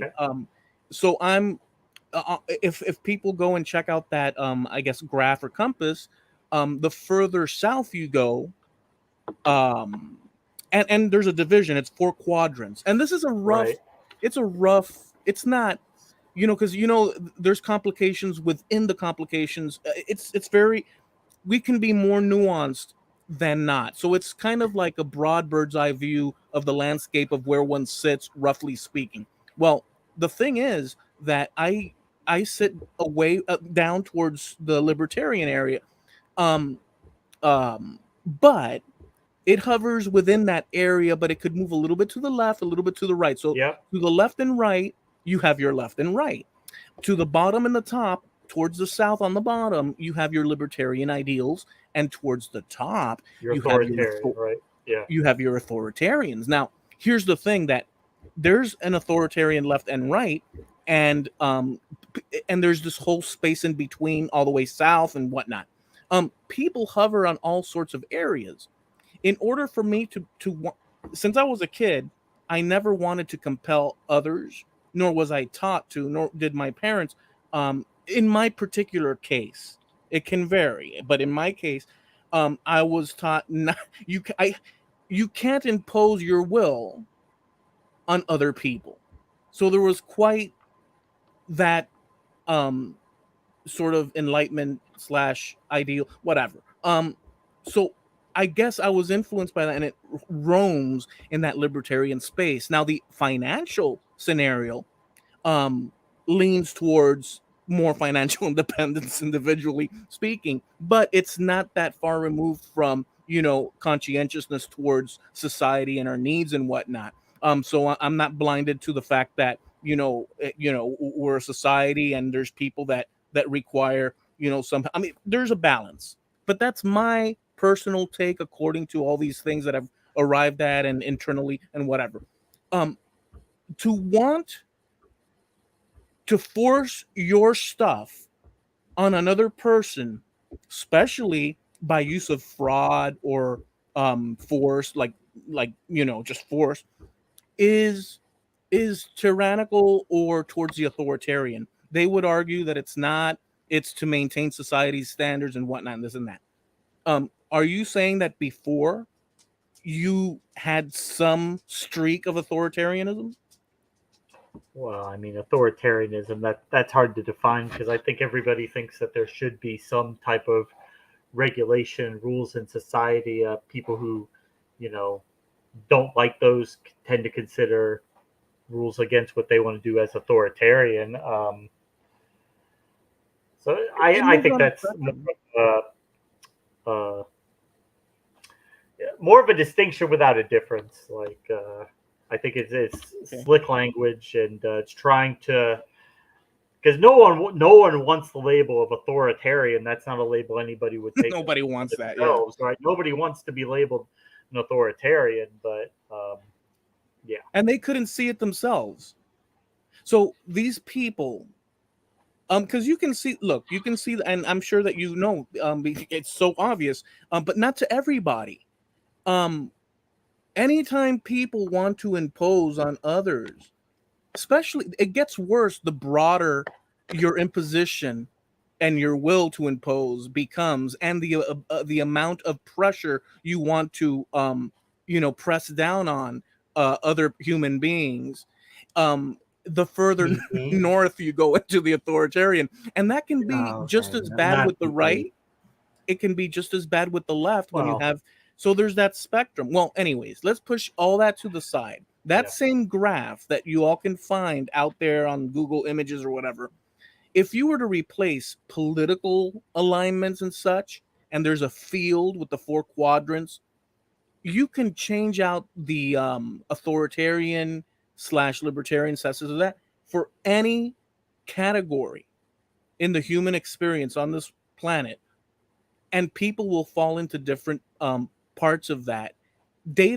Week to week, day to day, month to month, year to year. Some people will stay, and so that's just peeping into how complicated dealing with, I guess, agreement among humans it is. So that's where I sit, and because I see that problem as a huge problem, I guess my solution is kind of to let others. I mean, we can dialogue in this and that, but kind of let others do their thing, as much as humanly possible, and hence that's where I sit, in the category of, I guess you'd say, politics and whatnot. And then the same thing with religion. Why would I want to force others? And we've talked about this in previous things. So that's where I sit with that. So I don't see a solution to the problem. I know that you've explained it well, that you as well understand that through the years, centuries and whatnot, things like ideas like these have been discussed, and we're just here. This is our turn. So I just wanted to share those points. I don't know that you guys would disagree. You don't agree with me on religion and Christianity, but if I were truthful and honorable by saying what I truly feel and think to you guys, would you guys think that I'm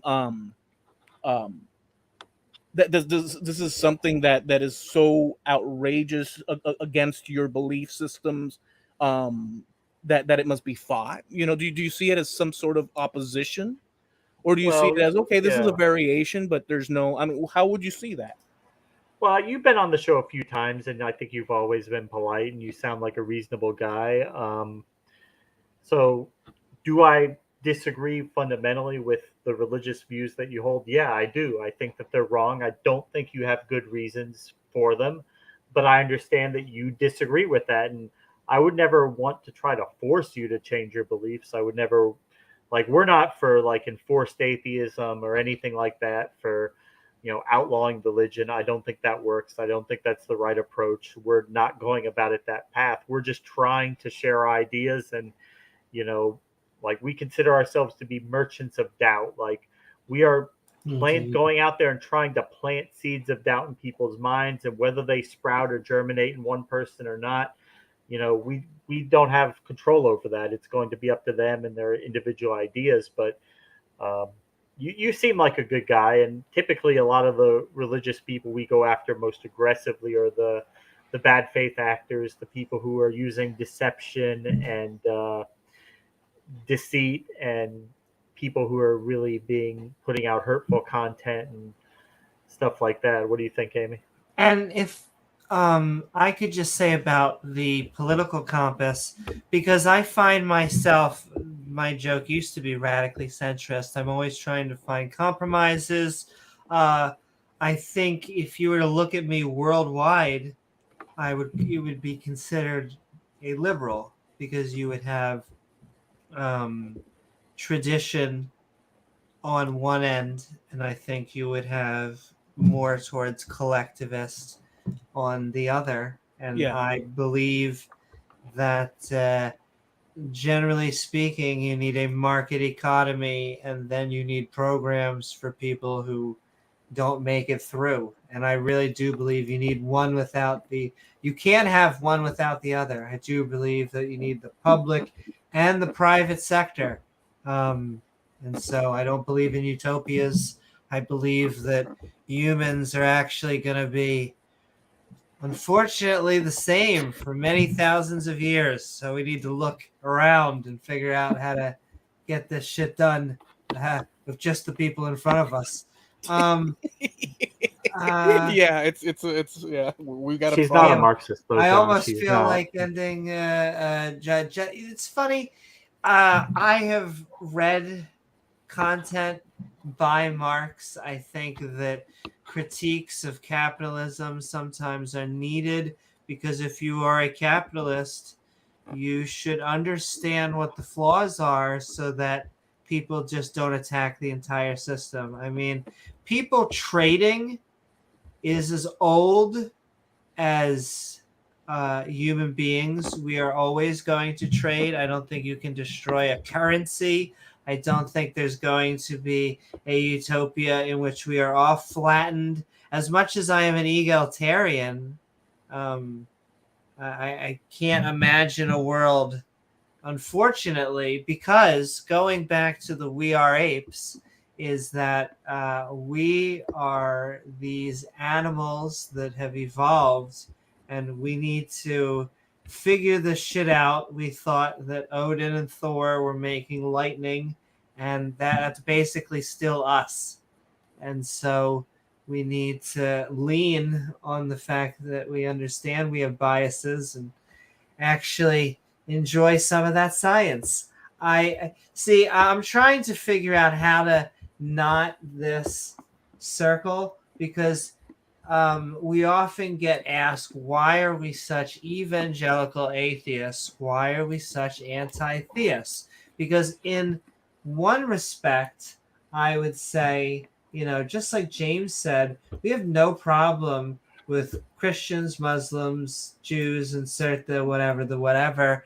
And we would even probably to a certain degree defend, die, protect, whatever, your right to have what we view as very silly beliefs. Exactly. In fact, that is kind of the test, is that, I mean, if we just defended beliefs that we agreed with, I mean, what would be even the point?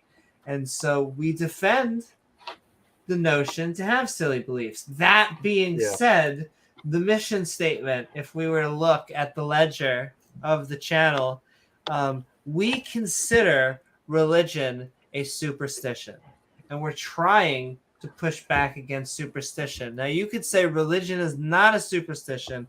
It shouldn't be in that category. You guys shouldn't be fighting against it. It gives insert charity and community and all this other stuff that I think we can actually do better in the secular world.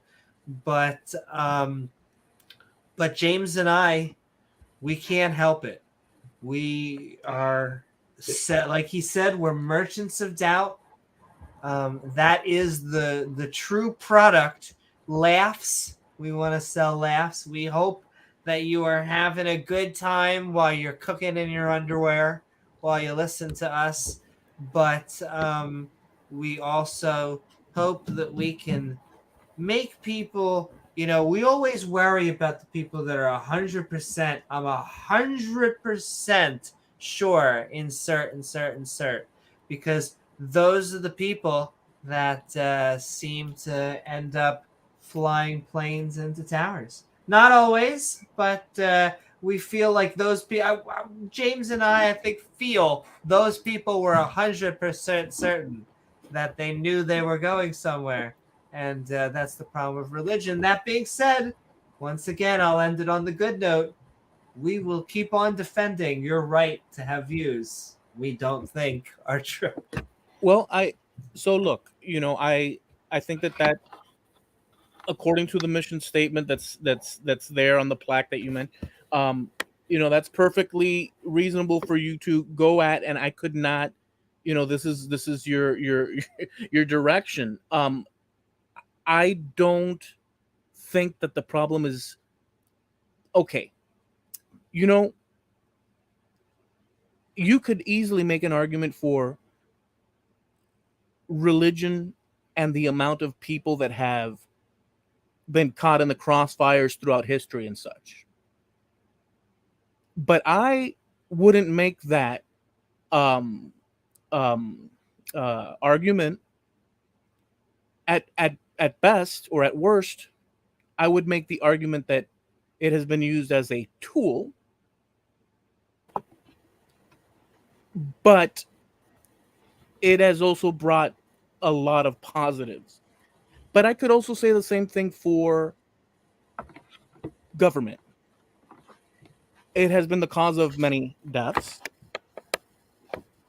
and yet positives because organization of waterworks and so on and so forth. And I could even be specific, like thinking in terms of, or not that specific, of right and left as it's portrayed here in the US, and people usually drop in one category or the other, although it's more nuanced.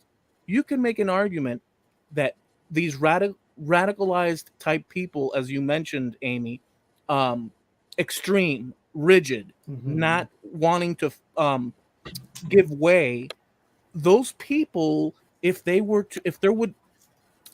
to be just them and no opposition, and one of the great things that you said was that you're glad that there is opposition because that keeps it, if one group took total ideological or philosophical or political or whatever, eventually, I'm assuming this, maybe I'm wrong and it'll be a paradise, but eventually, whatever those rules are that those people at the top want, you better follow them, because anybody that's a variation on the theme is gonna take it.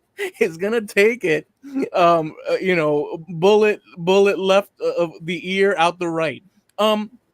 So even the left here in the US that burns cities, I'm saying left, but it's more nuanced than that.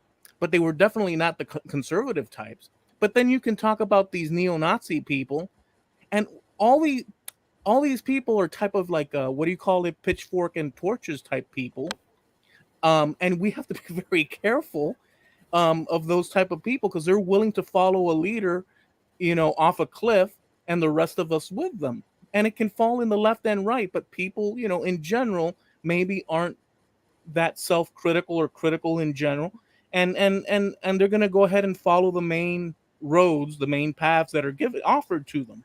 Well, So can I ask you, Eloy? Do Yeah. you consider yourself a skeptic? Generally speaking, yeah. Generally speaking, I'm in general, I'm a questioner. I'm an observer. I observe and I think. I don't know if I do it well enough, but I think. I ponder things. I'm a ponderer. Yeah. Well, I will take that, and on that note, I would like to ponder and hope you had a fun time on Call Me Skeptical. Are we apes? I would like to know, what are your final thoughts? Okay, so listen, I want to thank you guys for Thanks, Eloy. thank you. I appreciate it for giving me the time to say my bit. And I have to reassess as well, even though I don't like your religious like attack. The idea is valid 100%. I think it is, in terms of doing this and allowing others with their crazy loony things differing from yours to We're all put crazy it out, in our own way, right? or the other way. Yeah, either or, to There you put it go. out there and to have that. So I appreciate that. I don't like the sometimes when you guys go, but that's my personal thing, right?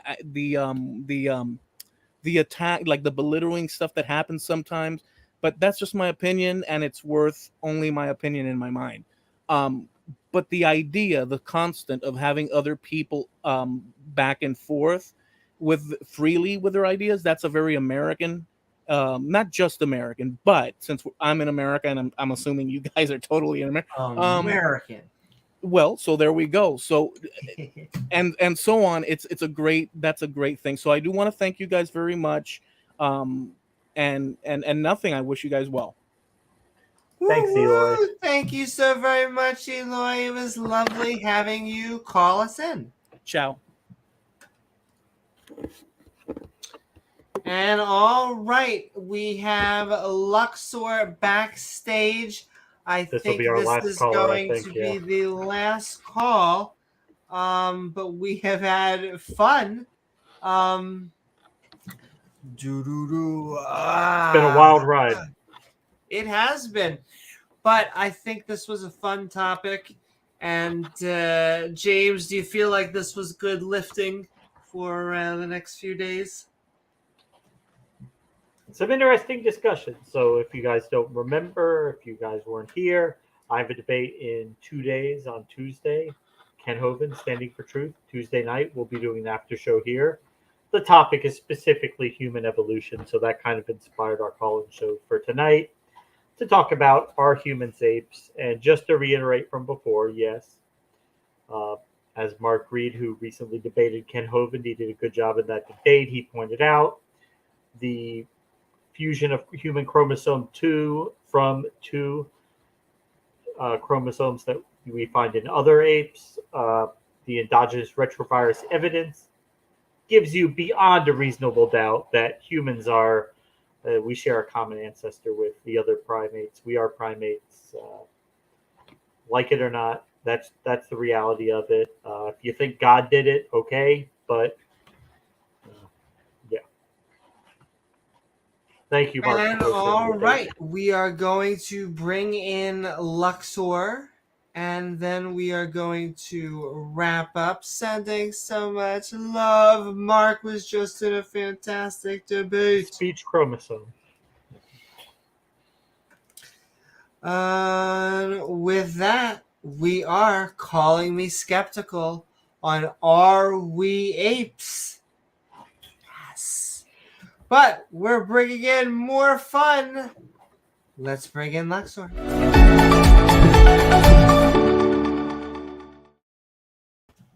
Welcome aboard, Luxor.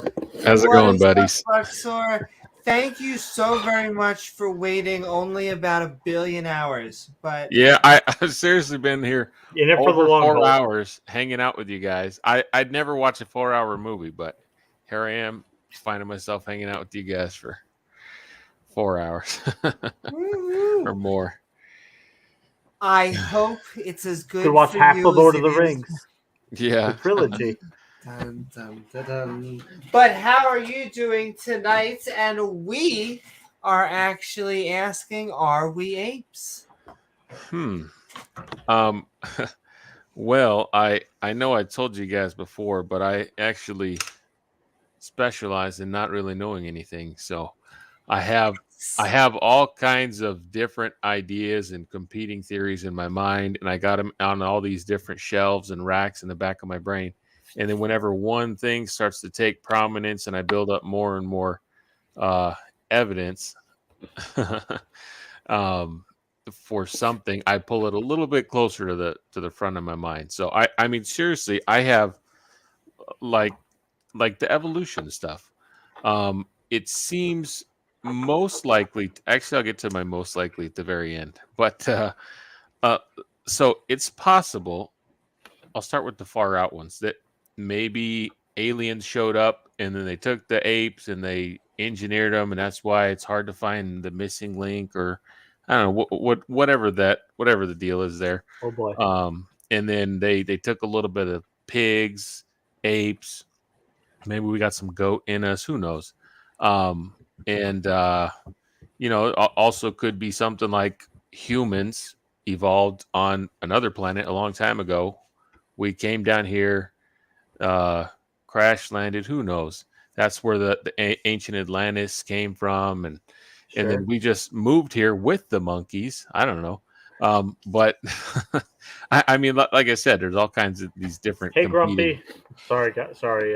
Yeah. We got Grumpy Cuss out there. He's one of our longtime supporters. Great guy. Oh, nice. He sounds nice. He's a mensch. And so I it seems that okay, I'll say, I don't know, a lot of people probably haven't heard me on before, but I do believe that there's some consciousness in the universe that maybe we don't quite understand very well. And then I will say, I'm just gonna give you, it's a geeky warning in that, like, consciousness is my jam. And so I just I love you. Let's get into subconscious. What do you mean subconscious is everywhere? Well, I consciousness is okay. We're gonna have to see. It's already getting late. And my philosophy brain is maybe slowly relaxing itself and going to sleep a little. But I think actually I don't have a philosophy brain. I think it's all nonsense. Yeah. Okay. So see that. Go ahead. See, my thing is, I think that I'm a lot more of a philosopher than I am a scientist, and like I think probably every person I've heard on here so far tonight is smarter than I am. But I think I'm also a good representation of just the common man, that if you can explain something to me and give me some good foundational logic and ideas on why this could be true, then you could easily explain it to someone else who's actually paying attention. And if I may, if I may pat myself on the back, I feel like the every tranny. So if you would like me to try and convey any type of these skeptical, but it seems like James was about to say something. I was just going to say, and like what you said, talked about the common man, like I think that's kind of our approach, because you could go to youtube.com, you can go to channels like Gutsick Gibbon, where you will get like a wealth of information on human evolution. She will break it down bone by bone, step by step. But I think, and that's her niche, and she does a very good job in that niche, by the way. I watch her videos all the time. But I think what we try to do is try to take that maybe a step down and approach things more as a common person might, with try to break things down and make it digestible for people who would have a harder time digesting some of that more technical content, you know? Yeah. Well, I mean, I'll also say that I do feel that just from the best that I'm able to understand it, everything that came from that original consciousness or the universe, whatever we're going to be talking about. Amy, I know you said that you wanted to talk more about the subconscious in the universe, but or something like that. But can I tell you that, like, I am highly skeptical of any consciousness that doesn't have a brain, a physical medium, and quite honestly is an animal. Like, I'm open to any consciousness that isn't that. I think that we're getting very close to synthetically growing or creating that, but even then it'll come from a human. And even then it'll have a physical, it's the hot word substrate, it just means medium. So medium. So my question to you, talk to me.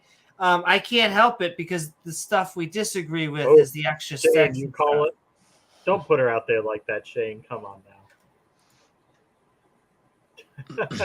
Well, and I will say, every time I talk about consciousness, everyone's like, all right, Amy, smoke another doobie, which pass is it along, probably Amy. true, okay? I'm not going to lie. However, consciousness is a phenomena that we are extremely familiar with, and yet I find so many attach this specialty, rarity, basically supernatural quality to it. And so it hits home personally for you too, because of, yes, well, and I try and save that. That's funny. But absolutely. And you know why I try and save that? I feel like maybe it's me being self-conscious. I feel like every time I say that, everyone gets super serial, which is what I use it for.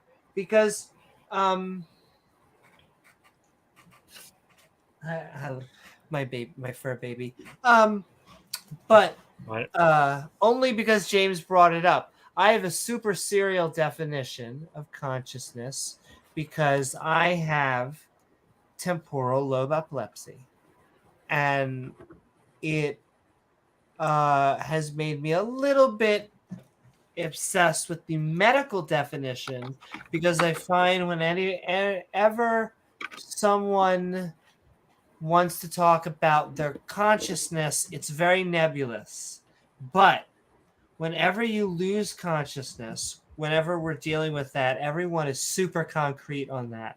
They're like, oh, that dude or that chick or whatever is passed out. They have lost consciousness.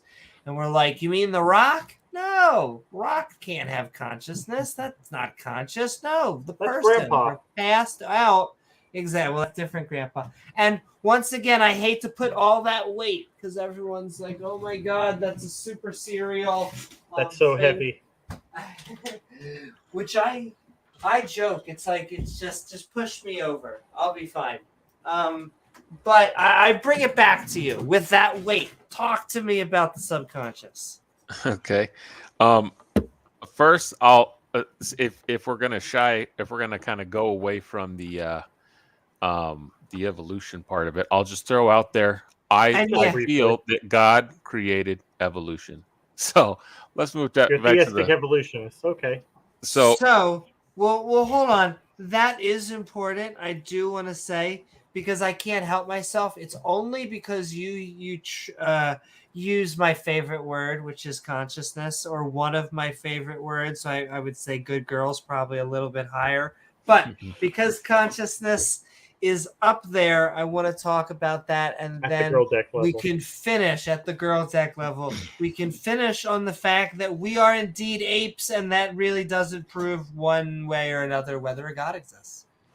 Okay. I see that in my mind, as far as my, I guess, theories on existence have been able to point me in what I feel is the correct direction.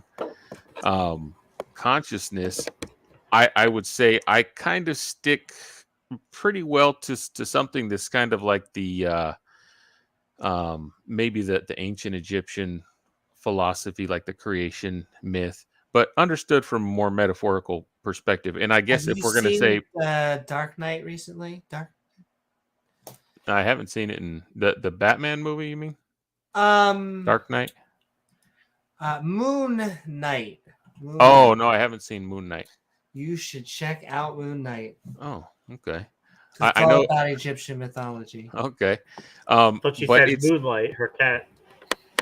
Him too. Now, if you look at, I mean, the Egyptian mythology influenced the Jewish mythology, which influenced the, and they also influenced the Greeks, and then they collectively influenced the, European and all that stuff. So there, if you look at the Bible in more of a metaphorical sense, then you can also see it there. But it's most of the time the Bible's broken down into epistemological arguments as to why this religion is better or that religion, but it's not as much about philosophy, which I find in most people there's a huge lack of philosophy and understanding of the metaphorical language, and it mostly breaks down into epistemology. Oh God, he got summoned by Satan. He's actually backstage. He's actually it says that his device is not technical issues. Woo! Sending love, Luxor. Don't panic. If you can get your fix it, connection working, yeah. Come right back in. We're here. And like I said, one of us is queer. And all right, but also, what is up, Pat?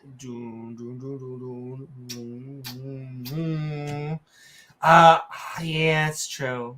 It's true. I actually just recharge my battery like this, but it's only for 2 hours a day, which is great. Used to be 3 hours, but I upgraded to the new model. Oh, he is back.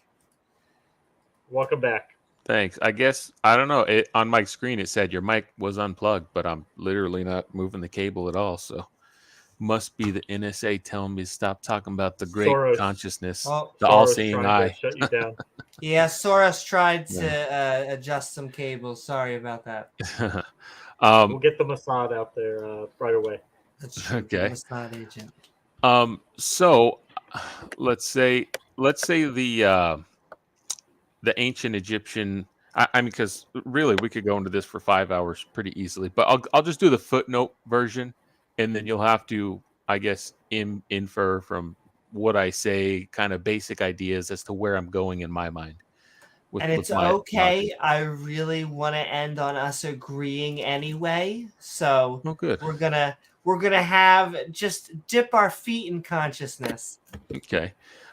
So if you look at the belief that, I guess maybe the Egyptian founded belief, or even before that, Babylonian, Sumerian, whatever you want to trace it back to, that there was, in the beginning of all things, there was this, maybe you could say monad, or I said that before on this show, and a lot of people jumped on me because they don't like the monad. So let's just say, I think Jen says that too.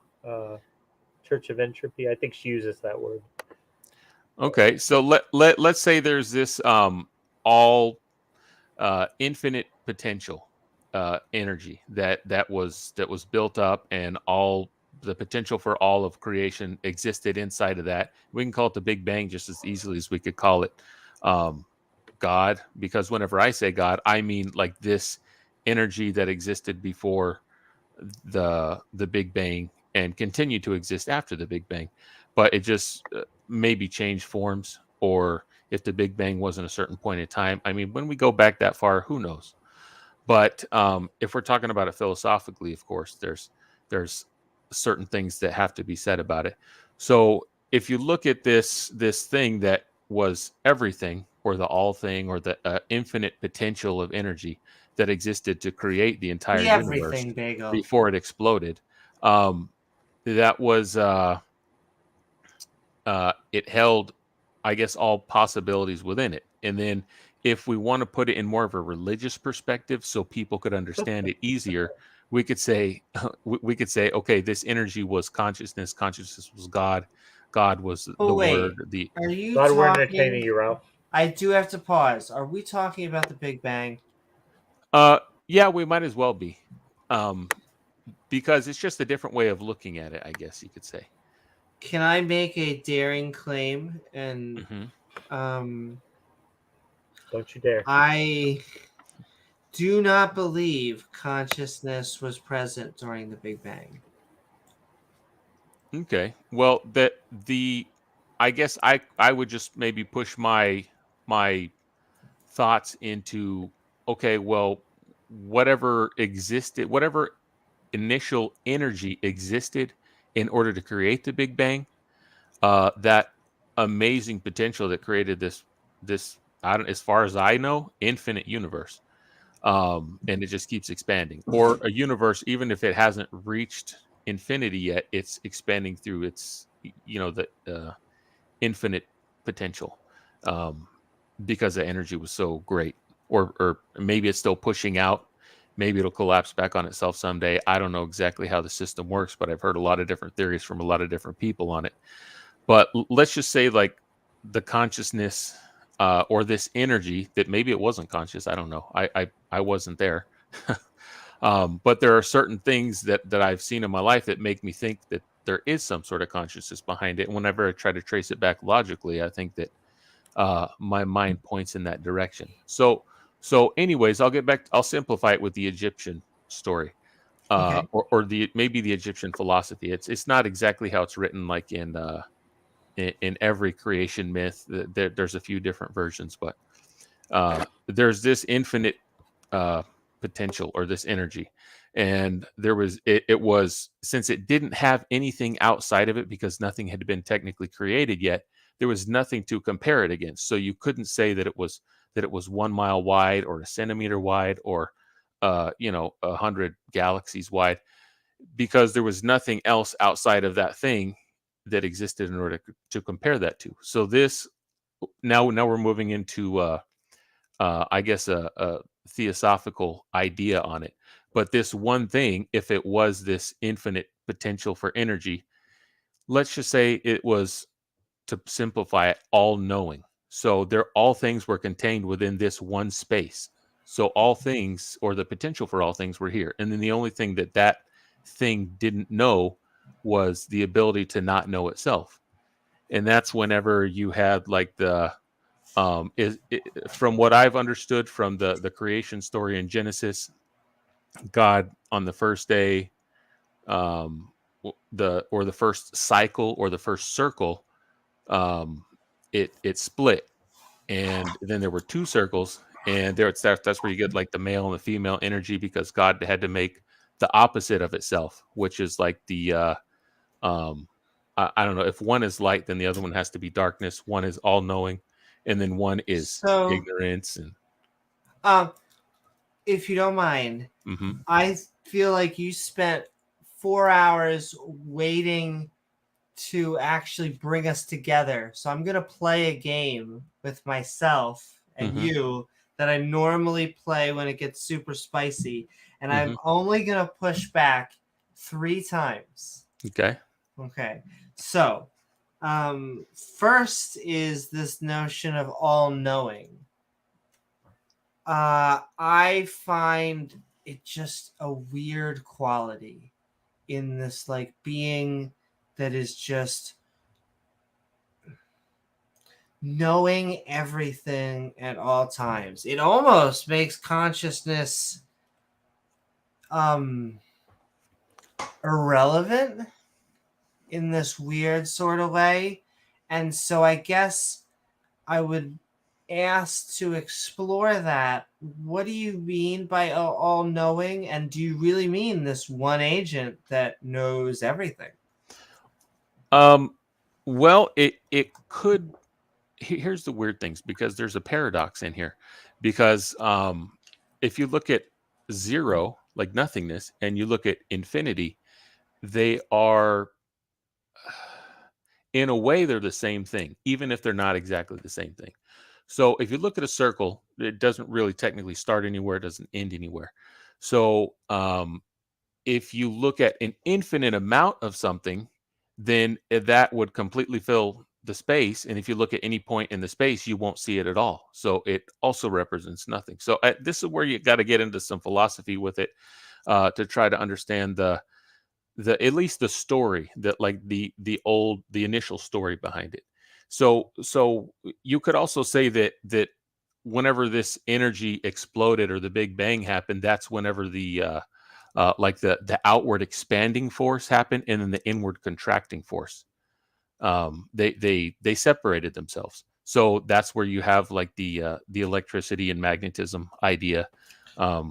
One thing that pushes out and one thing that pulls everything back in, and then you get like the torus pattern of. Can I pause you for 1 second?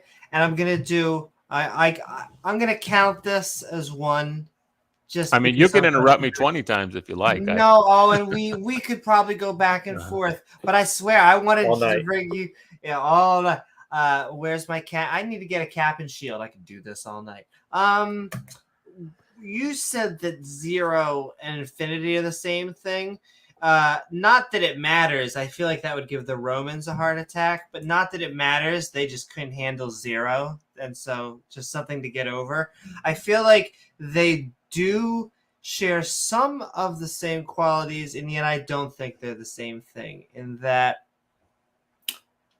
a zero is a lacking of a something, even though I don't think we have an example. Both of them are conceptual in that you can't get to an infinity. But if someone were to say you have a 0 in your bank account and you were to check your bank account and someone were to say it was endless, I feel like there would be two very different reactions. And so while I can understand some similarities, I still think they're very different. And then I do want to read, and you'll be able to respond to both of these, but I do want to bring up Pat. Woohoo! So happy to getting him back soon. Our resident archaeologist, along with I think James Wolfe as well. But our lovely Pat, who's done many fantastic talk skeptics with us. He'll be back soon. One of the 3 most commonly attested Egyptian creation myths is he referring to? And then he's sending some spice. So which creation myths are you talking about? Well, I'm basically taking the idea of the everything that started with the nothing or the infinite, and maybe I'm not as smart as that archaeologist guy there who knows probably way more details about it, but just I'm taking the general idea from it. So even if it's not specifically the Egyptian idea, I mean it's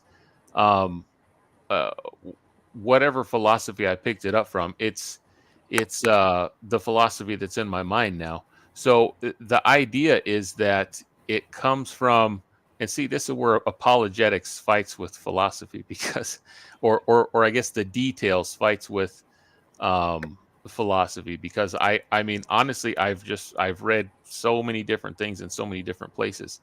In my mind, somehow this is as far back as I've traced it is an Egyptian account.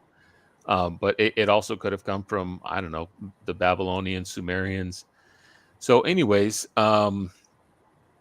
the idea is that between the infinity and the 0 is if there was like this infinite potential for energy, and if this was some sort of the thing that created everything, and it exploded outwards in the Big Bang, and we see it all around us, but you can look around and you say, well, where's God? And if God was this thing, or the initial consciousness or the initial energy, you can't really look at it and say, oh, there it is right there, because it's not there at all. It's everything and it's everywhere. So that's how I guess 0 and infinity connects from like a philosophical point of view. And so I just have one more question. And like I said, I feel bad to even be going back and forth, because you said you were on basically to find agreement. But I can't help myself in that I ask every theist this. Is there something that would change your mind? Yeah, I would say that, and here's, I think this is the difficult part in everyone's life, is how much time am I able to spend on, like I said, you guys are, I could tell you're all super well researched and all like biophysics and all this like stuff that I'm like, I don't even know about. Like the lady that was on here earlier with the bee. Bree. Okay, Bree. Yeah, and she's talking about all this stuff, and I'm like, damn, like this is a very well thought out argument. Like I don't know if they went to school for this or what the deal is, but went to college for biology or who knows. But like these are all really like good details that we need to add to a conversation. But where I spend my time is I do a medium amount of research on a huge amount of topics, and then if I'm really interested in something, that's when I'll start digging in much deeper. But there's only a couple things that I'm really interested in, and those are the things that that I can't seem to get enough of. And then I also have to balance that out with, of course, regular life, and then how quickly I burn out on research, because I'll have some of these cycles where I go for 6 months of just like research, all kinds of different things. And then I'll be burnt out and I'm like, oh man, I want to watch TV. I want to play some video games and do, all that stuff, watch movies all the time. And then I'm like, what am I doing with my life? I need to get back on the research. So balancing all those things out and getting more, I guess, energy to put towards a lot of these detailed things, like maybe learning more about electricity and how it actually works, how that ties into the creation of light, and how energy itself works, how these pressure potentials work whenever like high and low pressure potentials within light itself, and wave mechanisms, and all these different things. Those would be really good to learn about. So if I were able to get a huge amount of these details in my mind, I could build a much clearer picture of the puzzle, because right now I do have some pieces that are nailed in place pretty solidly. And then a lot of them are still kind of floating around. A lot of them are still fuzzy. So, I mean, I think that's what comes into play with everybody, that the people that say that they're willing to change their mind. Because I would say, like, yeah, I could just as easily say there's nothing out there and there's no consciousness out there. But then I would also have to discount the personal experiences that I've had, which I'm like, there would be such an amazing coincidence of certain things happening that that I would have to find a way to explain those away, and I don't have the ability to do that yet. So that's okay. On that note, actually, I'm gonna be to be continued on that version of atheist versus theist theology. Sharing your thoughts. That's what that's what we love to do. We love to bring people on and hear what they think. I do want to kind of bring it together in that atheist, theist, both can believe we are apes. Yeah, I mean, I seriously think, I'll just sum it up real quick, I guess, from the beginning. In my mind points towards that creation idea. And then from there, however matter was infused with electrical energy or static energy over who knows how many years and the right conditions, and then something happened where life was created, and then from there maybe a bunch of different types of germs were created, and those germs all evolved into different lines, and then a lot of them got wiped out, a lot of them followed the same line, and then we ended up here today, maybe evolved from apes, or who knows, maybe aliens dropped us off here 6,000 years ago when a lot of people thought that God created the world, and we've slowly been evolving into monkeys because they're a more efficient they're like a more efficient version of how to live on this planet, because they don't need to build houses and drive cars and all that crazy stuff. So I don't know, there's all kinds of crazy possibilities out there that I'm willing to bend my mind to, as long as I could find the best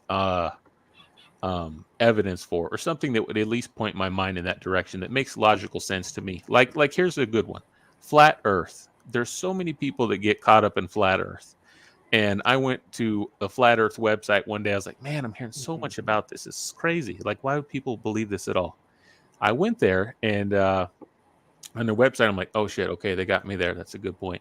So then I had to go research that, and I'm like, okay, I got them. I went back, and then I found out they had something else. I was like, oh shit, I can't prove that to myself either. And so it again comes down to, how much time do people really want to spend in specializing in something like being able to prove to themselves that the earth is round instead of being flat. And I mean, just that, like for myself, I spent maybe 40, 50 hours researching all these little tangents that it took me on about the the rotation of the earth and how the moon moves, how the sun moves, and are you convinced of the round earth? I was gonna say, and I would say I'm pretty well pointing in the direction that the earth is it's not exactly what NASA tells us it is. I know that Neil deGrasse Tyson says it's an oblate spheroid or something like that. So maybe it's close to that. But it's not what we're told to the public exactly. But I don't think it's some flat disc either that that you could just why walk do you up think they wouldn't want us to know the true shape of the Earth, or why would they tell us something that's close but not quite accurate? What do you think? Oh well, geez, now you're getting into my something that I do have a passion in you went down researching. that line. It's conspiracy research. Okay. If you look at something like how counterintelligence works, you could easily answer that question as to why would this be promoted as such a popular agenda for people to believe. And I think it was the director of the CIA the first director of the CIA when it started in the United States said something like, when everything the American people believe is a lie, then we will have succeeded. So it's something that goes along those lines. So, and it's like, honestly, you need to, it's just like another form of religion. Religion is used, especially in modern times, to control the minds of the masses so they're not out rioting and looting. And if you need to use them to riot and loot every once in a while, then you tell them when to do it over a certain period of time on CNN and Fox News and whatever. But for the most part, you keep society under control with these different religions, and then there's so many different branches that you have a lot. Strangely enough, a lot of these leaders are Thank you, Shane. Yeah, they're members of the same organizations that they say, oh no, they're just camaraderie organizations, and we just hang out and dress in funny hats and do these things. But when you see something like, I mean, George Bush, but Luxor, I just want you to know, we actually could confirm everything you've been talking about. James and I work directly for Soros. Nice. He didn't know. I don't think. Yes, it's been a cushy job. I know you're talking about the shekels earlier, so yes, well, that's funny that you saw that. Yes, very specifically, it's the only way. You have to convert it. Nothing tickles her more than when we do get a super chat in shekels. It is from someone in Israel. It sucks because the lizard overlords on their planet, they specifically have a currency that doesn't translate well to USD, so you have to get it translated 2 shekels to USD. Or they'll take sacrificed Christian babies. That's another form of exchange that they like. And what I will say, even though it sounds like we are completely, I mean, we have problems with the logistics. Like it was James saying, if the flat Earth were true, it would mean in some way that world peace had been achieved, because it would mean that all of the countries are working together. All the of the Koreans, the Japanese, the Iranians, the Chinese, USSR, and it would mean that it is just the sheeple and the elites. But in some way, once again, it would mean they'd already won, and all countries, even the ones that hate each other, are working to push something that just seems so random. Yeah, well, there's I guess when you say world peace, you can look at George Orwell's 1984 as world peace, because they in that society they had control of at least their part of the world, complete control over it. And there was nothing that could possibly challenge them, because it talked about the 3 different areas of the earth that were pretty equal in power. So they were never going to one be able to overthrow the other. But they viewed that as world peace. Well, they had a nonstop war, and the entire thing that they viewed as peace was, they said war is peace, and that was the entire thing, was trying to get you to believe, basically, I would say A equals not A. Though no one pays attention. I know. There are 4 lights. No one pays attention to, I swear, the actual lesson that Orwell was trying to teach us of that book, which was the bad guys sometimes win. So pay the fuck attention. Though I don't think that means he was specifically criticizing a type of Stalinism and do. I'm trying to think because, like, on one end, there are so much we could talk about. But I actually like. In fact, you said if you on a scale from 1 to 100, or from a scale from 0 to 100, how sure are you that it's round? I guess we can go up into the 80, 90%, the 95 if we wanted to. Let's move on. Look, because I heart you. It's just that there are some people, and can I tell you the main reason why we get why the Earth is flat? What's that? It is because we are sinners, and because we are trying to take away God's special creation.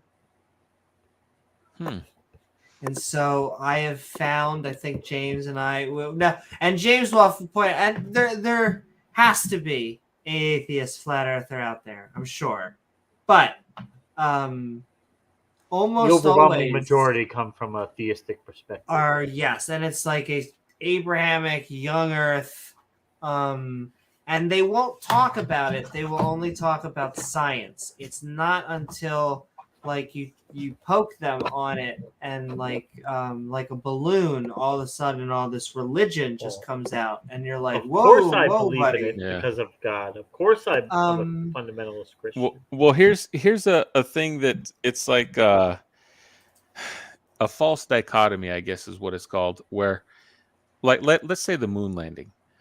The way that the question is presented is, do you believe that the moon landing is real, or do you believe that the videotape footage we saw was fake? And can I tell you something? Can I interrupt you? And because I rarely, only in certain times can I say this is my expertise.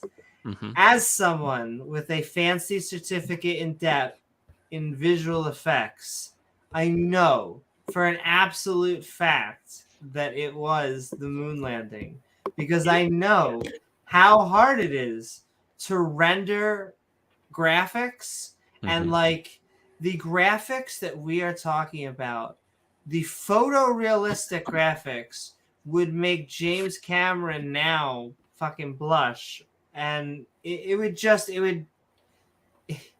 would be way harder to fake it than it would have been to actually do it. Or it just doesn't look like technology from the time. It would be like there would have to be some sort of future visual effects technology that I mean, look at like the graphics from the original Terminator, which were groundbreaking in its day. But I mean, looking at it today, it looks almost ridiculous.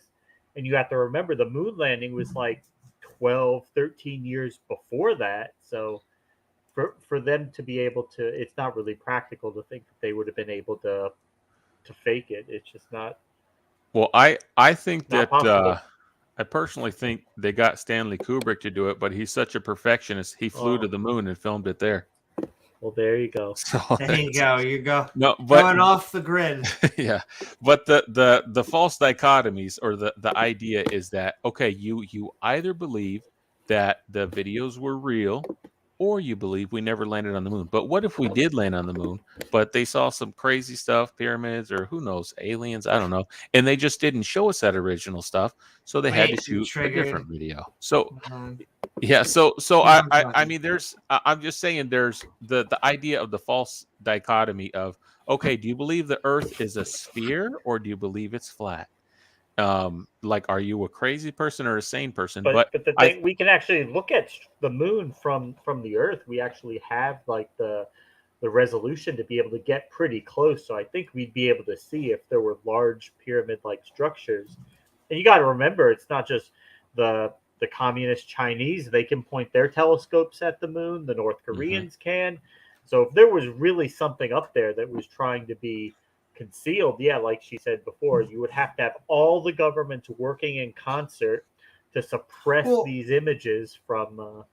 And just one more point, and then I'll give it back to you, Luxor, is that I also, it would have to be some like aliens that are working in congruence with the quote unquote elites, because if it's just, it would baffle me as a alien species to just like tiptoe, to like do things where it's like only 1 to 10% of the people could find out.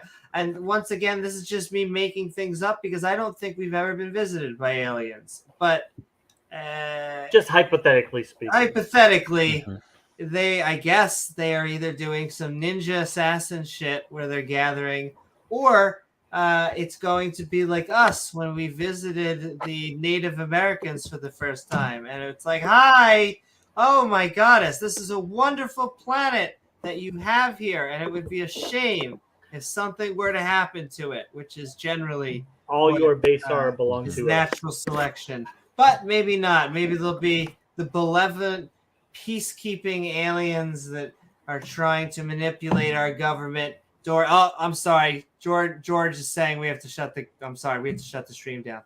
They're actually reptilians from another dimension. Aliens. And Luxor, I will say I have been told directly to my face, which is still my favorite, that I am 1/3, or Ashkenazis have been tested to be 1/3 lizard. And so nice.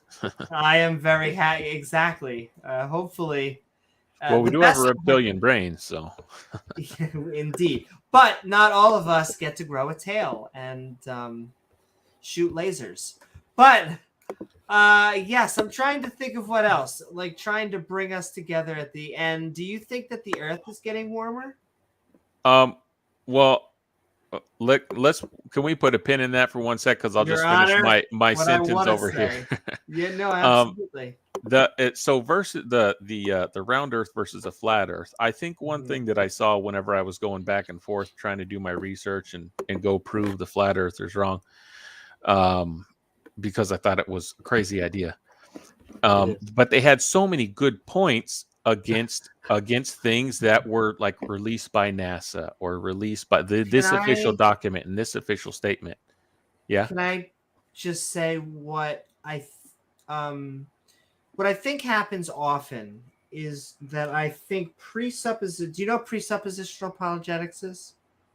I'm just going to guess it's whenever you base your argument on an assumed point, but I might just be. I'm just totally. I mean, that's not a bad guess in the wind. I mean, they kind of have this. I'll lose my train of thought. They kind of both have this shared tactic where presuppositionalists and flat earthers will just attack where you even get data from. And so they'll just say, well, you just got that from the man. And I also find that when you come across them for the first time, here's my main thread. When you come across presups and flat earthers for the first time, they sound very professional.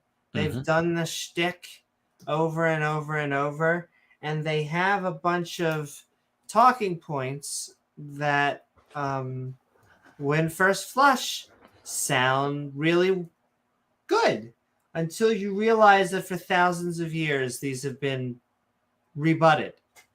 And so I would say that most of these people that, in fact, I'll make another claim for why this is the way that it is.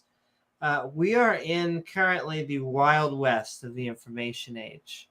We have just really created the internet and are just starting to utilize it. And unfortunately, most humans out there, we don't know what is good factual information and what is just some guy on an internet who really sounds like he knows his shit when really I mean, we find this with Ontangelo. If he's listening out there, I hope he's having a good role play. You know, he's a creationist who will make a website like www.thisistotallyscientific.com, and it's all basically him quoting himself.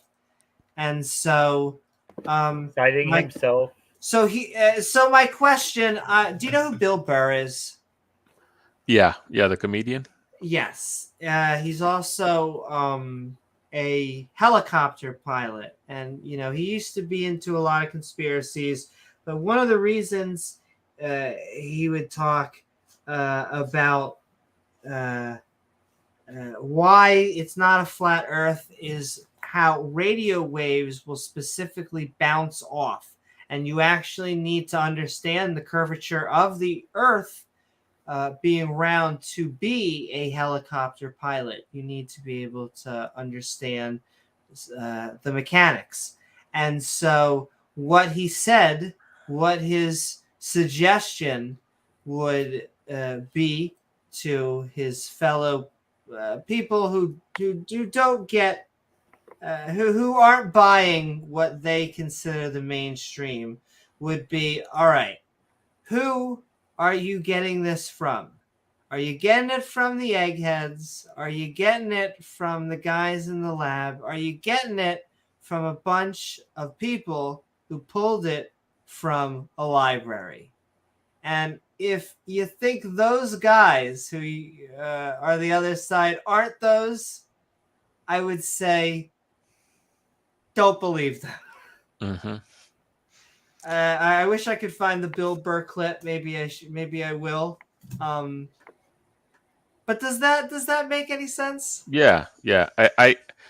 Here's another very tough situation for me. Like, I'm just going to use this as a one sentence example. Then I'm not going to go any further into it because then we will get sidetracked again. But like the vaccine debate, how there's pro-vax and anti-vax, and then the pro-vax people say, no, all of these sources are the good sources.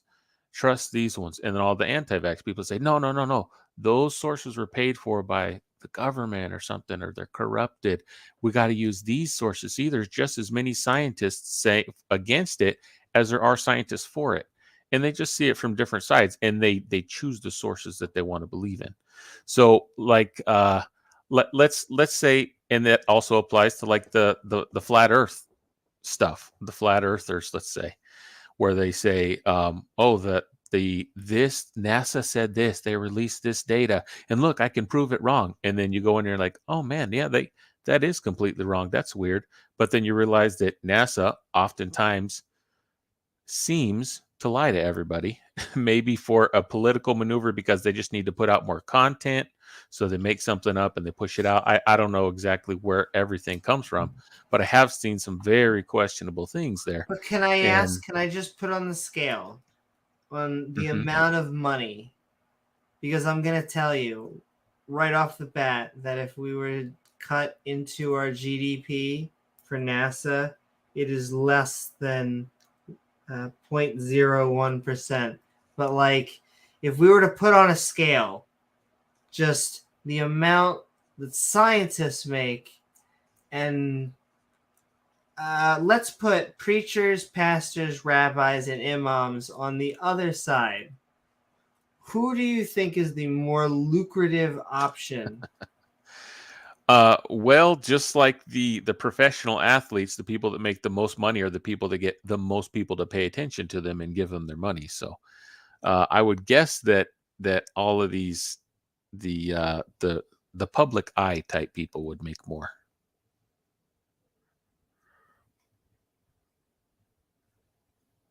I mean, that's just a guess, though. I don't know if you have a statistic on that. I would like to think, from what I have seen so far, that they are lining their pockets with not only is it money, but it's tax-free. Mm-hmm. Yeah.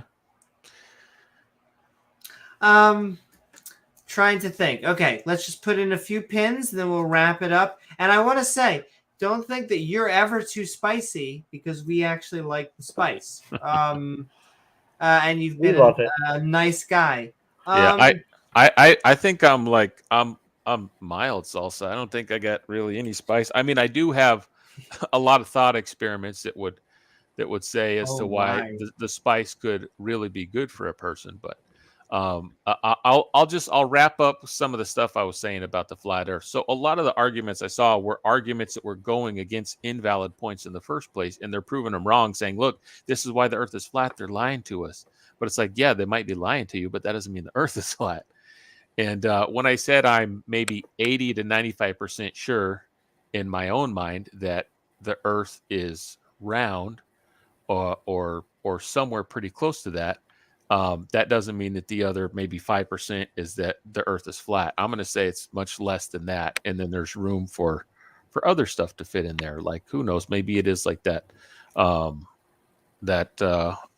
shape, or oblate spheroid, like Neil deGrasse Tyson said about it. So I mean, I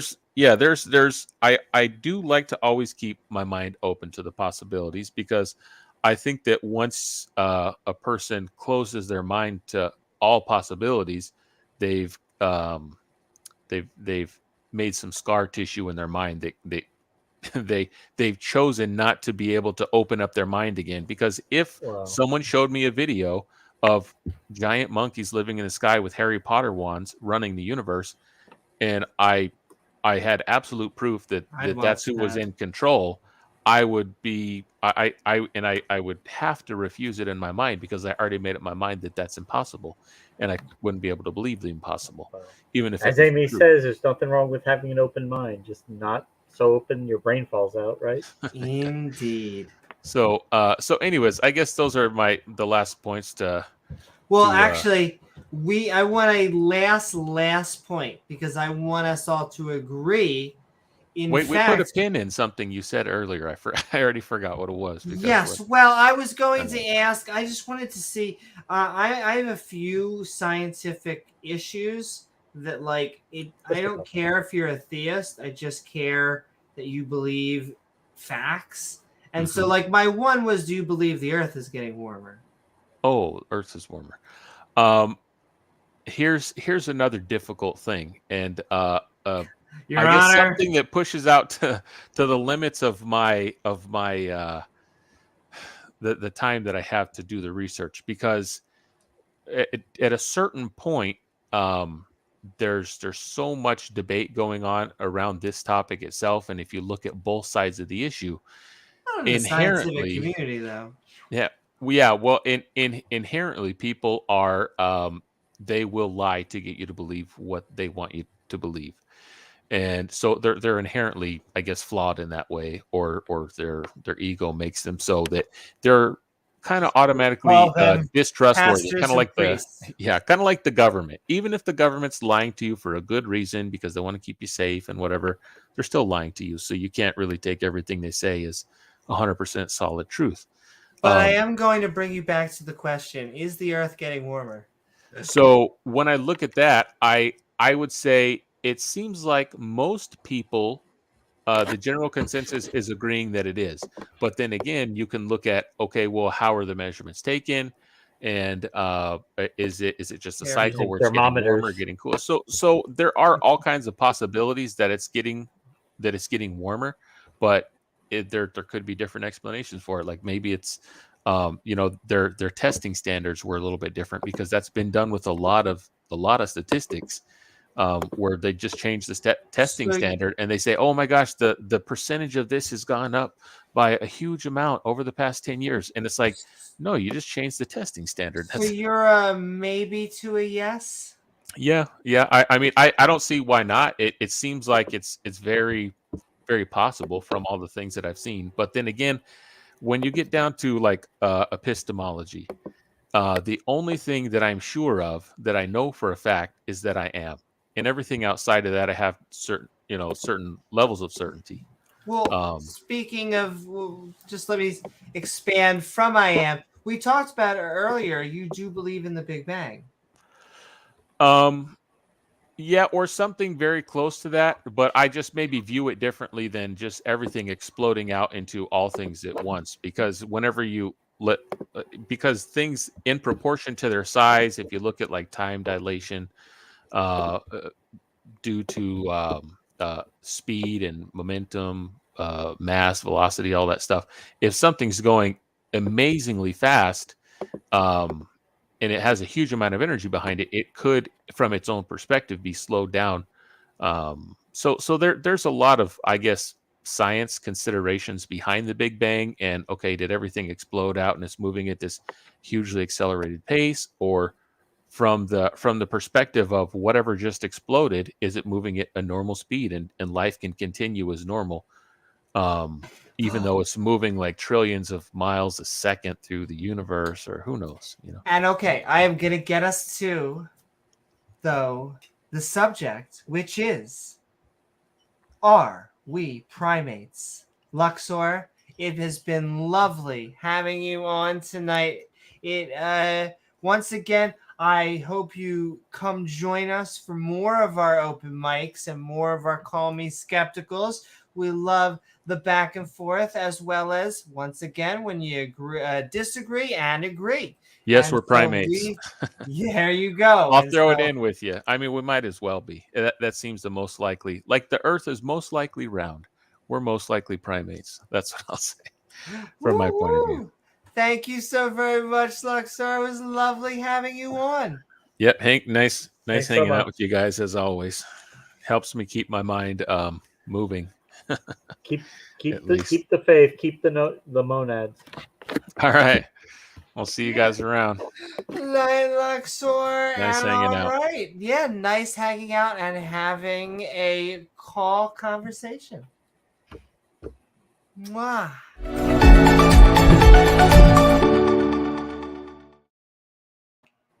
Woo-hoo! Sending so much love, Luxor. Thank you for joining us. Thank you for waiting. What a show. And yeah, it was one hell of an amazing show. Moonlight, as you can tell, is looking at daylight. So that should tell you something. Gizmo's asleep. But it was great to have all the back and forth. And James, do you have any final announcements? I don't think so. Just got my debate on that's going to be on Tuesday night. Standing for Truth will be back here for the after show. So come back and that's right. Watch the debate, then come back here and celebrate. Celebrate good times debate. And all right, with that then, I hope you all had a fun time on this episode of Call Me Skeptical. Are we apes? Dun dun dun. Yes. Where tonight we opened up the internet phone lines to see if anyone can help us understand. Are we apes? For some fun worth monkeying around for. I do want to thank my co-host, and that's right. I do want to thank my co-host, James W., along with our guests, Bubbles, Bree, Beamsy, John, Pseudo, Eloy, and Luxor. Thanks, guys. Along with the people in chat, our awesome mods who make the stream so great, and of course, lovely viewers like you who make this channel even possible. If you enjoyed the show, please don't forget to like, follow, or subscribe.